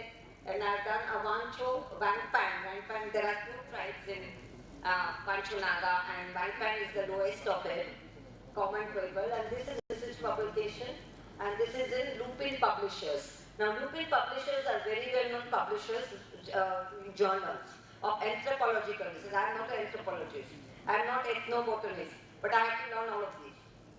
So then, this is, when I talked to that lady on the email and all that, she said, we charge $450 to publish an article in our, because ours is a very well-known. I said, I don't give you a penny.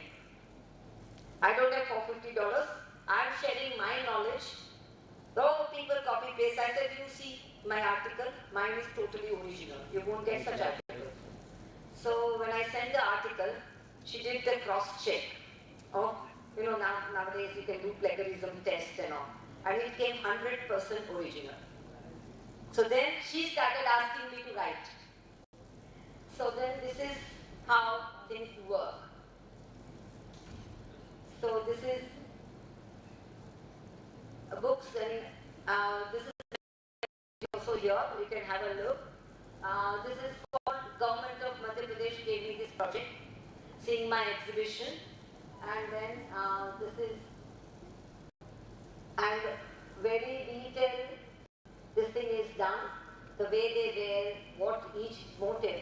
I've taken each and every motive, explained their meanings, where they use, why they use, what is it, and how the lines are done. So so this was another research that led to indigo and its use, a comparative study between India and Japan fellowship to do this. And this research was very long, and these are some of the Japanese things that I documented. Not only I documented, I had the opportunity to learn from their craftspeople, and I made a lot of prototypes. So these are some of my works in Japan, done in Japan, and these are done in their, this is done in their workshop, this I did it, then some right there, and some that I did, where I was affiliated, in Japanese indigo. So then, this is the workshop I took of children to teach them indigo dyeing and designing in Japan. And these are school children. One of the teachers who was come to NID, when I showed him with this photograph, he said, you should ask Air India to give you half ticket, because these are first standard students. Center mein main hu, mere piche bade bacche hai. Their heights are more than mine. So, this is confluence of culture. Indigo is used in Southwest China and South Korea. This was Asia's Foundation Fellowship from 2003. Now this is, it covered 16 in India, I covered 16 tribes. They call tribes as minorities in China, so I covered 16 minorities in China. To compare them with Indians, because Southwest China is close to Northeast India. So this is special computer to be procured for myself. And there were a lot of frisking. In the middle of the night, they will kind of wake you up when you are traveling and frisk you and then let you go ahead. And while I was doing this research, SARS-1 broke. So there was a lot of hassles, and that was the one that, like I had said, I had to change my affiliation. Then this is the area of Han minority, and that's supposed to be me, which doesn't look like me, trying to learn batik painting. This is another one, dyeing Hongto Yao. They're dyeing natural indigo. Do you think these are, sorry, this thing is wrong. Are the tribals less fashionable? It is a real God's help to reach them. You know how I reached to this tribe? They were in the top of the mountain, and I just had no address. I don't know whom to meet. I said, okay, government ka office mein jaake puchungi. I was just playing God. I reached there, 5 o'clock in the evening, no hotel there, and I'm just looking at where to go, where to go.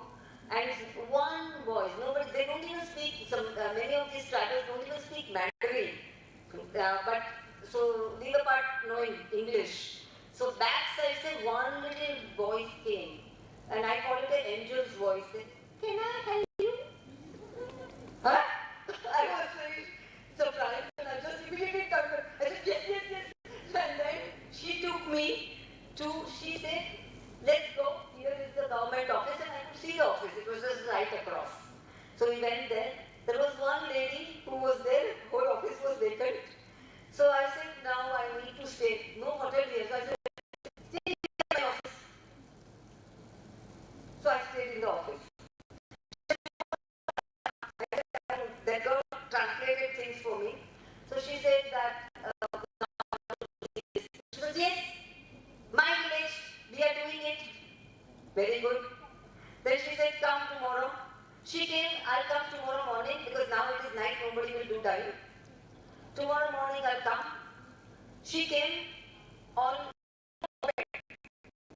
And I sat behind a moped going to go on the 5 kilometers on top of the hill. And then I saw miracles.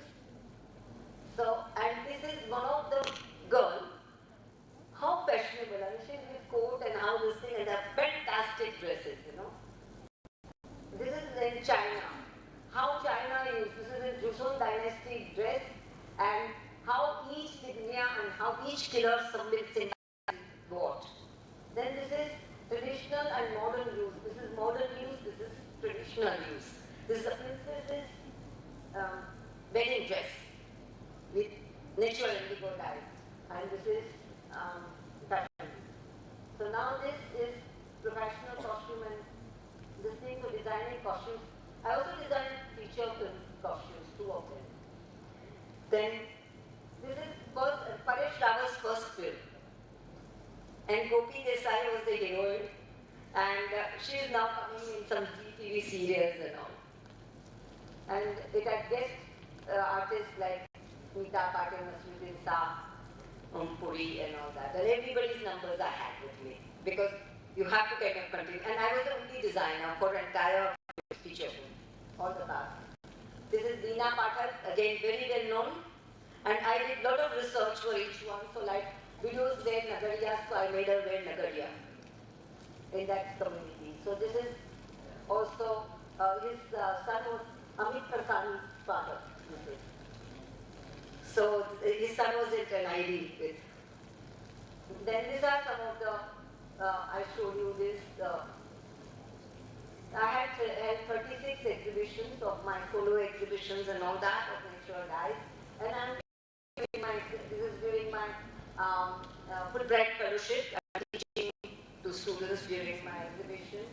And this is the wall hanging. And this is a very precious wall hanging to me because this wall hanging gave me, I showed off the work and they liked this very much, and they gave me my first ticket to Japan.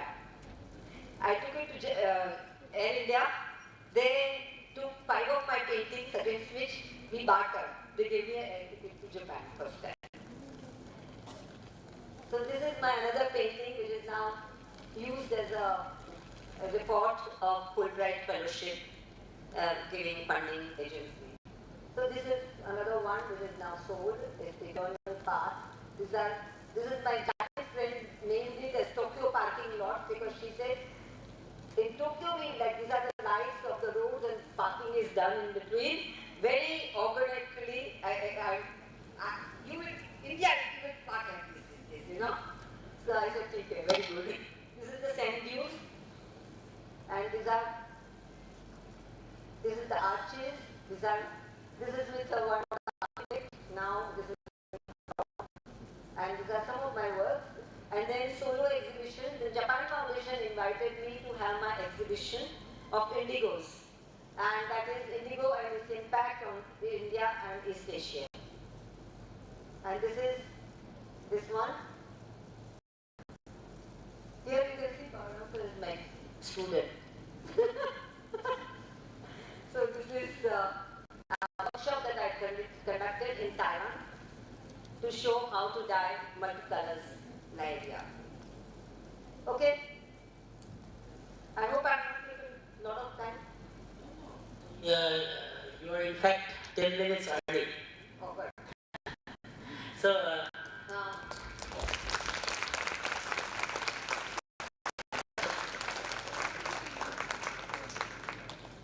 thank you, Professor. So, now it's open for question. Maybe we can take 3 questions, right? We can take 3 questions minimum. I'm expecting primarily because Professor Padmini Balaram's presentation was mainly targeted towards the students, maybe undergrad students.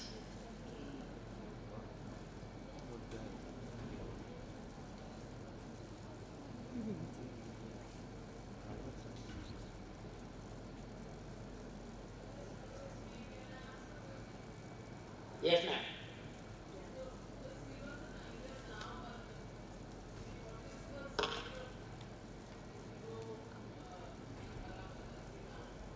Well, basically, some people have started doing indigo diet, that is there, but there is again, there is a lot of dishonesty at many places.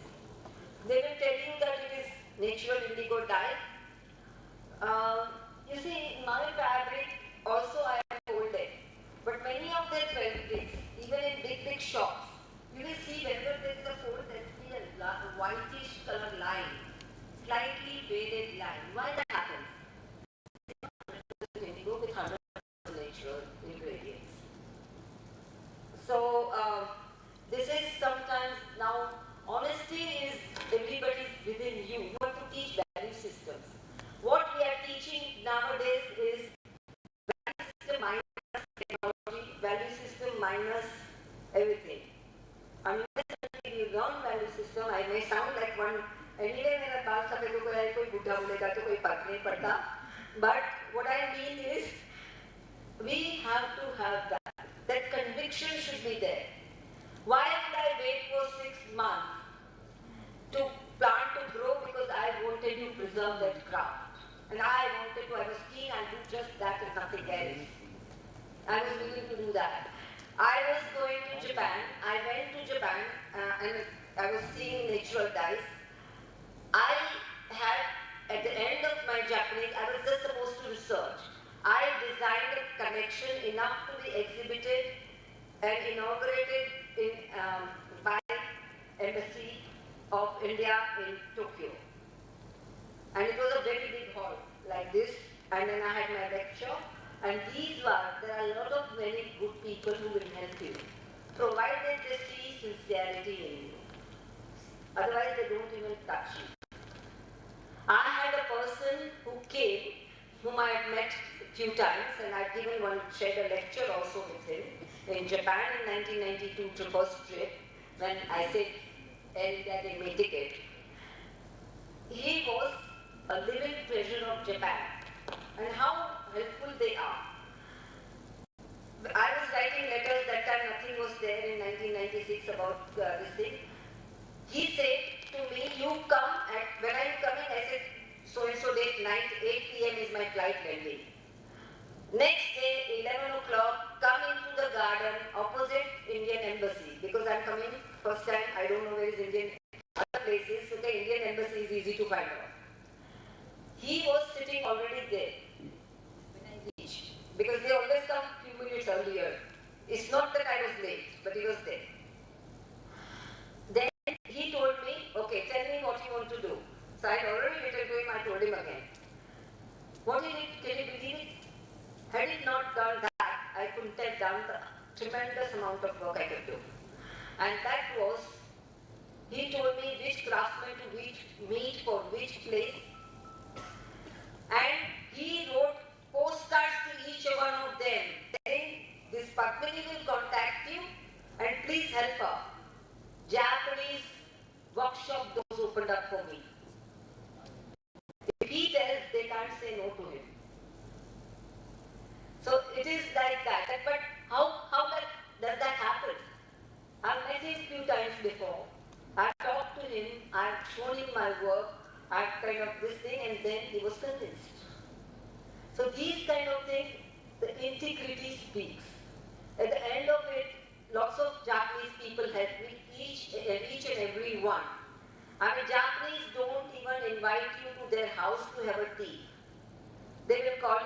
hotels. And I ended up staying with many Japanese when I did my field research. So that you can imagine the amount of confidence they had. Otherwise they would do that. It's impossible.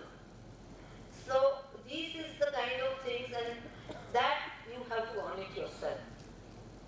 It doesn't work with, had I got pots of money, which I didn't have, but had I got pots of money, if I was multi-millionaire and had lots of money to throw, also I would not have been able to carry out the amount of research I could carry out in 1 year. I end up doing 5 years, 10 years work in 1 year. And that is not I say, but my Japanese friends say. So, okay. Yeah, excuse me, ma'am. It was wonderful. Yeah. Is there any scope for, expanding this as a business and economy of the scale? Yes, certainly. I'm thinking now I'll do that also. Because no, it's not just the earning money. There's something that I can give which others are not able to. I heard that the Chinese are very exporting ethics, organic export and business at a very much better level. All the handicrafts and maybe handicrafts also. Yeah. So they are doing much more than us. Yeah. So as India, because we had heritage, we had land, we had resources. So how we can Yeah, there are many ways of doing things. So that is, it depends upon everybody's interest and what they want to do. See, if it is, one is, I'm not doing this business just for earning money. My intention is something totally different. So one is I want to keep the craft alive. Before I die, there should be some things should be carried forward. And it should not die with me. Heaven mein chala gaya knowledge. Wahan se to aata nahi wapis, So I don't want that. Second, there are certain things that I have found out which I am not discussing right now, for which what technology I use.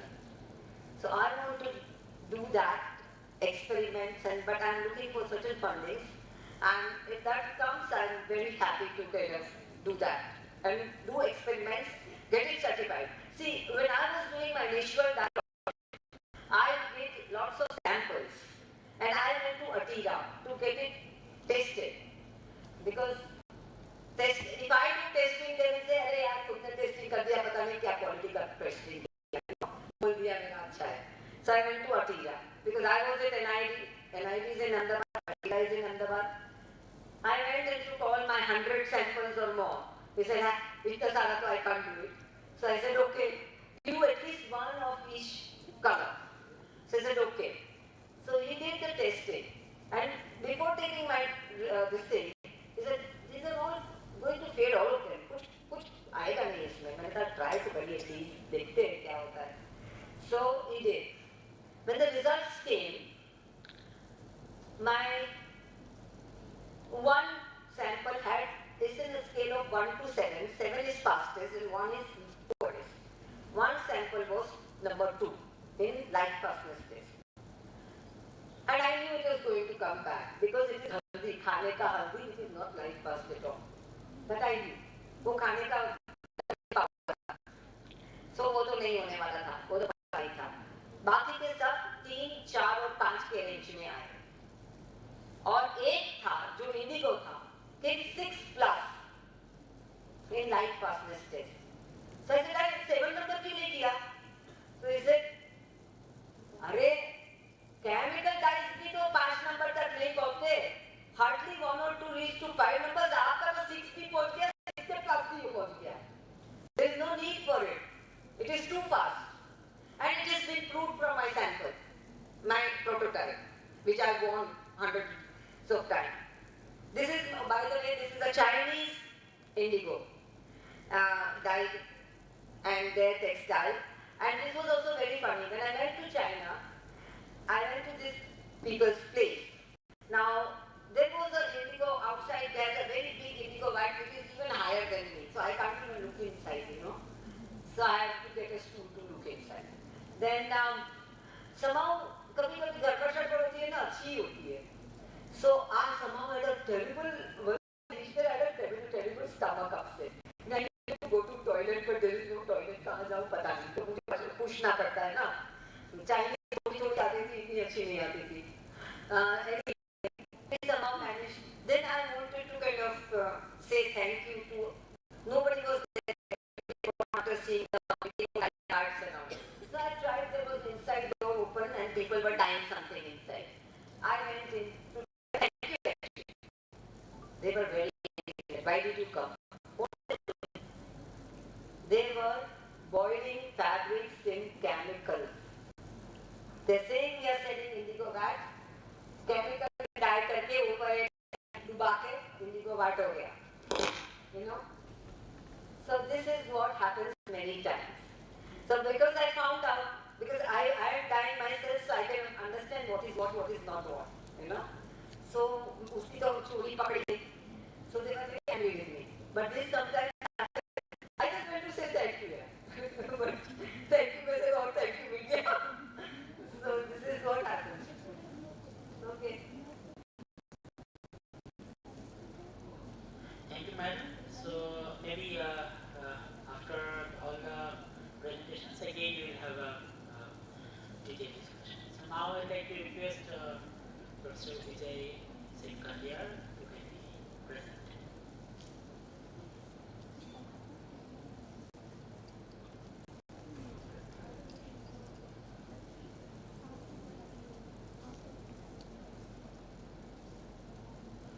Okay, good afternoon.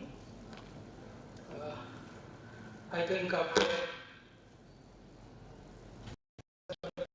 4 presentations, 3 in morning session and 1 just now, so much of in-depth knowledge and understanding imparted on this platform. And I think my task at 3 o'clock is my journey to come here to Ahmedabad, and such a wonderful wonderful breakfast with kachoris and lunch also, quite interesting and heavy. Possibility to keep you awake, particularly sitting in the back seats. Okay, so taking Raman, I don't have a story, but I can tell you one share. And non-Hindi speaking people may forgive me. The share is in Hindi. न लब मिले हैं, न आँखों में अश्क आए हैं, न लब मिले हैं, न आँखों में अश्क आए हैं, आज हम कितने सलीके से मुस्कुराए हैं। न लब मिले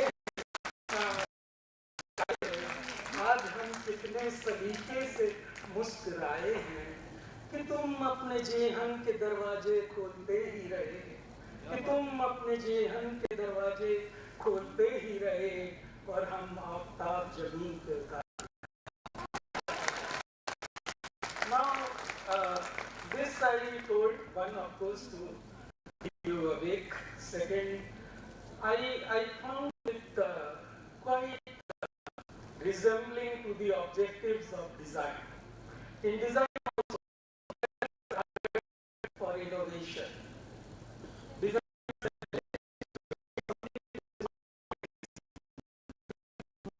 which has not been seen before, and you got to create that, bring it to the reality, so that people can say, wow, we have never seen this, and they really need it. And that is the task of designer. And come to think little deeper, the task of research is also there, very similar to that. And research is something which feeds into the whole activity, provides competency to it so that it can forge ahead and visualize it. Now,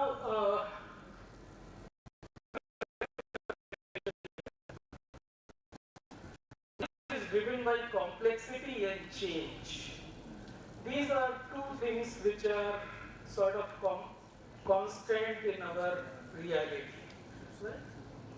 We encounter new situations, some we can decipher, some we can understand, comprehend, and there are many situations we are not able to understand.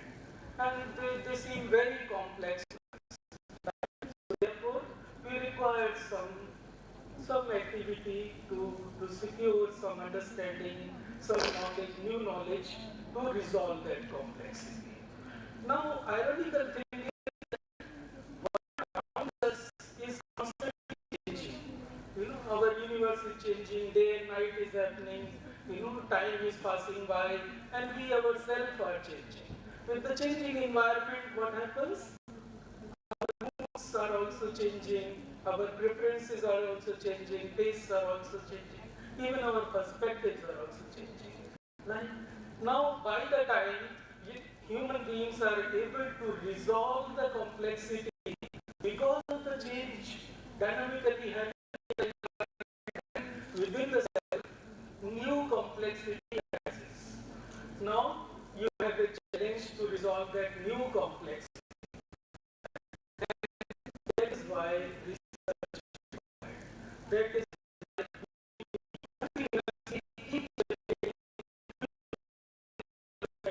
so that we are able to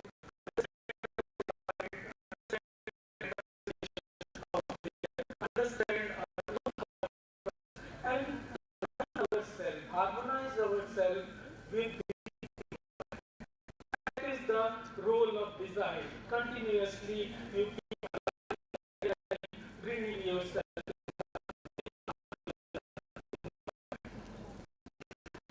Now, what is also happening, the way knowledge is growing today, mathematics, field of mathematics is realizing very much akin to the music. Field of physics is to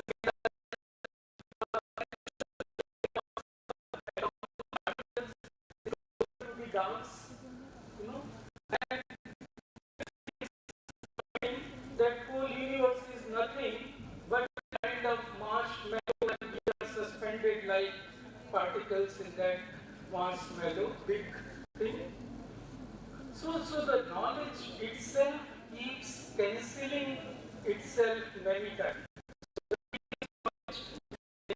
That becomes irrelevant, not related to the context, and therefore you need to discover something new.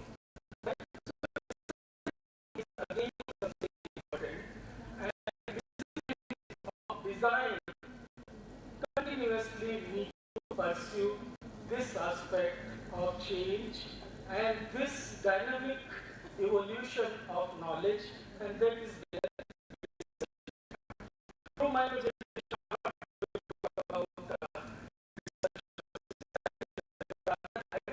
about a couple of very useful in my practice real life scenarios and brought that understanding to the classroom and introduced as and so the tools which I'm going to talk about something very new, but the manner they are introduced in understanding design, in understanding kind of situation and scenarios, that seem to be little rewarding.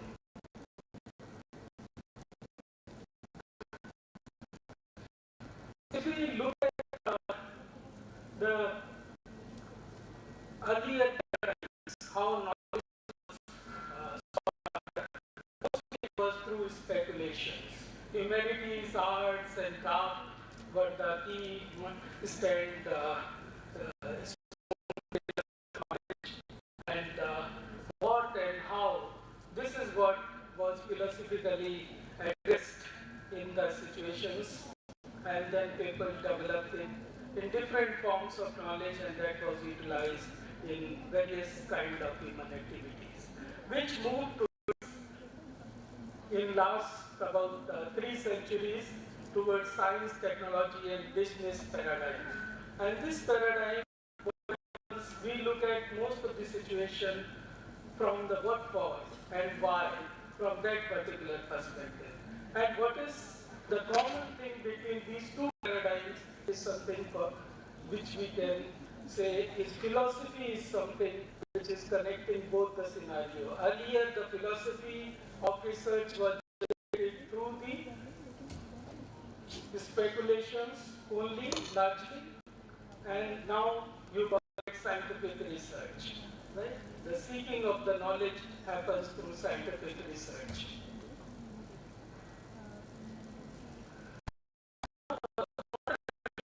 Research, it evolved around 19th century. They say it developed in Germany, and especially during the two world wars, when to come up with new innovations, new product ideas in possible time. And so research methodology, a systematic approach to research, and those kind of practices century.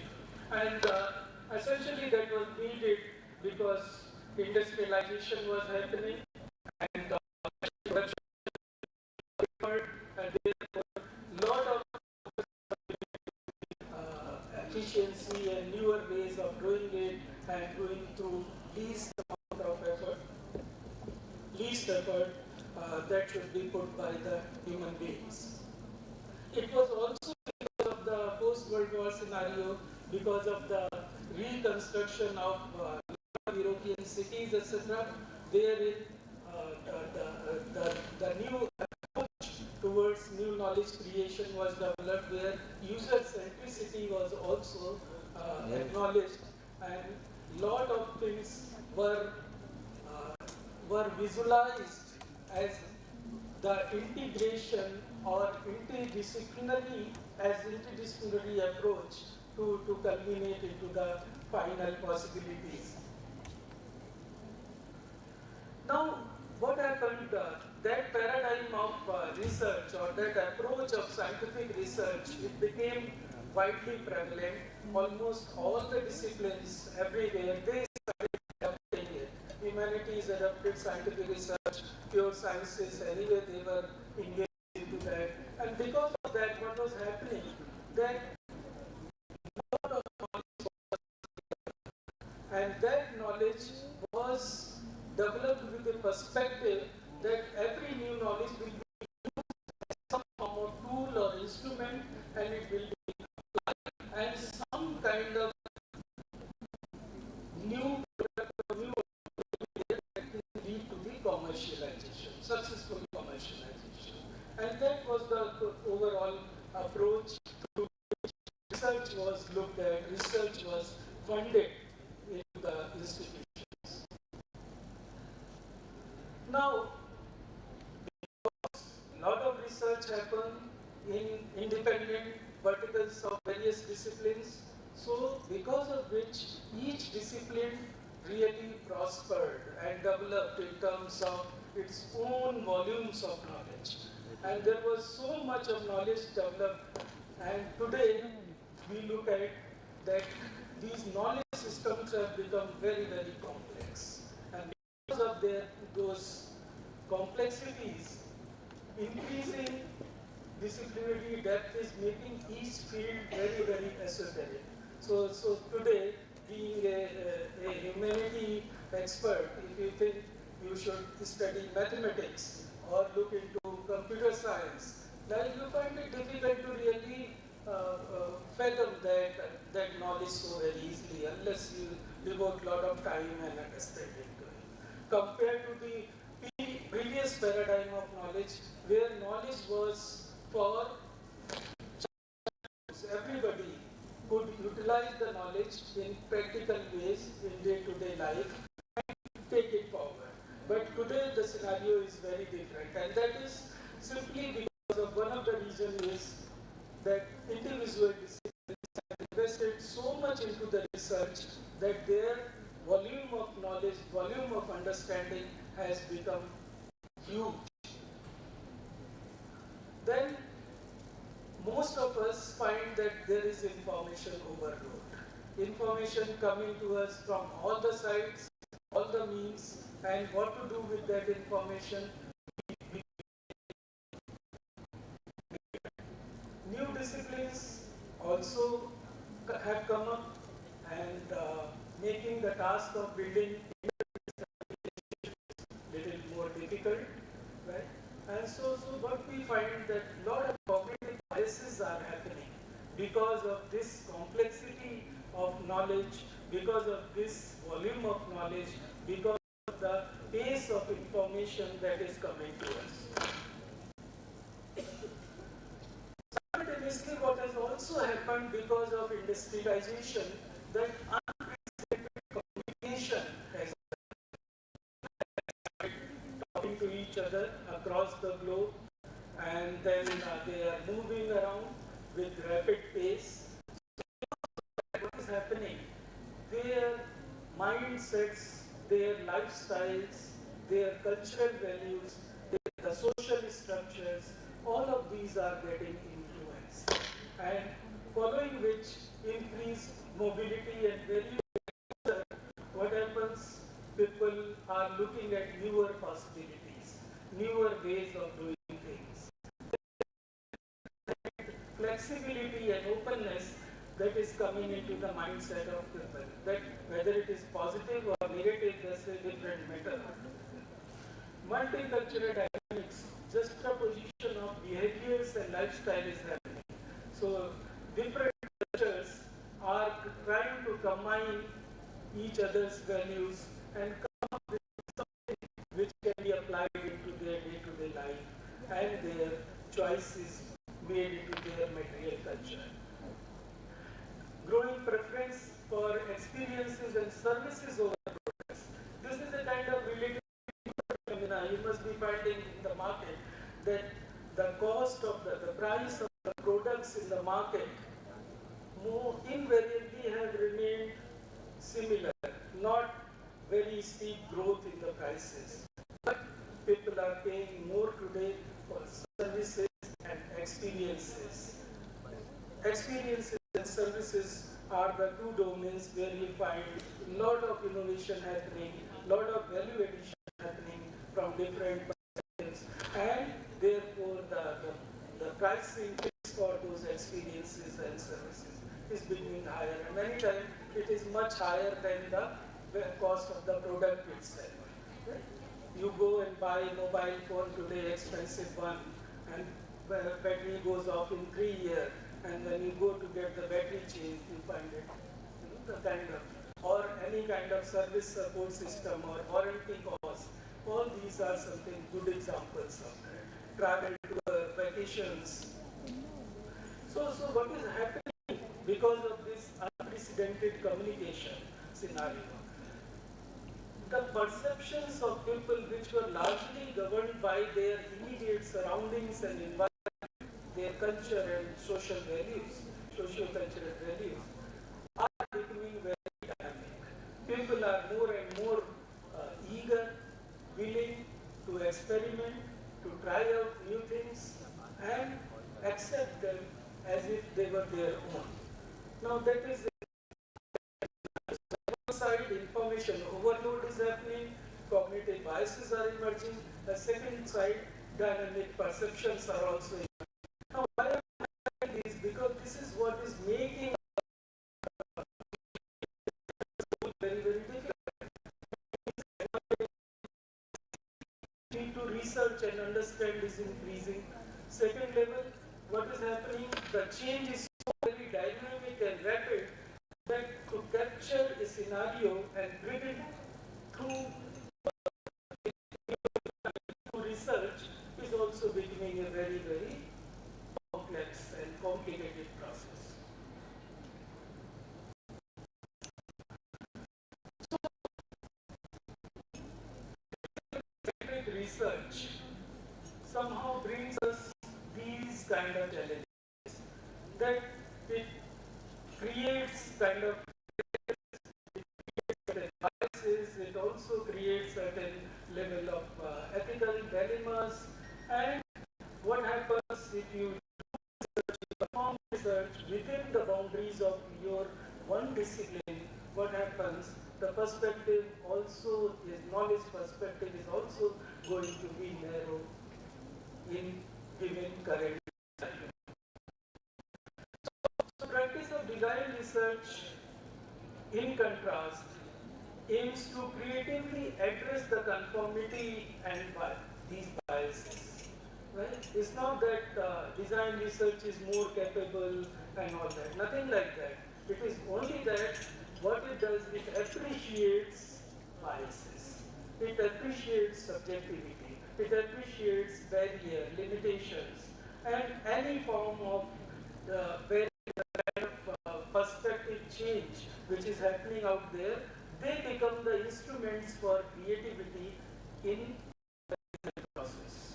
And that research wishes to deal with this level of growing complexity and dynamic situation in the environment.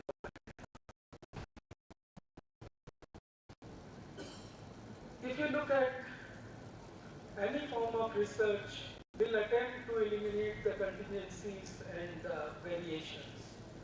But design research actually welcomes contingencies to accept variations in problem definitions for solution. Like morning, Professor Balram was mentioning, later on Professor Raman problem space, we need to really spend good amount of time. And we really need to understand the anatomy and structure of the problem so that we are able to really understand the real phase of the problem. And also some interesting ways within which you are able to connect various nodes and elements of problem. Create a very interesting, imaginative problem statement. Because your problem statement should also be such interesting thing or challenging that you yourself feel, wow, this is the problem I must work towards, work to resolve. That is something, one of the major challenge for today's designers, creators, entrepreneurs. Because you talk about any human need, every human need has been historically fulfilled so many times in different civilizations over centuries and periods, right? But what happens? We still discover new products, new possibilities for those same human needs, be it clothing, be it shelter, be it transportation, be it food, right? Why is that happening? That is simply happening because that opportunity from different, fresh, new perspective, fresh, new eyes, analyze that, discover new elements, new nodes, which can be leveraged and reconnected within the problem framework and then take forward. Right? And that is where we need to be as creative as we would want to be in solution development phase, in the problem understanding phase.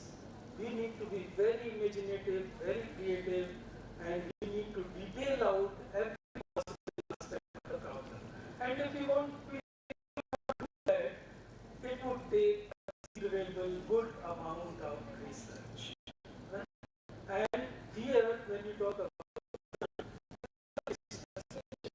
assembly of multiple disparate elements, we bring them together within a given context, try to organize them in certain framework, right? It's like making a picture or combining certain elements together in a given composition. So it's like making a composition, recomposition, which is in harmony, which is pleasing, which is new to the eyes, which could be called innovation, right? But all of this require to understand those elements, nature and behavior of those elements, and also the relationships across those elements from new point of view. When you will be able to reconfigure them, play with them, and then create something which creates a new symphony.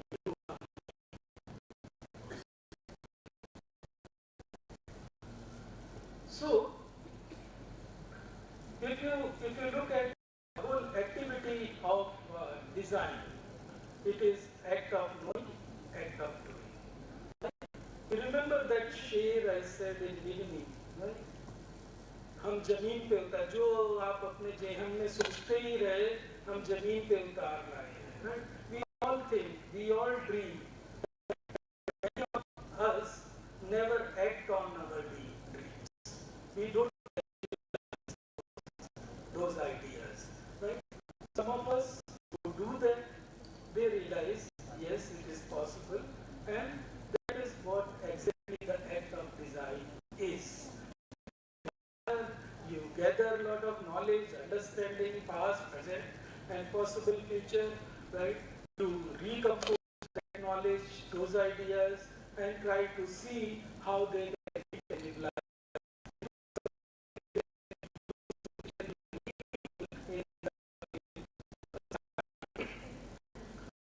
So, design is about act of knowing and act of doing. If we accept this, then research is something which is integrated in as part of design process itself. Like when you are doing the act of knowing, when you are looking around, you are seeking knowledge, you are seeking resources from different quarters, right? And then you are also wondering how to make together, what is relevant, what is not relevant. Right? You are understanding the context. Based on your understanding of the context and the user, you try to make something and you test it out with the user targeted audience, whether it works or not. Validation is again another important step in research. Act of doing itself provides scope for validation of the knowledge which you have sought, which you have discovered, which you thought is perhaps new relationship, new possibility within that knowledge. Another act of research as well as design is to simplify the complexity. Right? Complexity we talked about in the beginning. Right? So design, what it does, something we get over, some about we are not able to we start research and understanding that process. Certain utility, certain need which we have in our everyday life, but we don't know what would be the solution for it. Then designers try to, fathom some relationship, some connections, requirement, and they try to rediscover that product or develop a new product which can fulfill that need. Right?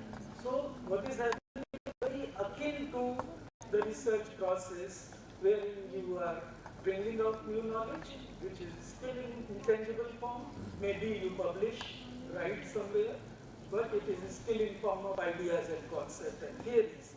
Here, designers, what they are doing, if they are doing any innovative work, they are taking that knowledge forward. Then they are shaping it into reality, developing a product which can be meaningful and relevant. So one is intangible, another is tangible. Only difference is that. So research, process of research, and process of design, in that sense,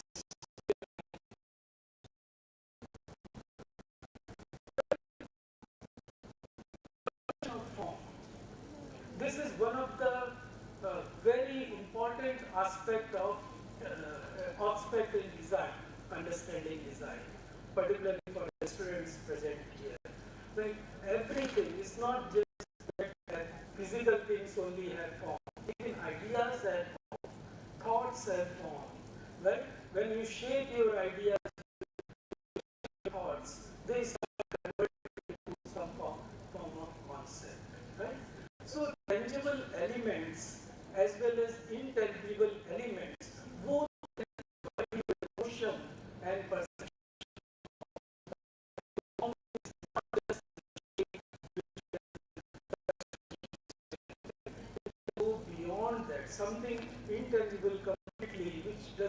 could be virtual completely.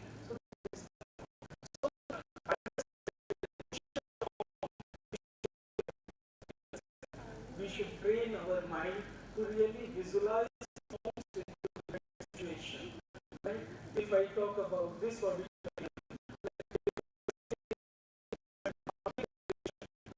there is a form to, I can identify those form or cluster sitting in this auditorium, or any other complex situation. So form perception is something very useful in taking forward our understanding of any complex thing, complex scenario, which we are yet not have any knowledge or understanding. And the second aspect is, in any given reality, any given situation, there would be multiple type of forms.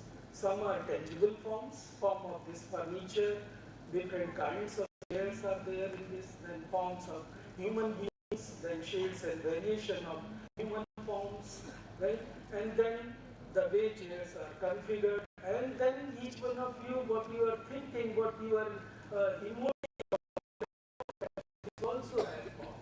Now, how all these forms relate with each other, that is also something very useful in design, and that is what is called making connections. Right? Something that may seem very seemingly obvious to relate. Okay, color of this sofa is matching with the color of that chair, and with this flower.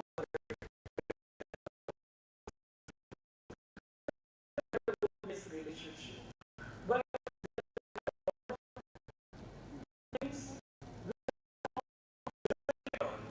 maybe, for example, what he might be feeling very comfortable sitting here, another person sitting in the same chair might be feeling very uncomfortable. How it is affecting our body, physical existence, as well as mental state. Right? Now, these things can be understood as a micro as well as macro form structures, and then their relationships can be established in some interesting ways. How those interesting ways would be derived, it will depend on your imagination and creativity, and that is where design comes in play. Now, coming to design, like objective of research is to produce new knowledge, innovative knowledge,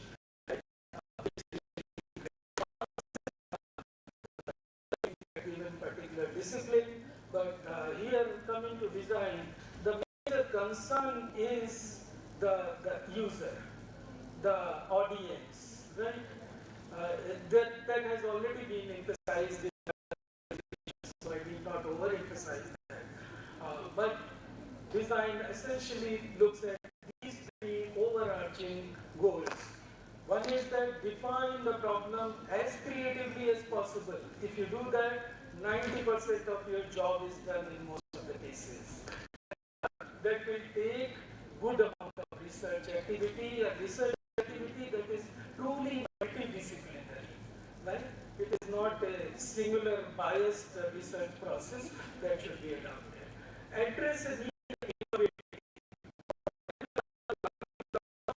that should be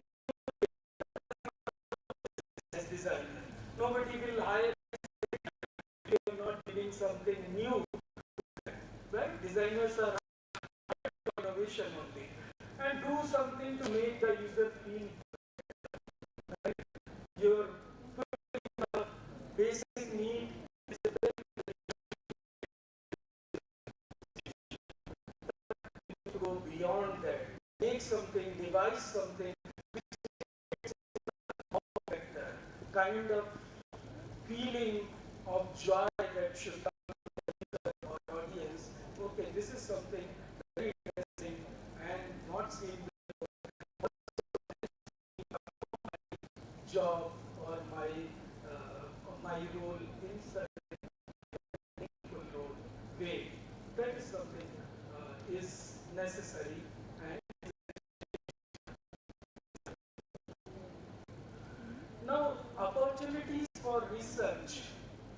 lie there. One is, of course, there is a product, properties, characteristics, material it is made of, process of manufacturing, of knowledge gathering you can do. You can understand about the person who is going to use that, right? In this example, the chair, right? You understand the behavior, mindset, cultural background, social background, blah, blah, blah. Right? That is another level of knowledge gathering. But the true opportunity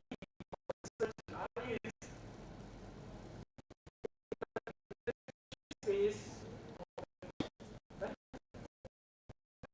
non-existent till I am not looking at that. I am not seeing the product. Therefore, I don't know what it is. It doesn't exist. I am not perceiving any problem, any challenge with that particular product. But the moment I start using that product, right, I start getting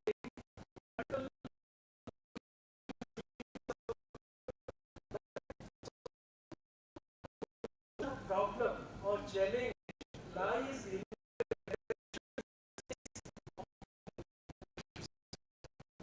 so therefore it is very important that we research in that area, and invariably if you research in that area, your findings are very new. If is interacting with this chair, both perceptions could be different. Both manner of interacting with this chair would also be different. So therefore, there are quite much possibility that we are going to discover new knowledge. We are going to discover new connections, new possibilities, new ways of interacting with a given X, Y, Z program. So in design research, lot of new knowledge research opportunity lies in this interaction space. Now we also know that if the same interaction between the product and user is performed in different environment, we talked about the notion of change in the beginning of presentation. So this is the similar thing, right? You change the environment, you change the context, what happens? The meaning of the interaction changes. The way interaction change, right? The kind of anomalies, opportunities, possibilities, all those that you discover would be much different in situation 1 than situation 2, right? So it's like a very simplistic example would be using a product like air conditioner in winter and then in summer. Your requirements, your needs from that air conditioner change drastically, right?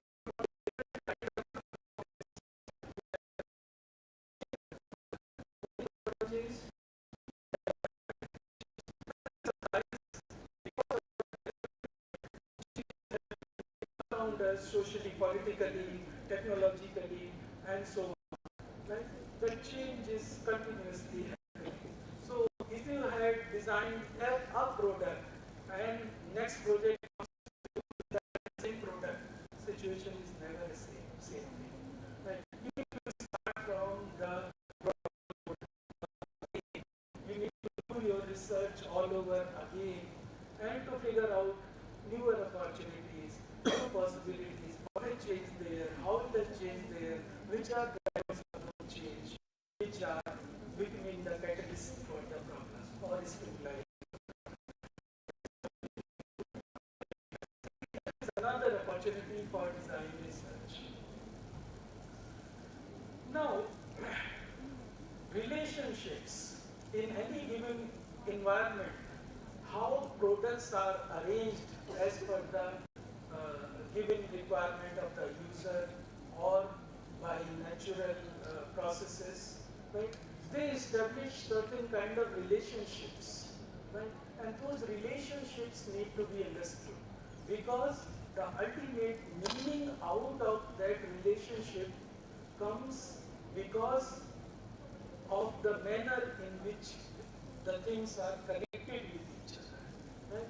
If we are able to understand that connect, how things are unifying themselves together as one function, one entity.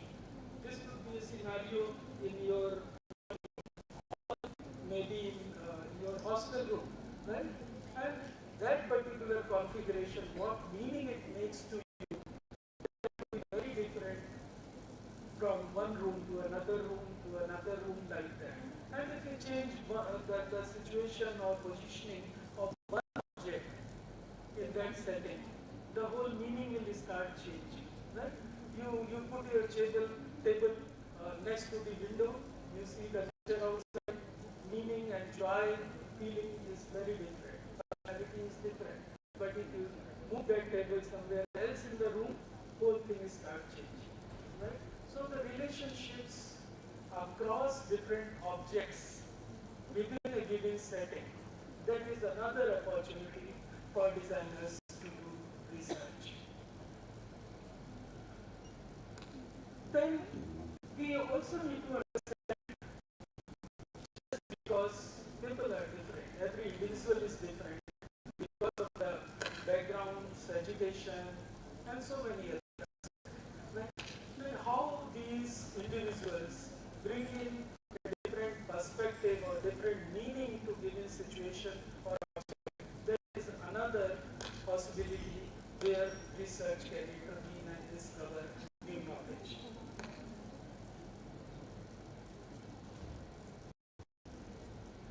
Is my time up? This is giving indication. Okay. Anyway, don't worry, I don't have.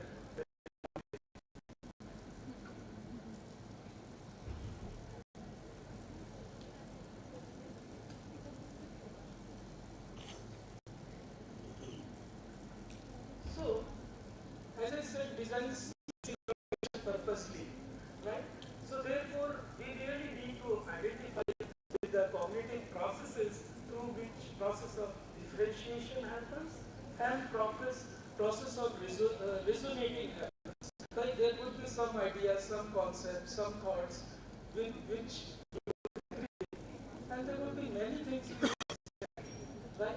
I need to identify and understand why that disagreement is there, why the agreement is there.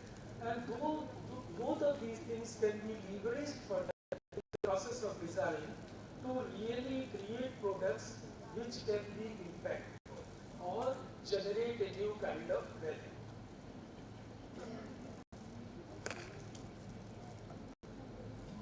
It's not moving.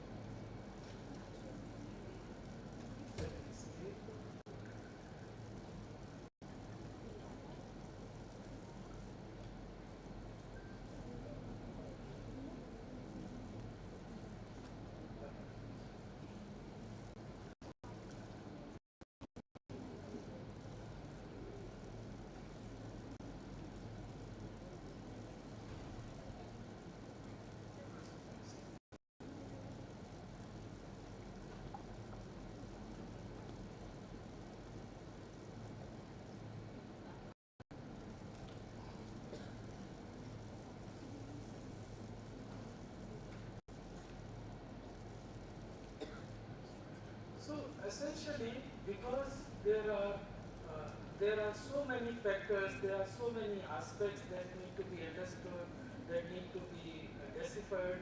So we really need to go beyond matter of facts to matter of concerns.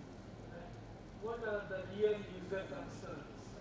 What are the kind of context for which we are designing? We need to move into that space. Morning, I think there was this small discussion about qualitative versus quantitative. And we are both depending on kind of concerns we are going to deal with. And that is how it should be looked at. So design research explores how an object relates to other human objects, environment, and it requires interdisciplinary cross-functional collaborations many a time. So design research is something that not necessarily done by the designer alone all the time. It might be a team which is interdisciplinary, which is deploying different kinds of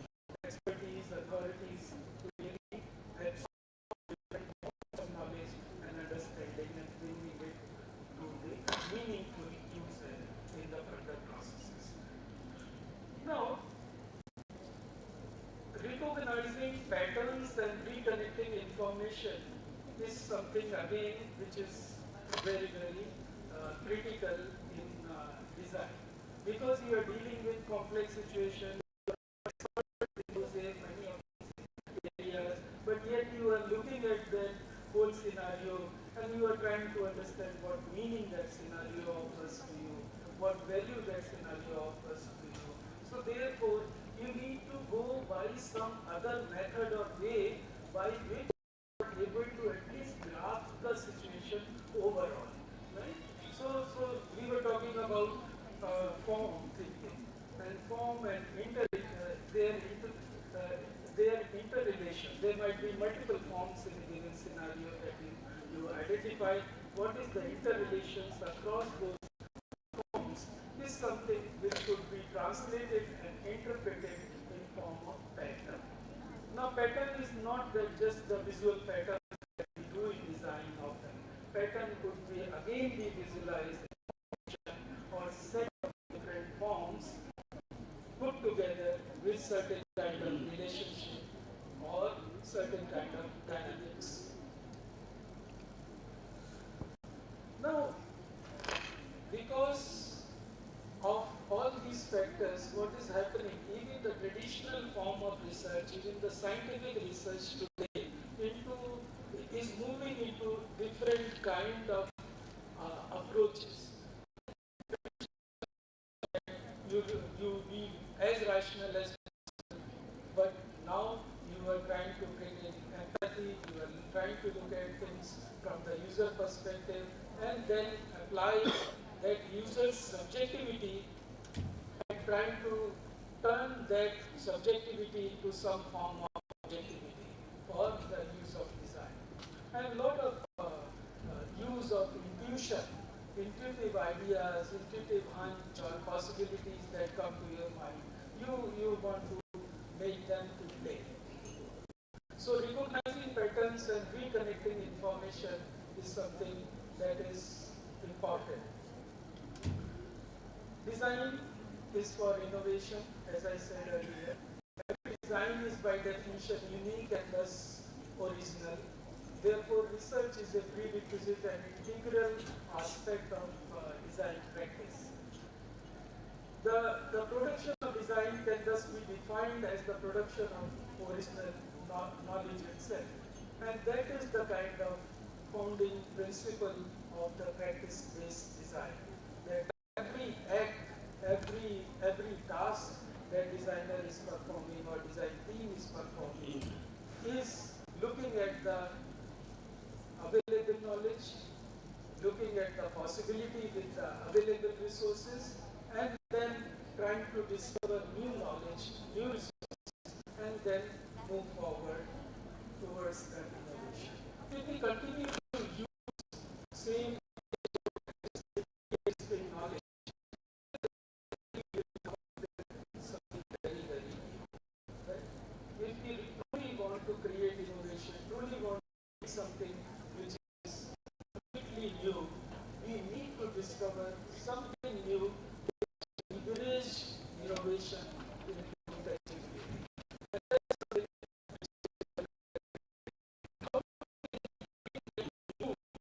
in the knowledge, and that is with the pattern recognition and perception exercise, which I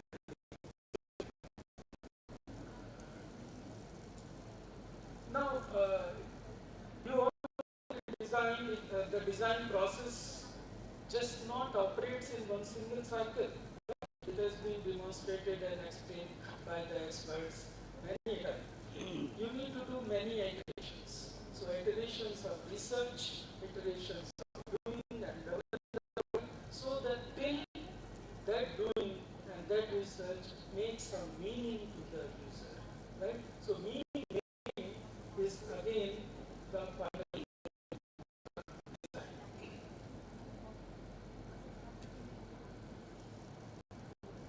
Now, perception is the key aspect of human cognition, and creativity is something which leverages the perceptions and takes it forward to something very something we try to understand through this one simple example. Imagine a barren land where it has never rained for millions of years. First time it starts raining, what would happen? The first few water droplets would be absorbed, right? And once the saturation of the soil is complete, water would start flowing now. And that flow of water will go towards certain direction, pathways to flow, right? And now imagine this with the emotion scenario. When we are growing up, what is happening? Information is coming to us.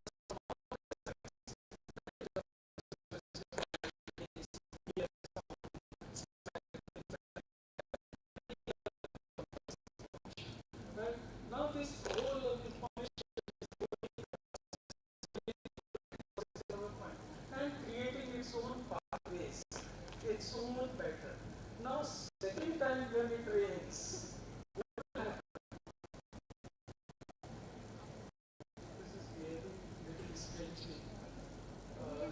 what will happen? Second time when it rains, the water will start flowing through the same channels which are already established.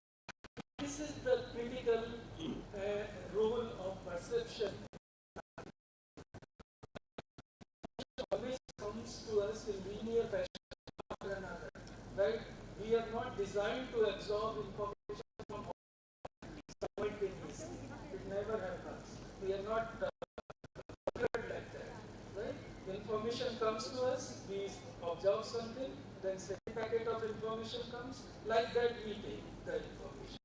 Second, information creates its own pathways, and those pathways are akin to the human perception. And human perception is something which is driven by those pathways which are created because of socio-cultural, environmental and other factors. So the kind of cognitive process which takes place is something like this. You have information, either you seek information or it is bombarded. Then the information coming to your mind is creating certain kind of structures. Information structures are getting created.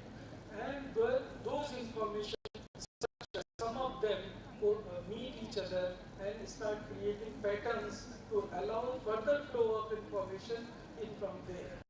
And those patterns make up for our individual perception. Right? And our own perception defines our logic of any time when you go to buy clothing, right? If you like the blue, you will buy the blue color, no matter what other person is saying, whatever is there. And that is the role of perception. And in design is very important to understand this particular aspect. So recognizing patterns of perception helps us understand established relationships between user, objects and there is a challenge that nothing new can be sold to you. I cannot offer anything new because you are fixed with your ideas, right? So create something new, offer you some different kind of value. Now, that is something we need to look at in process of design. Right? Can we work upon the cognition aspect? Can we work upon the perception aspect in some way by which that could be modified and you are willing to accept my idea, my value proposition? Right? Can that happen? Right? Edward de Bono had proposed this particular phenomena to be called as logic bubble, a time sequence trap, right? And most of us are entrapped into that. Now, role of design is to break this logic bubble, right? And do something out of this. Then only innovation can be possible. Sir, you will have to allow me 7-8 more minutes.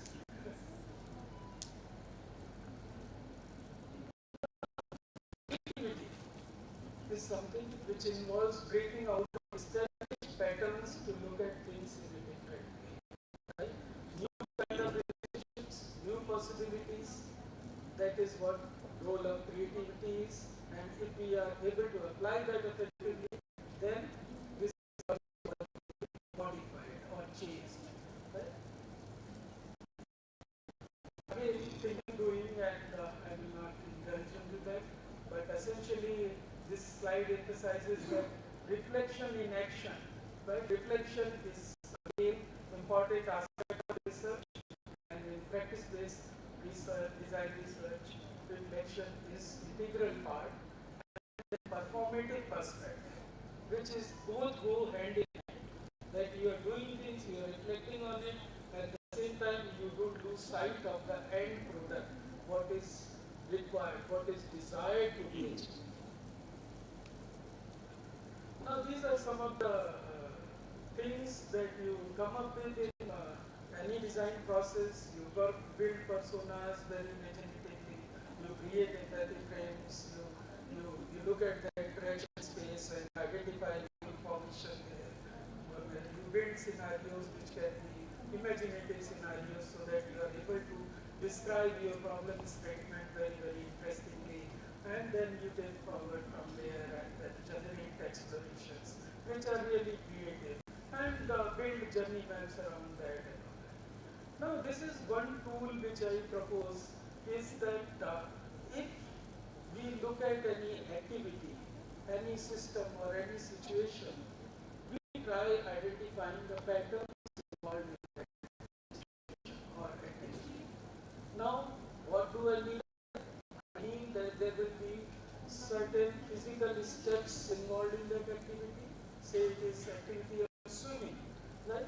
And there are certain stages that you capture, certain frames you capture of human body actions, because of that swimming happens, right? From swimming pool from one end to other end you move, right? But when all this is happening, what is happening? The water, the surrounding space, all these factors are also playing their role. How things are related to each other, right? Temperature is playing its role, right? The kind of thoughts, mindset which you are moving, all that is also playing role. Can we identify, can we separate out all those occurrences and represent them as patterns? And these parameters or these attributes could be different in different time, depending on your design goal or objective. Sometimes it could be related to the market, sometimes it could be related to technology, sometimes it could be related to the material environment, like that. So depending, it is a very flexible matrix which you can modify as per your need. Actually, you are looking at methods. The whole pattern you are trying to decode and detail out, like creating the blueprint for a building, like architect does. You decode the whole activity through observations, right? There is difference between looking, seeing, right? You look at something, you perhaps don't notice the details, but when you see, you really see, you notice the details, right? So observation is something going deeper into the situation and bringing out some insights, ideas that you can represent as better. Then conversation, you engage with the user, right, or the audience, and try to understand their opinions, their ideas, emotions, right, what they feel, what they are comfortable with, what they said they feel not viable, things like that. So bringing those insights. And then immersion. You yourself surround yourself with the scenario and then try to get further more insights. And that is how you detail out the immersion.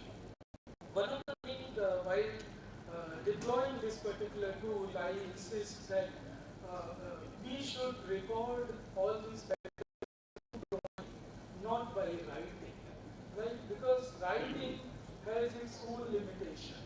When you draw things, you notice much more than what can be described, right? So for creative people like designers, as artists, it's very important that we draw, right? What we see, right?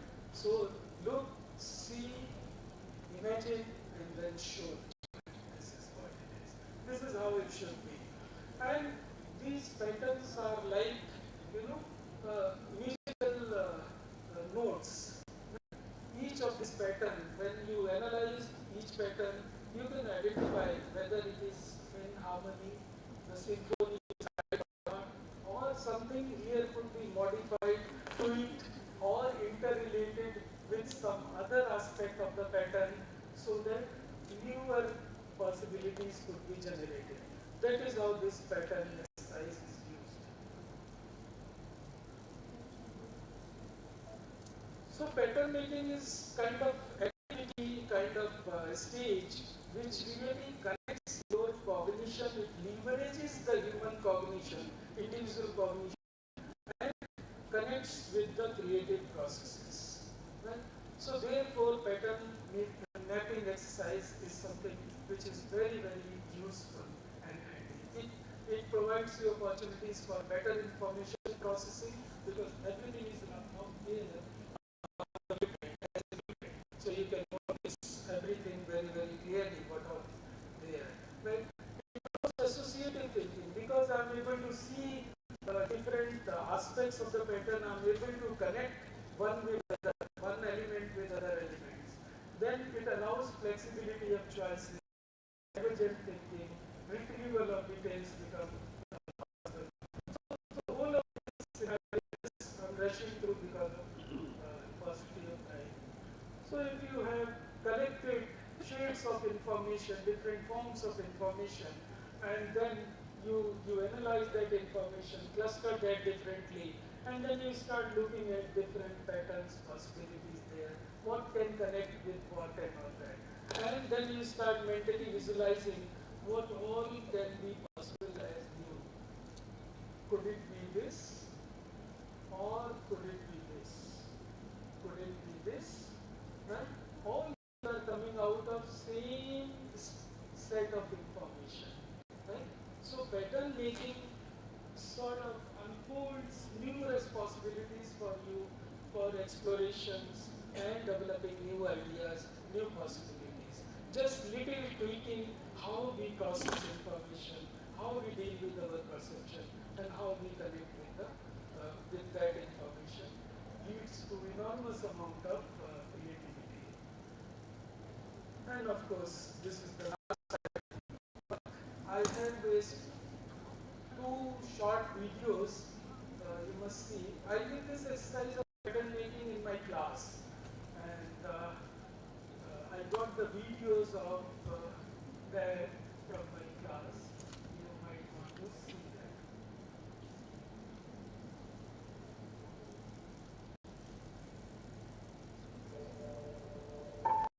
The activity taken here is cleaning the speck. I tell the student take a very simple, insignificant activity, right? And try to find opportunities there through pattern.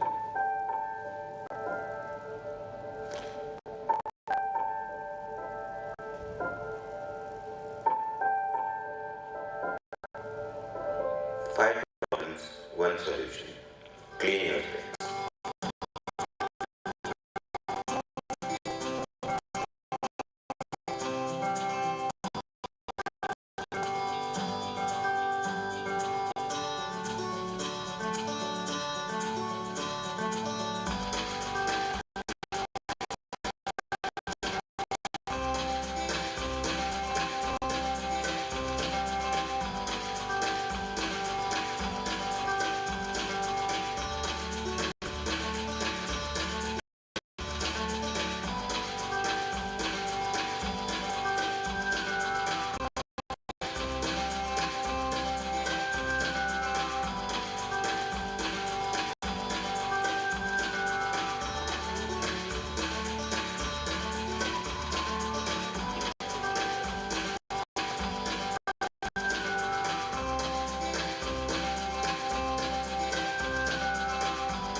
design opportunities, new design opportunities possible in this insignificant, simple activity. And what they start doing,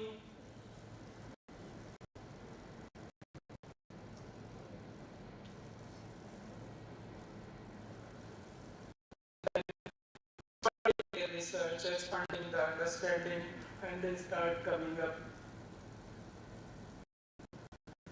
different forms of analysis, aspects that impress upon the situation or activity, then different behavioral patterns, and discuss insights, and something like this. So divide this simple activity into 15, 20, 30 frames and see within each frame what could be relevant thing, what could be irrelevant thing, and what could be leveraged, what is insignificant. And that's where we start looking at crucial and non-crucial aspects, and then generate some micro patterns.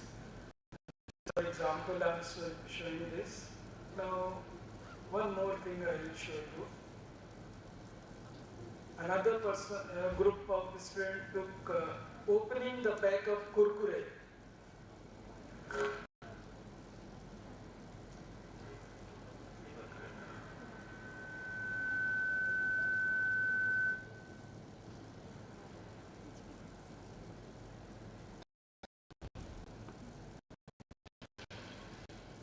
Have you ever wondered what goes behind opening the pack of kurkure? Maybe you should try opening it.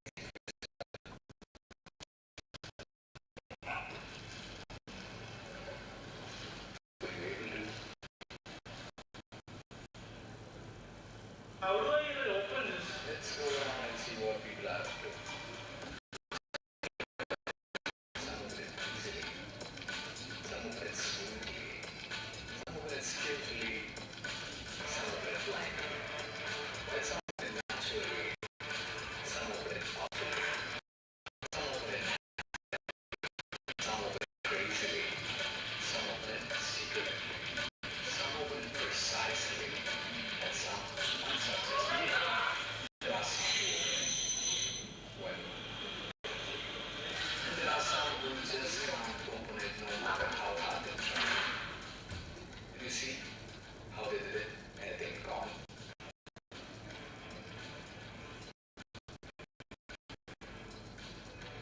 Phew. Let's deep dive and see it step by step. Step 1, pick up the packet. Step 2, hold it in your mouth on your hand. Step 4, pinch with your index and thumb. Step 5, looking at the ridges. Step 6, bring your fingers together. Step 7, apply gentle force. Step 8, twist in opposite direction. Step 9, make a small cut. Step 10, readjust your grip. Step 11, change the orientation. Step 10, paint the open. So coming back, how will you open this pack of kurkure?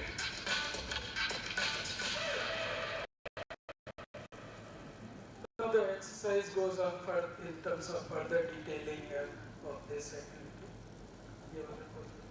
And then they move on to a little more complex system. So they went out of Kennedy campus Money has been spent on the and looked at Atal Bridge, which is made over the riverfront. And crores of money has been spent on the capital base, and people here still are unable to find the way in the riverfront. Here we are a tourist. What problem do you face? Oh, I came from there and I was along with my brother, but I couldn't see any ticket. So I and they pointed somewhere, but I couldn't find it there. नहीं इन्होंने कहीं लिख रखा है, बता रखा है, मैं 2 राउंड लगा चुका हूँ, फिर भी लोगों से पूछ रहा हूँ, लेकिन बहुत आइडिया मुझे नहीं मिल रहा है टिकट कहाँ मिलेगा, इसलिए बहुत सारा मैंने टाइम वेस्ट हुआ for where the flower park is, or whatever it's called. So yeah, a bit confusion. ticket window. You have to walk around and place the ticket window should be in the approach of the bridge, and there is already some office there. We have to ask for the others what is the This is a serious problem which has to be addressed. Then this is called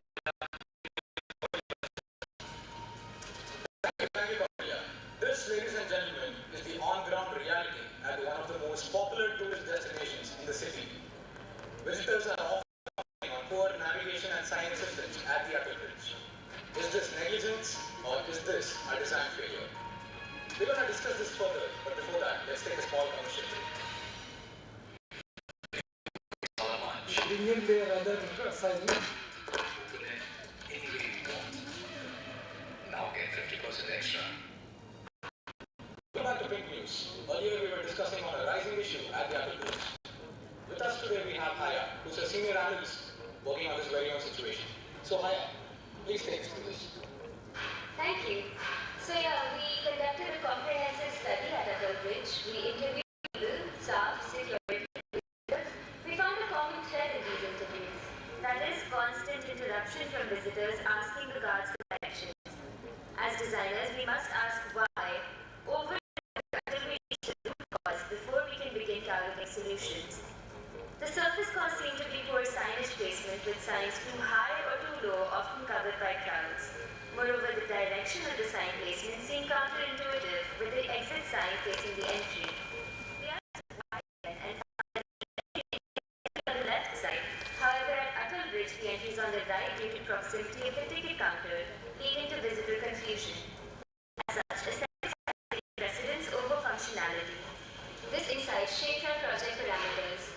We have a few solutions and approaches that we will discuss in an open forum this Friday. So that's about it, ladies and gentlemen. We're going to discuss this further at the presentation on Friday. So until we meet again, this is Pink News signing off. Thank you. Good night. Yeah, so this was a multidisciplinary team of students essentially looking into a small system and then trying to identify patterns involved there and detailing out those patterns as blueprint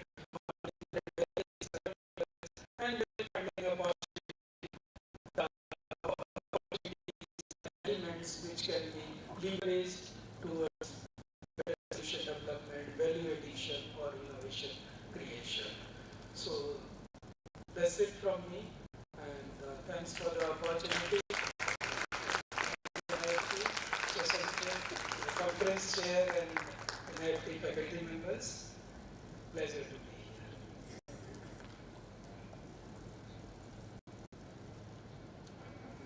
So we are already running out of time, so maybe quick questions too, be very specific. Quick questions. Yeah. Thank you, sir. Thanks for such a wonderful presentation, sir. You have mentioned the process of pattern mapping. So, as far as me is concerned, I can understand best is there are multiple people who do pattern mapping in their own way, depending on the situation. There are a lot of subjects defined process of pattern mapping. There is some defined outcome can become otherwise different. It's the same, different problem.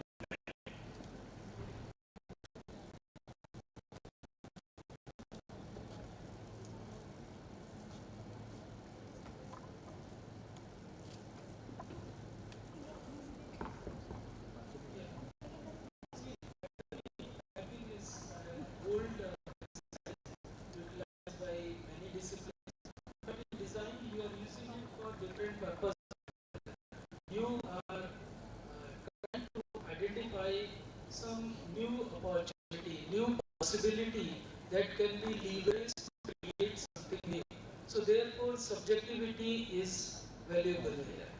Any perceptual biases, they are valuable there. Right? And you have to understand them, understand how those biases can be utilized further or subjectivities could be extrapolated further in order to really address the innovation need of a targeted user group. Right? So there is a kind of perception similarity which I mentioned about resonating perceptions and differentiating perception. Right? And differentiating perceptions on one hand they are very useful in terms of identifying new creative possibilities, right? Whereas resonating perceptions, they are very useful in terms of fitting in these subjective ideas, transforming them and making them into suitable for that particular situation where resonating perceptions lie. So ideally, in real life situation, every human being is having both of these types. There are certain ideas which are resonating between you and me. There are certain ideas which we don't agree with each other. Right? Now the task and role of research and design is that to really take these differentiations and these similarities forward and make them meet at some point. And that is where the role of creativity comes into picture.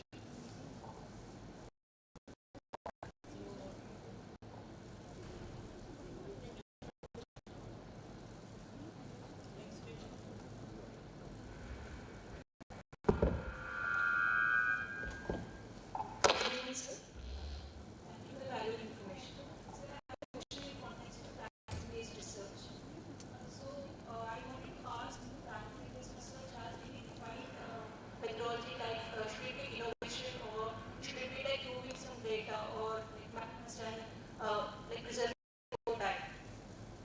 And or is it like a statement that we have to prove, or is it like restoring something which is already lost, or preserving something, or is it like documentation, or is it innovating something new with a practice-based research?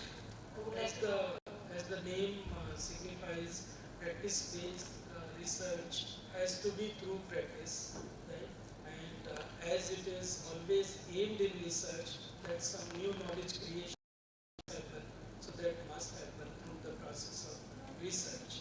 Now, another important aspect in research, process of research, is testing and validation, which is very critical. In practice-based design research, the validation is coming from where? Where do you test? You test with real people, real audience, right? Real user, correct? So therefore, whatever new knowledge you are creating at one level, from intangible ideas and concept to tangible product you need to convert, right? That knowledge, new knowledge, and when that product is out there, that product will be deployed, right? And test it out with the real users, right? And real users will tell you whether your new knowledge is useful, redundant, or biased, or whatever, not useful at all. So the real validation and testing in practice-based design research happens to the actual user in real scenarios. Right? So that is what one aspect of practice-based research. Second thing, practice-based research may communicate the process of doing things, and whatever you are doing, you reflect on that, you document it somewhere, right? That documentation of the journey is a new knowledge creation that must happen at some place. But further to that, the outcome of your practice-based research could be an exhibition, could be an artifact, could be a film, could be a piece of music, could be a piece of performance. Anything it could be. Right? But who is going to validate whether this outcome is new, innovative, meaningful, value creating? That is the end user for whom you are. See, knowledge is never absolute. Modern research, even in scientific fields, is proving that knowledge is not absolute, knowledge is relative. Right? And every knowledge, that happens with every knowledge. I mentioned in the beginning some of the scientific knowledge, understanding, which was thought to be absolute, now is proving wrong. Right? New forms of scientific discoveries are coming. It on its own sometimes validates itself, or sometimes it nullifies all the previous knowledge which exists. That can also happen. Knowledge is a continuously evolving process, and so is design. So design and knowledge development, they are similar. That sequences, one goes up to the level of concepts, another goes up to the extent of things which are useful to the concept. This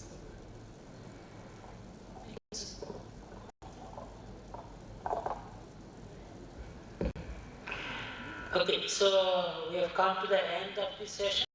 So I thank Professor Katia and Professor Balaram for their presentations, and thank you very much for listening to their questions. Right? So I now hand it over to the organizer again. Okay, so maybe we have a better discussion now. Okay.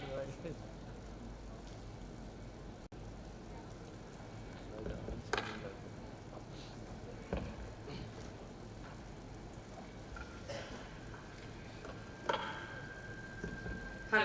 Yeah. Thank you so much, our esteemed speakers, for the wonderful presentations.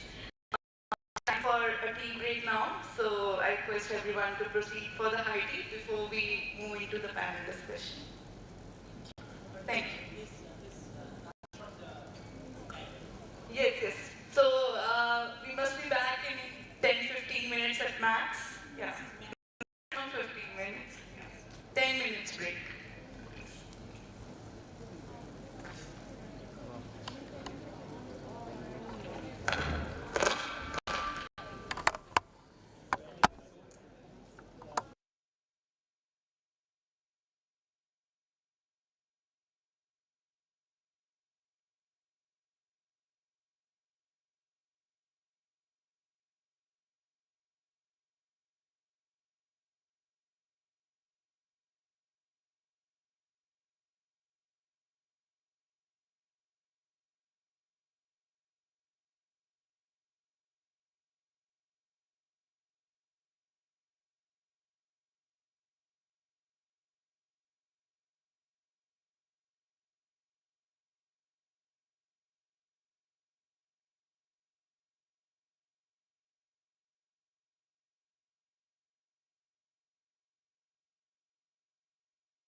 Students are requested to come back to the positive.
Welcome back to the International Design Symposium. We really had good sessions today, and now it's time for a panel discussion. The panel discussion will be on contemporary practices in design research, for which I request all the esteemed speakers present here to join us on the stage. Professor Signapalli Balram, Professor Padmini Balram, Professor Pratul Chand Kalita, Professor Vijay Singh Katyar, Professor Raman Saxena, and Professor I request you all to kindly come up on the stage for the discussion. And it will be moderated by Professor Kalita.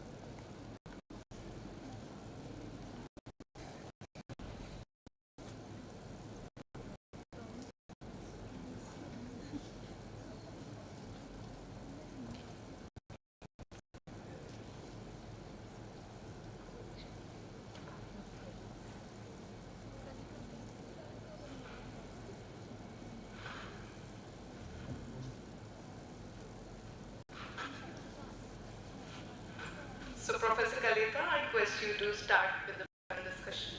Over to you, sir.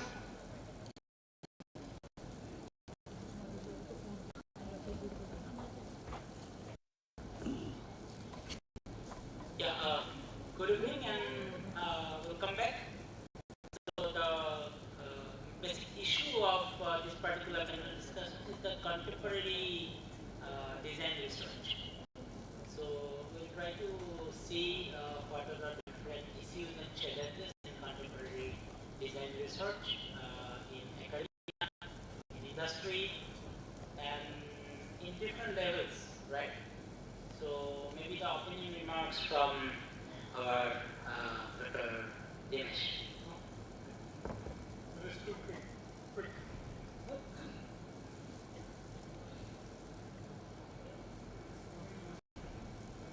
That's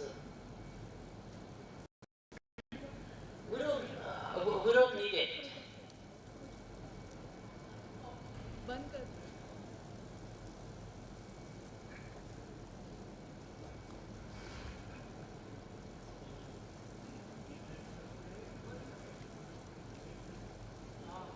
Projector is not needed.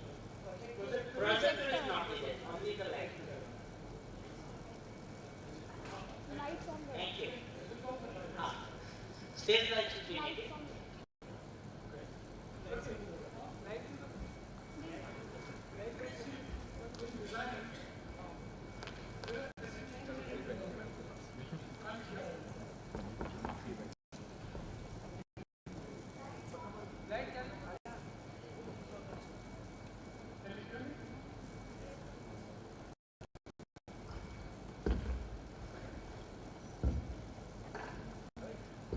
Yeah. There are essentially three competencies. The first one is about sense making. How do we make sense of the problem, the situation, whatever we are required to intervene in. The second is about giving form. How do we ideate and how do we solutions, etc. And the third is real making or making it real. And, how do we realize it in the real world? And usually that is also a creative act because it needs to be made viable, you know. So when we're talking about research, it is essentially we're talking about how do we aid our sense making. So in the morning when Professor Balram quoted Einstein, you know, why are we spending 55 minutes in an hour to make sense of what is confronting us? Now, the very fascinating thing about design is design itself is research. It does our understanding of the problem and our solution, they evolve together. So the question is, when should we start designing? We should start designing on day one. As soon as we confront the problem, we should start designing. Because when we try to intervene, create a solution, that throws up all the things that we do not know, which we will investigate further. And when that is enhanced, we design again. So we need to go through this iterative process many times in order to get something really worthwhile. So my short answer is yes, we have to design to research. And that's my case. So now I move to Professor Balram.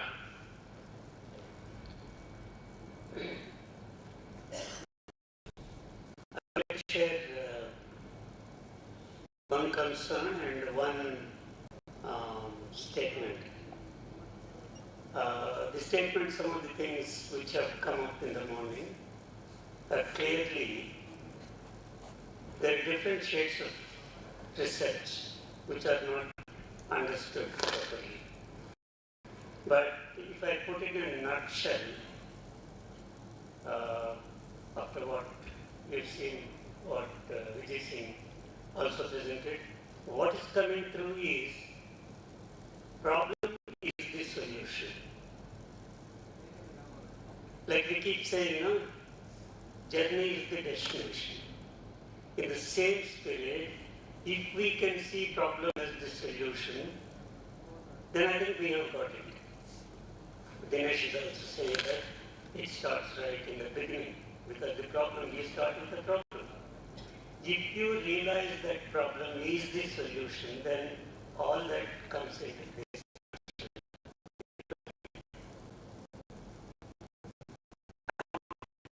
Just to think about it, how you can look at, we don't look at it, we will, the solution comes sometime later and all that, that doesn't work, it's a simultaneous.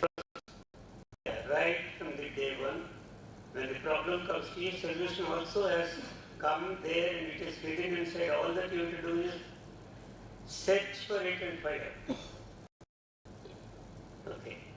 The concern I have is, today,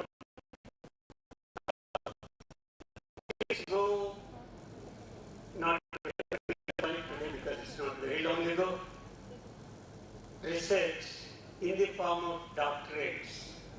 Yeah, we have some doctorates here, right next to me, and next to me. There are quite a few doctors. Doctorates in design is a new thing. Earlier there were no doctorates. So it is probably a good thing. I think it is a good thing. But what happened is something in every good there is some, like in Amrit there is halal and similarly, in some good things, bad things happen. When the government made promotions related to PhDs. Everybody rushed for PhD, not for the passion which Padmi is saying, passion to find out something or discover something, but to get a promotion because it's a promotion vehicle. So anything, there is no, they don't care what is there to search. So I'm not getting into the of copying and all that. No, no, no. Let even in a good, all good intentions, what is happening is this mad rush for I want to do a PhD and do a doctorate. The motive is not to find out, you have a passion to find out something because you are very, very charged about it. No. You are charged about how the other guy who is even half my knowledge. I mean, in your opinion, always you think the other guy has half my knowledge, but he has got promotion much faster than me because he has got a doctorate. So this thinking has actually spoiled the things for design particularly. Design, many people see it as doing things. So what is this? If I'm a musician, how many doctorate musicians are really good? Or doctorate dancers are really good? Because ours is like that performing. So it's not a thing which is, while I'm not undermining the thinking or philosophical kind of research is not there, but that is not the only thing. That this morning as I really said, that is necessary. Designers need not be illiterate. Yeah, although it's a working profession, but that will add to their shine. But that's not the only thing. And the motivation, my concern basically is this, that the motivation is only to get promotions and get more money, then I think we have missed the bus. That kind of research is absolutely not missed. That's only naam ke vaste. And that only spoils the name of the research. So this is where my concern is. How we address it, that is all. Leave it to the audience. But this is something which needed to be addressed. The motivation should be real zeal to find out something which is hidden, and you have the joy of discovering that. But today it is not there. Somebody doing all kinds of things which are already done, and there is nothing much to look into. If something is already done, you should always see what is the possibility you are thinking it. I mean, what you are looking for, you should know. So this is,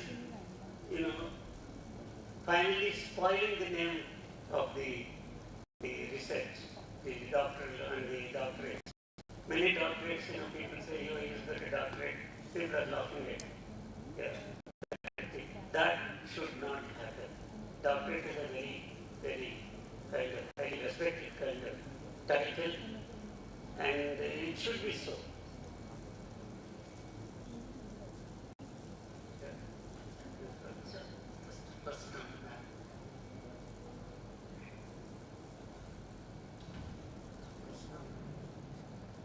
I just want to add that what is happening today is a lot of products that we use today are becoming actually invisible products. So our investment into the research in field of design has to be in the areas which are on the cutting edge frontiers of knowledge in different disciplines, such as what is happening in cognitive sciences, psychology, such as astrophysics, such as some mathematics. I think those are the areas which are revealing us new forms and new understanding of man-environment relationships. And that is what need to be brought to the field of design. Somewhere the research paradigms in design, which I see with most of the scholars, approaches and strategies, is that they are using the yesteryears, 19th century, 20th century knowledge that was popular in field of design. I think a lot of it is still valid, but at the same time, what is new and what is really influencing the human endeavors today is to be understood by others and brought into our practice, our understanding for new developments.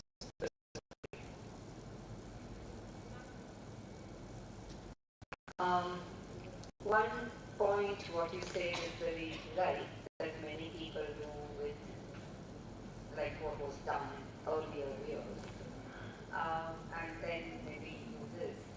But there is also one thing about aspects of it. To the future with what is happening new. But if you find that what is happening new will create problems later, maybe you have to look into the past to bring what was good. So they are both the aspects equally important. And it cannot be kind of discarded one side or the other. Because if you go into the future, sometimes you realize that. And how do you know some of the impacts are coming only after certain years? Today, it might be on certain kind of sciences. Tomorrow, those sciences will be proved wrong. Then where are you? So we have to see both the aspects, not let go what we know and take it further ahead, and then also look into the new aspects which are coming up, and then go ahead for doing something more which is more helpful to the society. There are two ways. I do research to be rich myself. I do research to be doing something for the society. I may not be rich in that, doing so. But what is more important, I personally feel is, rich myself, I can always see if I want to just be, then I don't need so much research just for being rich myself. But if I want to understand something that is more useful to the society, which could be at least saving some part of earth or some part of something, then it is very good. And this is simple thing that I understand.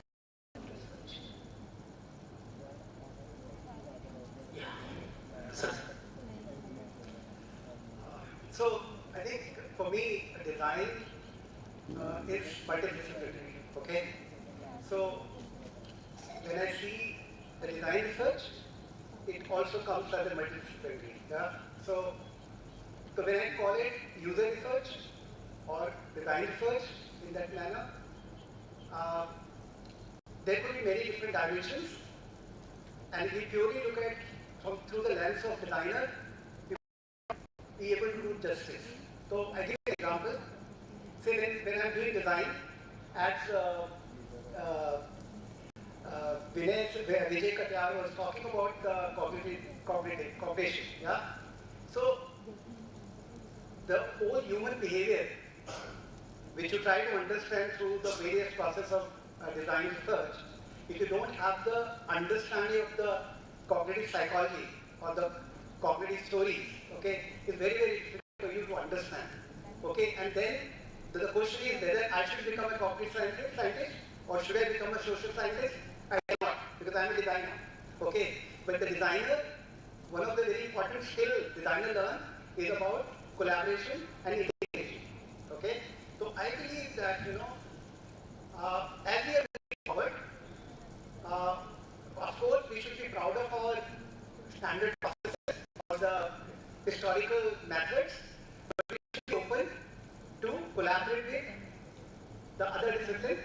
I will give you one example. There is a tool called financial diary, okay, which is generally used by the social scientists. Okay, so when I was doing my research, I used this tool in my research, which was a design research, okay, which nobody has used. No designer has used the financial, even though a lot of designers have worked on financial problems, but nobody really thought of using because they felt this is a humanities tool, this is a human science tool. Okay. Similarly, couple of projects right now I'm doing, like there's a project which which I'm doing on mental health for Meta. How can I do a research on mental health without having collaboration with somebody from the cognitive science or the mental health kind of collaboration? So I think what we have to learn, what we have to do, or what we have to bring change in is, yes, I am a designer, but I'm not going to do everything on my head. Yeah? So you have to bring in this power of integration and the power of collaboration and be open to involving others and take their help in terms of. So I think that is what the direction we should look at in the new way. So yes, we have tools, but in the changing world where the problems are changing. Why design thinking came? Because the business started failing. Started failing because there is a lot of competition. And then you have to offer a unique value proposition. Okay? And the unique value proposition will only come when you are able to look at from a meta. Okay? So I think this is where the design research should move into. It should use the collaboration in terms of the similar multidisciplinary kind of thing. And personally speaking, I am actually relying a lot on the technological tool, like data science, for example. So when I look at today, if I have to really do a good study, good research, and if I say that no, I'm not going to collaborate with data scientists or the machine learning, it's very, very difficult for me to get the right thing because the data is huge. It's really not impossible now for us to manage data or analyze data without using some of the technology tools. Okay, so I feel that now we should look at that how do we able to extend ourselves and build more arms to collaborate with other people and then bring in the best of the insight rather than just relying on our traditional tool for the research. Thank you, Dr. Saxena. So now we move to the students. So my basic what we would like to know is that what are the different challenges that you face in your grant project or maybe your master's project, right? Or any other project that you do as a part of the course where research component is heavy, right? Your instructors and your professors ask you to conduct research in a specific project or a specific assignment. What are the different challenges that you face, right? And maybe your opinion. Some volunteer may please help them. We need a couple of questions from the students.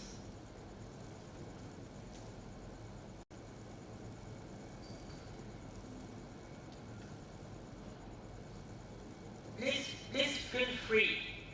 Please feel free to express your feelings, your grievances, your disliking, your issues, right? Please feel free. It's a homely atmosphere. Please express yourself.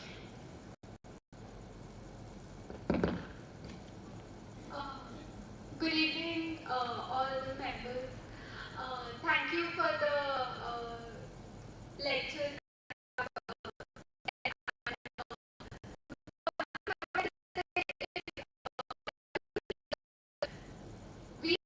Once we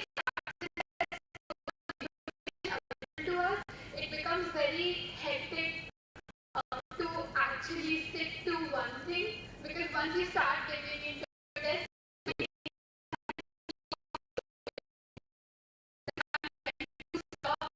and what is like the extent of how much actually starting to find a solution or This is genuine concern and a genuine question. Thank you. Sorry for interrupting, but I have understood what you are trying to ask. Fantastic. So I move to any of. No. Any of. I will. I have my opinion. But. Ready.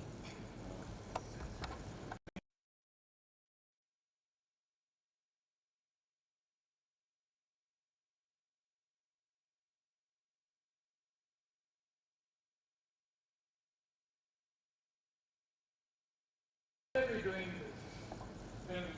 So once you have identified why you're doing it, for whom are you doing it, that, because otherwise it could be very confusing. You don't know which way to go. No?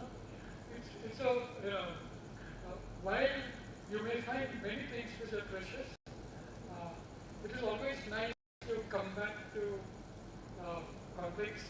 Why are you doing this? Who are you doing it for? Why do they need this? Yeah? So that will help you consolidate.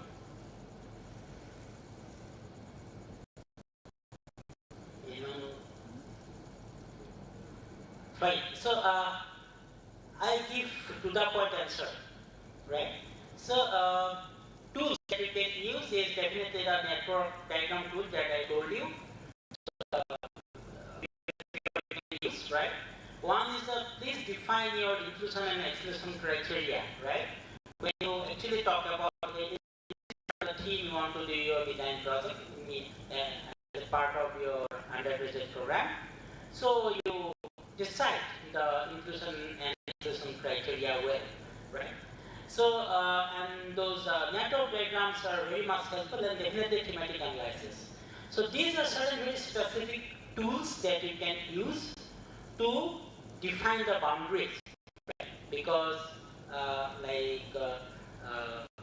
many connections, no? Dr. Katia was talking about, no? So many connections. Now exactly what you want to do, right? So you can use these tools. But this is a genuine concern, it's a very genuine question, and the supervisor should take extra care about this particular issue that the others face. Thank you so much for a wonderful question.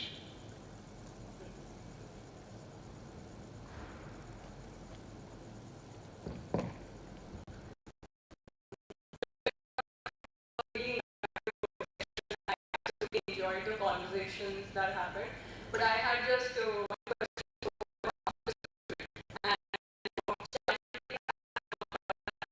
with a lot of information already. So most of us have also switched to doing our direct answers. I feel is killing the process of research. We are getting where you have to go through, navigate through different links to find that.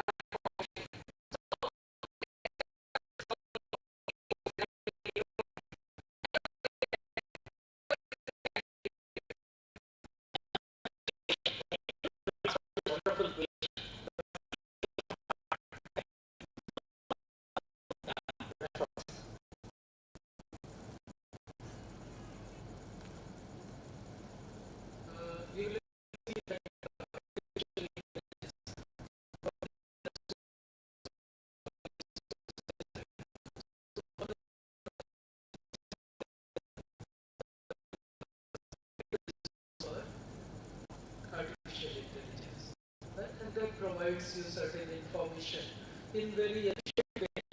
And you must continue to use that to really do your research or tasks very efficiently.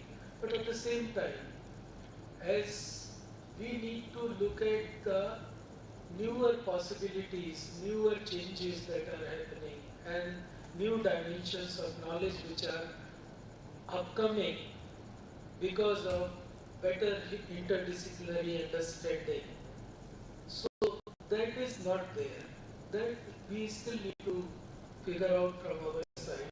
And unless we engage more and more with the reality, we will not be able to figure out that new knowledge, new understanding of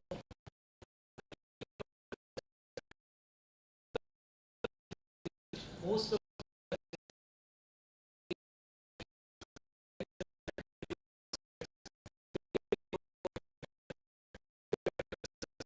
now AI tools are there, try to find answers from there, and they feel they know everything about the topic.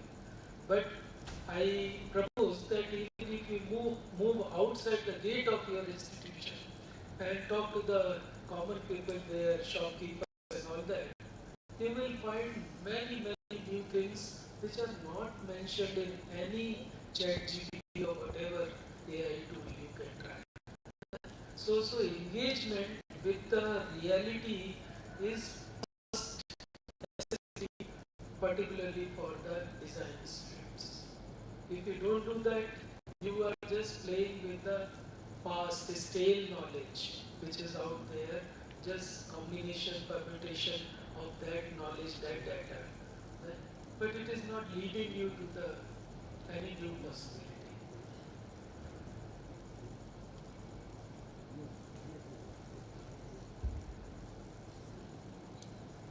I just wanted to add one thing. When we are finding a lot of data, when like I give some exercises to my students to find out, and they come back with information, many data, I mean, यहाँ से copy कर दिया, वहाँ से copy कर दिया, and some of them are not actually matching to each other. They could be very different, and some are not really. So how do students always have a problem unless and until guided properly that which data is correct and which data is fake and which data to take and which data not to take. And that is very important, because otherwise what happens is many things are, I mean, of course, internet has become much more better than before. It used to be, when the first it came, I remember Padanga said that, oh, see, now this is the internet, now you can search things. So that was the first day I said that we heard about it, and we said, chalo, let's try. So we put, at that time it was so bad that when we put who is Indira Gandhi, it says she is daughter of Mahatma Gandhi. It's wonderful, brilliant data.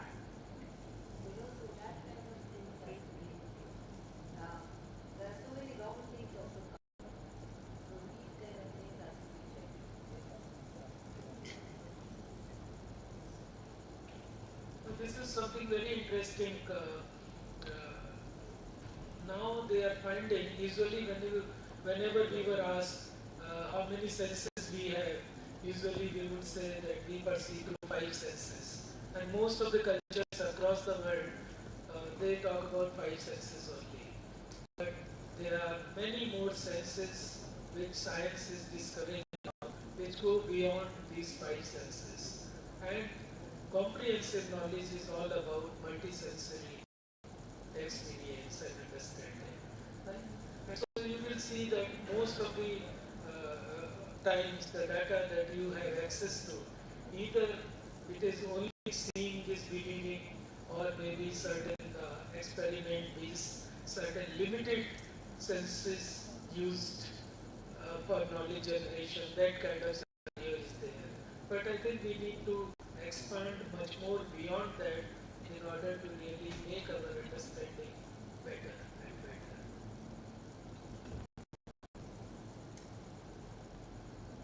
I want to add to what AGC has said, that is that we all think that in knowledge generation only the brain is involved. The modern science has discovered that it's not so. And there are many areas which science has yet to discover, is that we don't think only with the brain. We think with the whole body. There are thinking fingers, thinking hands, thinking legs, thinking body. All craftsmen know about it. The one designer craftsman called Nakashima, I mentioned about him in the morning, George Nakashima, a Japanese American great furniture designer. Many of you may have heard of him. He wrote a book called The Soul of a Tree. He really believed that wood has a soul. In a metaphorical sense, of course. But it's a common experience. A touch can make you understand something. A sound, a certain voice, certain pitch, etc. make you understand something apart from the words. So we have experienced all of it. So it's not, therefore it has come today. Earlier seeing is believing. I tell my students, believing is actually seeing. You heard of placebo effect in medicine. It affects everywhere else too. The placebo effect happens. Placebo effect happens. Believing is acting on your body. In the same way, believing is the perception. Perception is different from seeing. So I keep saying believing is seeing, not seeing is believing. This I think we must realize it and understand it and put limits to our dependency on outside media. We should not, I'm not saying that we should not use it, we should certainly use it. But we should know how much to rely on it. Yeah. And I have seen it in my teaching and in my own practice also that information collection is a kind of, becomes addiction after some time. Once you start it, you find out many other facets, then you get so charged, sometimes it becomes, you lose time and you lose your perspective. So you keep on doing the diploma project some people have done for years together because they're still, after 3-4 years, they're still in the information collection stage.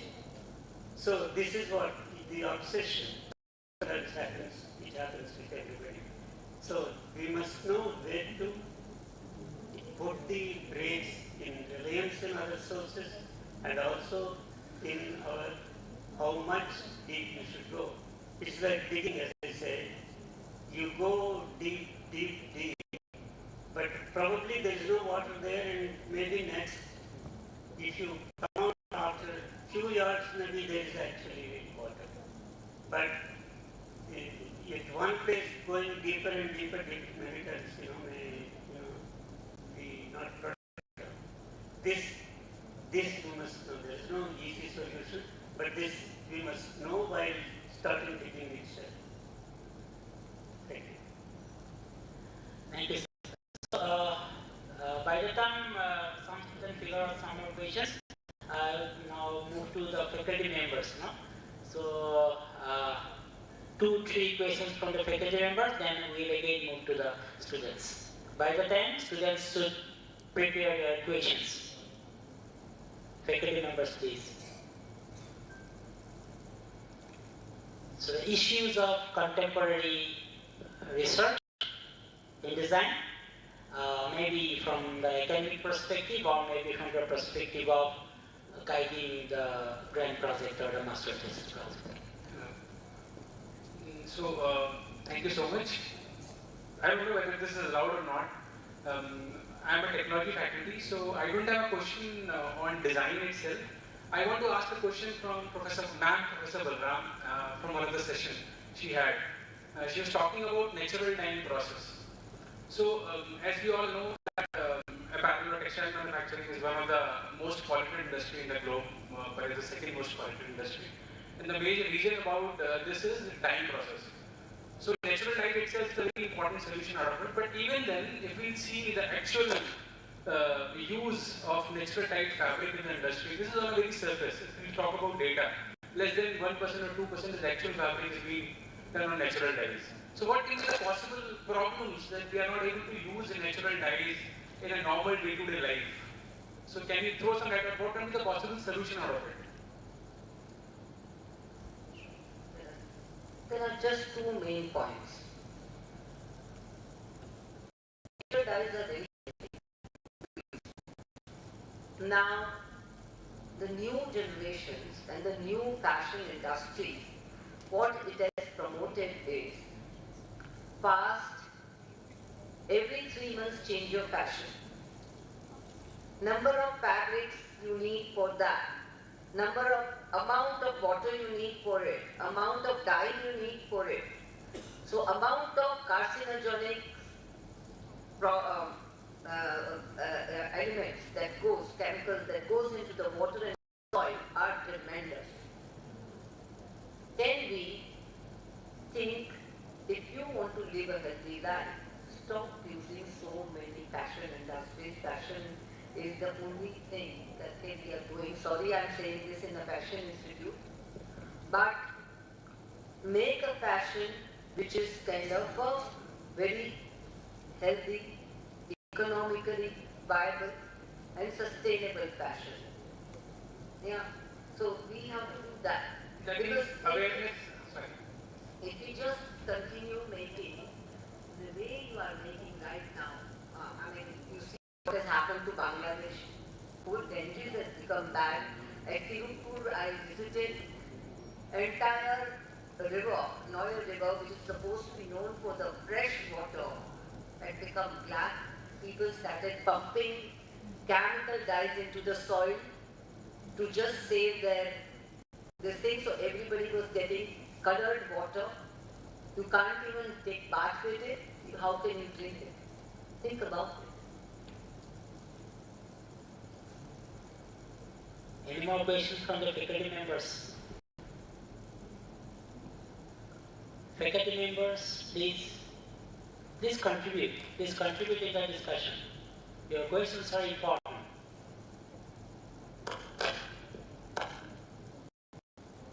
From the perspective of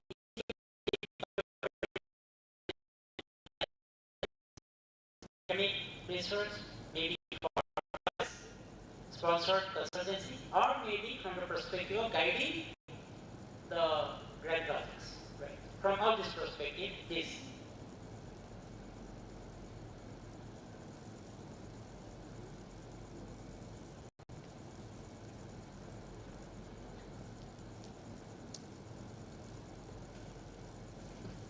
Hello. Yeah, a very good evening. In social sciences, data collection has its own structures and items and approaches. So, for the benefit of students, I would like to ask about the approaches that students can use for data collection and design research, because that seems to be a very open-ended sphere, and there can be no set procedures, because each research, which is like a product-based or a process-based, it will be very different from one to another.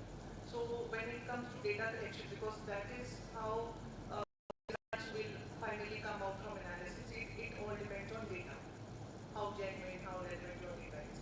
So if some points can be put in that direction.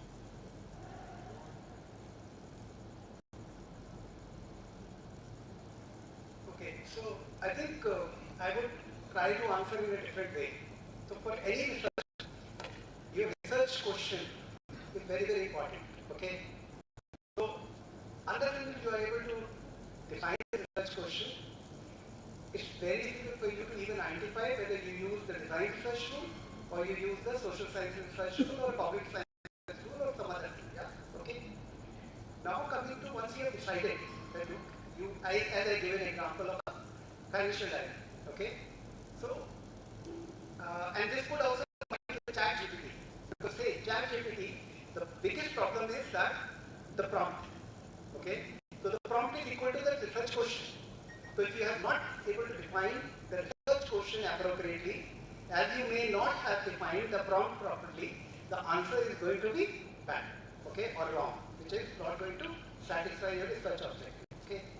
So important is that you define the research question very well, and then evaluate whether the tools which are part of the design research tool, whether they can get me answer for that, or I need to go beyond my design research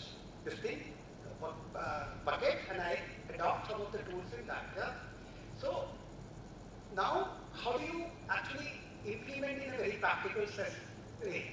Because design, as a design student, we have always taught the design tools, but we never beyond. Maybe there are technical tools, there are some social science tools and all, but I think the best way to is now look at as a pedagogy which is multidisciplinary or collaborative kind of a thing. So at least in my college where we are not teaching design, but we are teaching technology, but we are actually including a lot of social sciences, a lot of cognitive sciences, and a lot of design science kind of a thing to bring in that thing that, as an engineer, as a technologist, you might, just depending upon the tools, which are technology oriented or business science oriented, now let's try to use that. So I think as a faculty, we should try to bring some change in our curriculum and try to practice tool for the design. Okay? And then, of course, there are some tools, like say, when you use a tool, you will get a lot of data. So I think data collection is not difficult, to be honest. Actually, converting this data into a knowledge is the biggest challenge. Okay? So I think design have a good idea of the tool to collect the data. But the biggest challenge is how do you convert this data into knowledge? And I think that is where we should really emphasize now. So, and these tools could maybe like, say, SPSS, statistical. It could be, how many designers could learn the tool of statistics? How, are you including this tool into your curriculum? Whenever you are dealing with data, you have to deal with this to get the, especially if you are doing the quantitative research, and you are not doing only the qualitative research. So I think, as I said earlier, I think we should really open our sights and try to see that design is a multidisciplinary field. Okay? And I think we should really try to emphasize a lot of these things. And bring it as a part of our pedagogy, we bring it as a part of our curriculum, and then build the resources, build the libraries, build the, the teaching faculty around that, and then it becomes very smooth. So if you want to use it, the ChatGPT, you should be welcome, but you should also be aware which version you are using. If you are using 3.5 or you are using 4. I think if you are doing 3.5 and relying on that information, you are doing the biggest blunder. So if you don't know, the 3.5 and 4 have a drastically different knowledge base, so then you are naturally doing a blunder. If you don't know how to design the prompt, then also you are doing a blunder. So I think research questions should be defined very well, collaboration should be there with other things, and bring some changes in our pedagogy and the curriculum content to make it more collaborative. When it comes to design, we have to rely more on primary research, first hand money. It's very easy to do secondary research. It's just what others are doing in the same thing, and we go astray. Design, the demand is to bring in original thinking. Original thinking cannot come by looking at what others have done. It has to be primary research. Observe, immerse, engage. If there's a percentage to it, engage should be only about 15 to 20%. Observe and immerse. That has to be the rest of 80 or 25, 90%. So this would, whatever be the kind of problem, going out and being in the actual situation and learning from there, that actually evokes our interest, gets us involved, and makes us think faster. Yes, sir. Yes, please.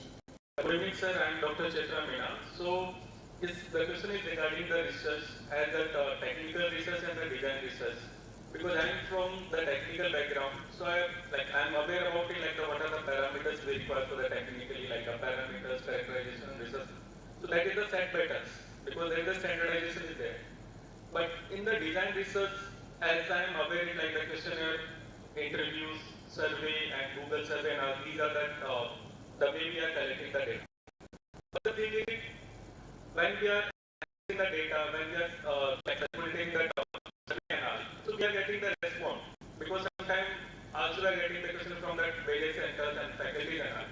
And sometimes we are feeling that the questionnaire is not relevant to us.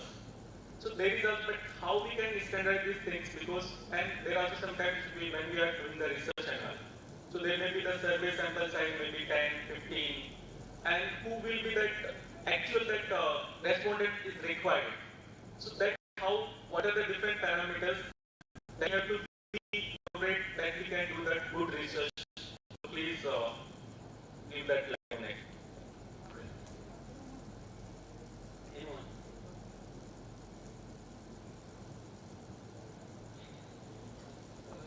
It's a very challenging question, and perhaps there is no direct straight answer to this. Right?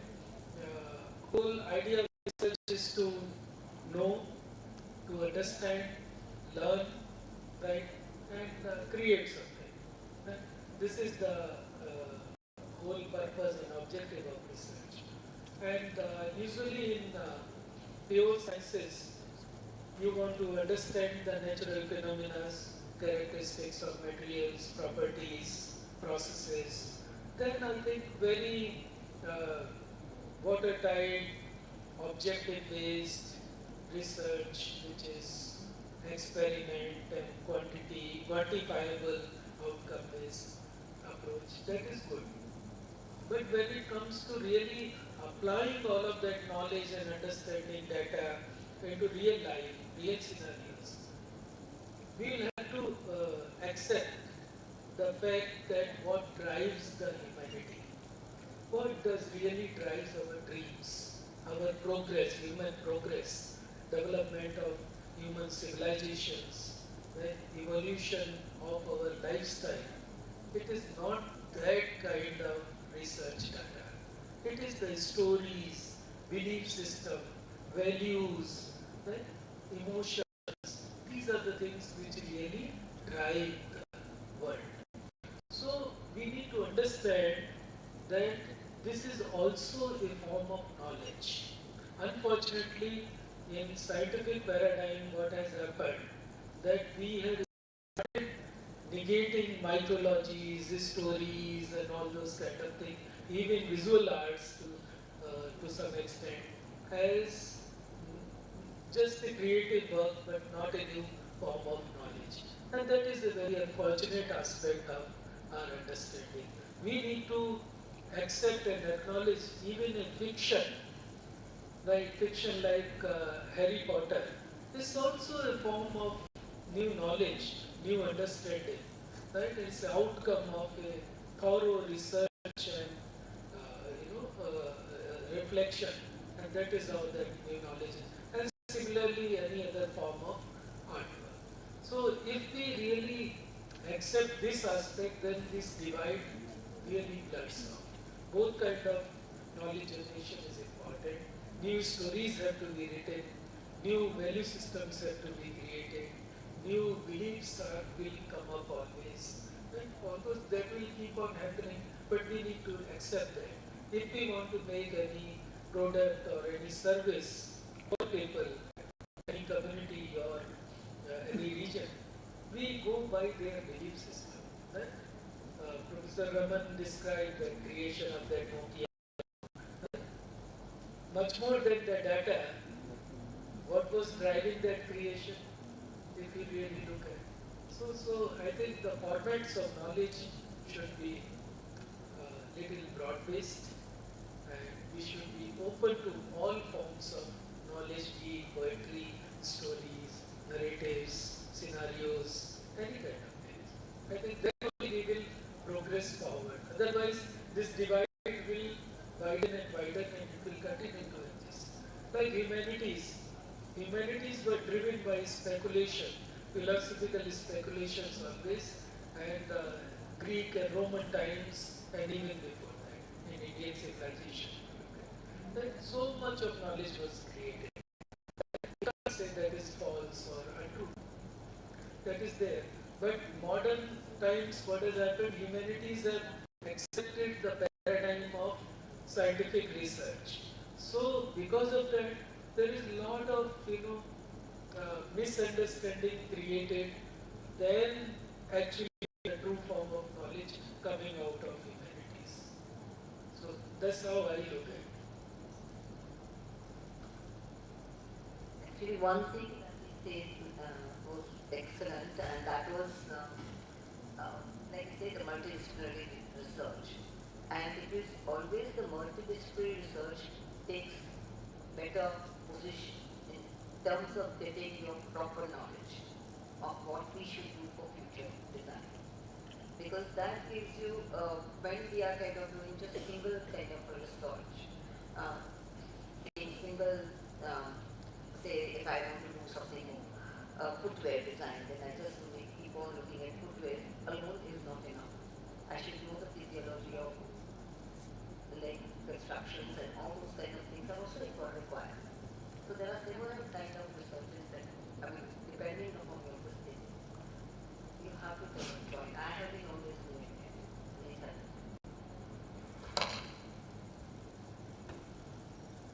Okay, let me express my views. Well, I also should have the opportunity to express my views. Right. So, what are the questions? Your question and Max question. So, this new generation researchers, they have a tendency to do scientific tool into certain entities which cannot be measured, but we have a tendency to measure it, right? So and quantifying certain entities which actually cannot be quantified, right? So that is where this particular debate would come, right?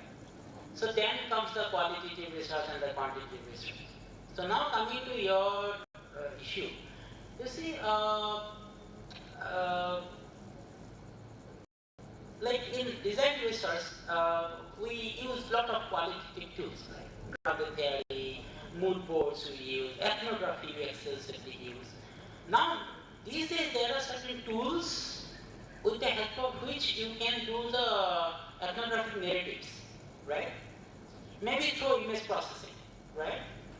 So again, that particular debate will come that, okay, I'm using an AI tool, right?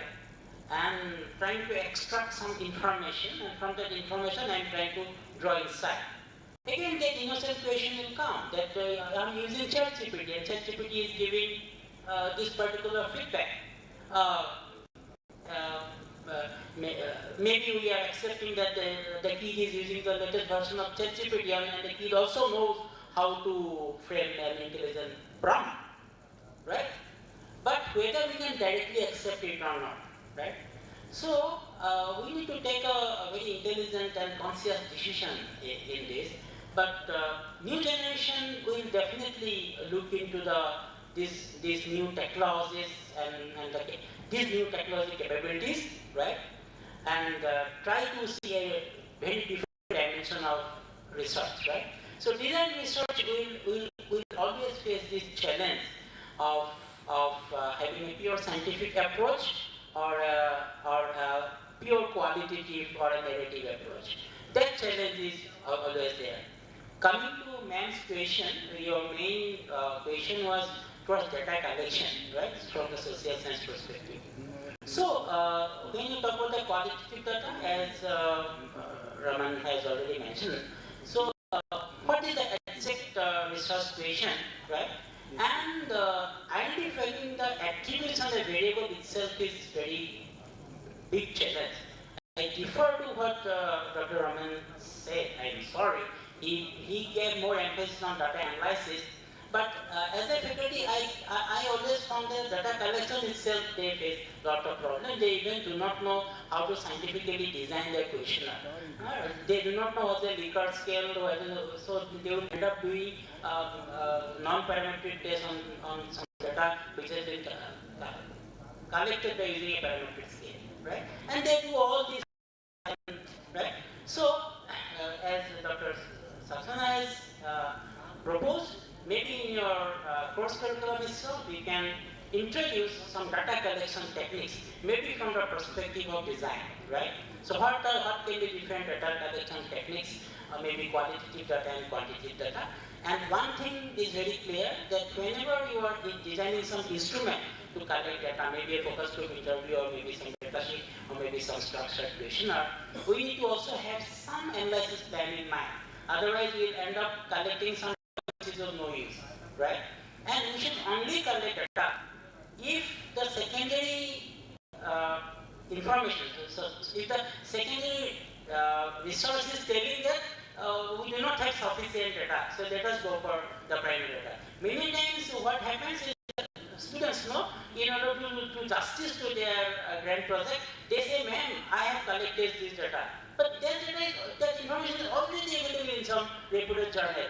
What is the point of again collecting the data, right? So it has to be very properly justified why you need the data. Sorry, I have taken some time. So now I move to student, one question, then we'll conclude, if the organizer permits. from student side.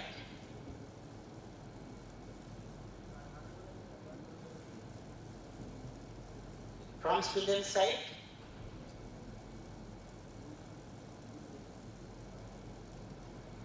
So from faculty, we can take one more question maybe?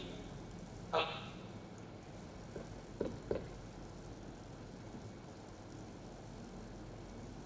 Hello. Thank you all the panel members for this enlightening session. My name is Atul. I am assistant professor in accessory design department. I am a design person, and probably all the design background faculty probably agrees with my view, but at least I can speak for myself. I do a lot of, like Vijay Karyar sir said, I do a lot of sketches, and we are having a lot of visual reference in my sketchbooks and in all the research I do for my projects, or let's say to teach students. So I am having a lot of data, bits and pieces scattered here and there, but they are not very much oriented. And probably all design faculties probably will agree with, we are all having all those scattered data. So any input on writing, like we are not very much focused on writing and later on publishing, and probably that's why we are having this symposium also. Or अगर थोड़ी ईमानदारी से बोलूं कभी कभी so how to ourselves was writing and publishing, any input on We have a session tomorrow on the publication challenges. So there's a common problem with designers, no? So now they take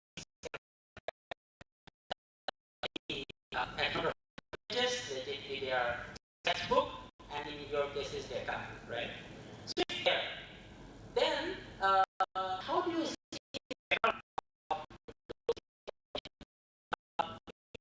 data, right? So maybe those are in some different formats, right? And for a specific purpose, the data, the set of data was collected. Now, please try to see meaning out of it, and please read some research which has been done in that area. In that area of study, when I say area, I'm not talking about geographical area, in that area of study, right? The different debates and discussions, and once you have solid data, you can actually do an empirical study, right? So an empirical study is what? There's an already proven theory, and now you want to challenge it, or maybe you want to support that particular theory, right? So please start reading journals in that specific area of study, and then you see what kind of data they have used, and then you see whether you can make the best use of this data or not, right?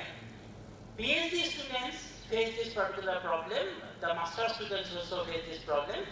During their MTP, they do some experiment, right?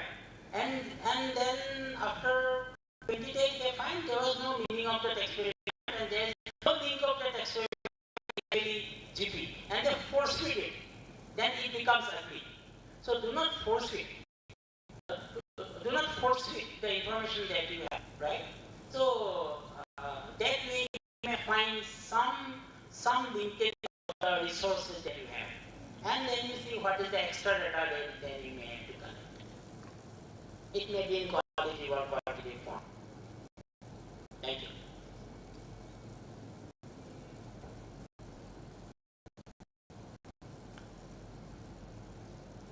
There is one very interesting Japanese tool. It's called 5Y. And you look at your drawing or collection of drawings, and you start asking, why have you created it? You answer that. You question the answer itself. Like that, if you can go up to 7 level, wonderful, right? And I think if you try this tool, I think a lot of this particular issue will be sorted out. So a lot of meaningful writing clues you will get, and you will be able to develop at least few paragraphs about each of the work which you have created. And simultaneously, what you can also look at is discover some correlations across your number of works, bring them together, see them as family, and can you name them, label them like that, and then apply this tool 5Y which I mentioned. And build from there. And publication always need not be in form of text. It can be just a series of drawings put under some kind of theme and some reflective writing. Or it could be an exhibition with online systems. You can really publish it in variety of ways. Also, there can be many ways through which designers can publish and share their work. Only thing is you need to communicate across to the audience that what is it and why it is. Sometimes these data which are kind of coming up, then becomes very difficult to analyze and all that, because also like how many data are really scientifically properly done, data or something like this is haphazard data, you know, and that is very difficult to make out unless and until the methods they've done. So many times when we are picking up the data from internet, there is more chances of doing it. Very slow processes of cost data collection, which is not always possible everywhere, but that is comparatively much more authentic than just doing it always with the internet. So at least there should be some part of that to cross-check.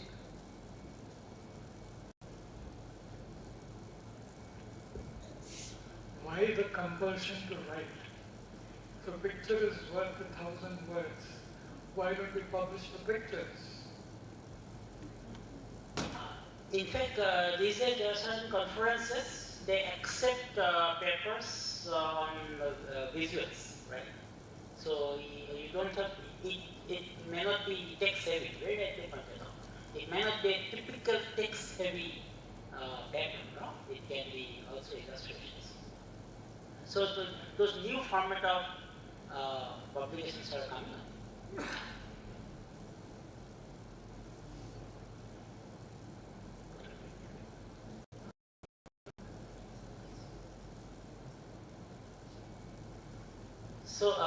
So we wind up now with a concluding remark. Okay, yeah. I need to take this question. He's a wonderful guy. Thank you, sir. Good evening, everyone. My name is Krishnan Agrawal. I am student of Textile Design Department. Sir, my question is globally. So, as a student, as an internee, when we go to industry, there is the scheme expect sustainability from the industry. They are all the norms and terms of sustainability in their industry, but they are producing in mass. They are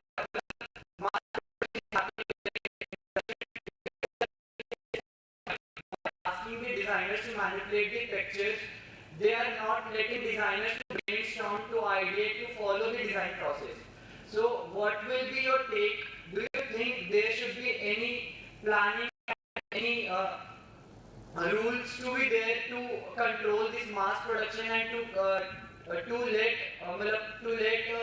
designers work as they want to?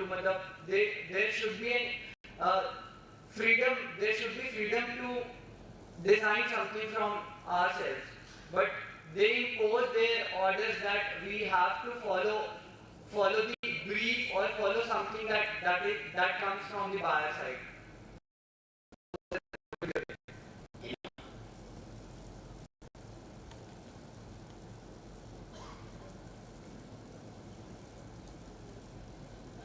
Yes, it is it's a very loaded, most difficult question. It's something to do with the the system of Das Kapital, you must have heard, you must have read Karl Marx, a great, and Engels.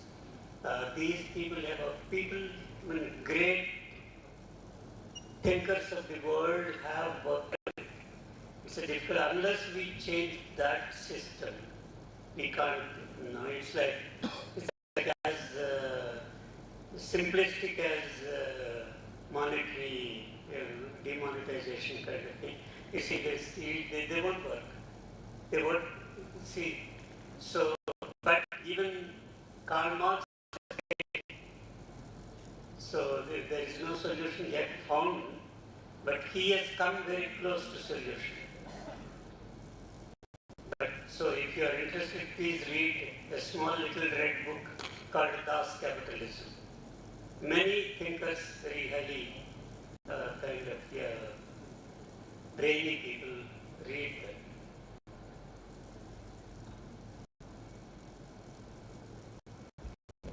See, mass production is happening in the industry. So if you're working in the industry, you have to understand business. Your freedom will come if your idea is better than what is happening on the shop floor. And if that brings better returns, it's all yours. I was working with my students on fast fashion. They had taken up big systems. They had taken up very complex issues to find new directions. So they found the problem was capitalism, overconsumption, and overproduction, overconsumption. How do you turn this around? Can you do it? Is it someone else's job? So they found that you have to make less consumption, bring returns which are better than overconsumption. So they created, for example, dresses, they're not made, but dresses, the same dress can have 100 different avatars. So you buy one dress, but you will get to wear it 100 days differently. So now manufacturing will be about modular clothes.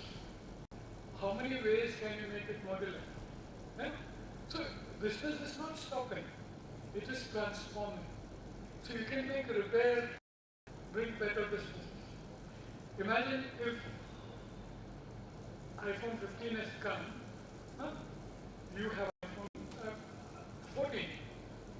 But what if you could go to the company and says, I just only want an upgrade? Look at the population of the earlier phones available. You don't have to discard it. It gets an upgrade. So they have to be conceived differently, and they have to be, new opportunities have to be created. So yes, design can bring in this kind of thing. You can transform the world. You can change capitalism around. Yeah? But yes?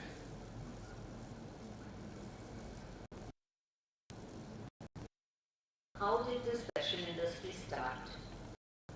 It started with industrialization. Industries wanted to, and especially started with, when they started whole industrialization, they wanted to sell a lot of stuff.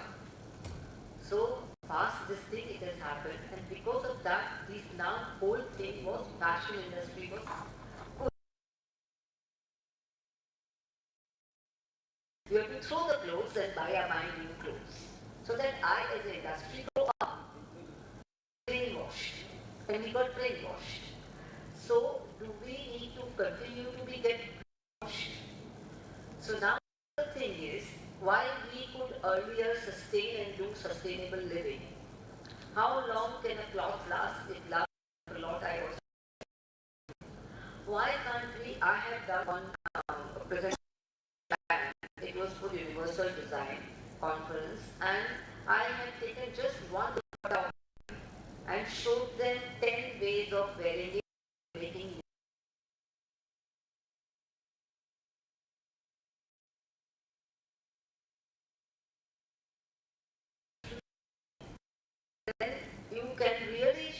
multiple ways of making. So you have one cloth which you have bought and it looks different every time as a new dress.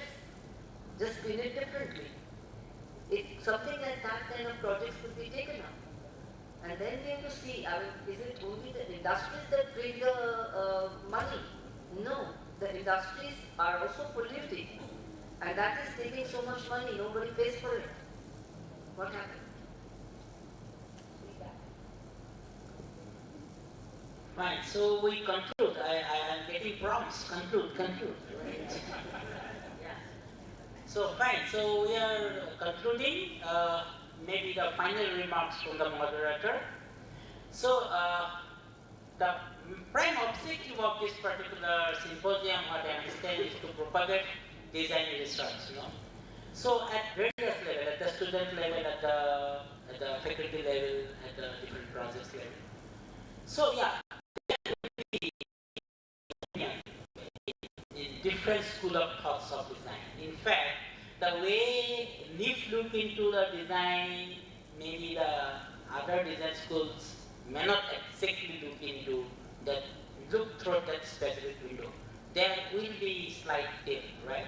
And there will be difference of opinion, but at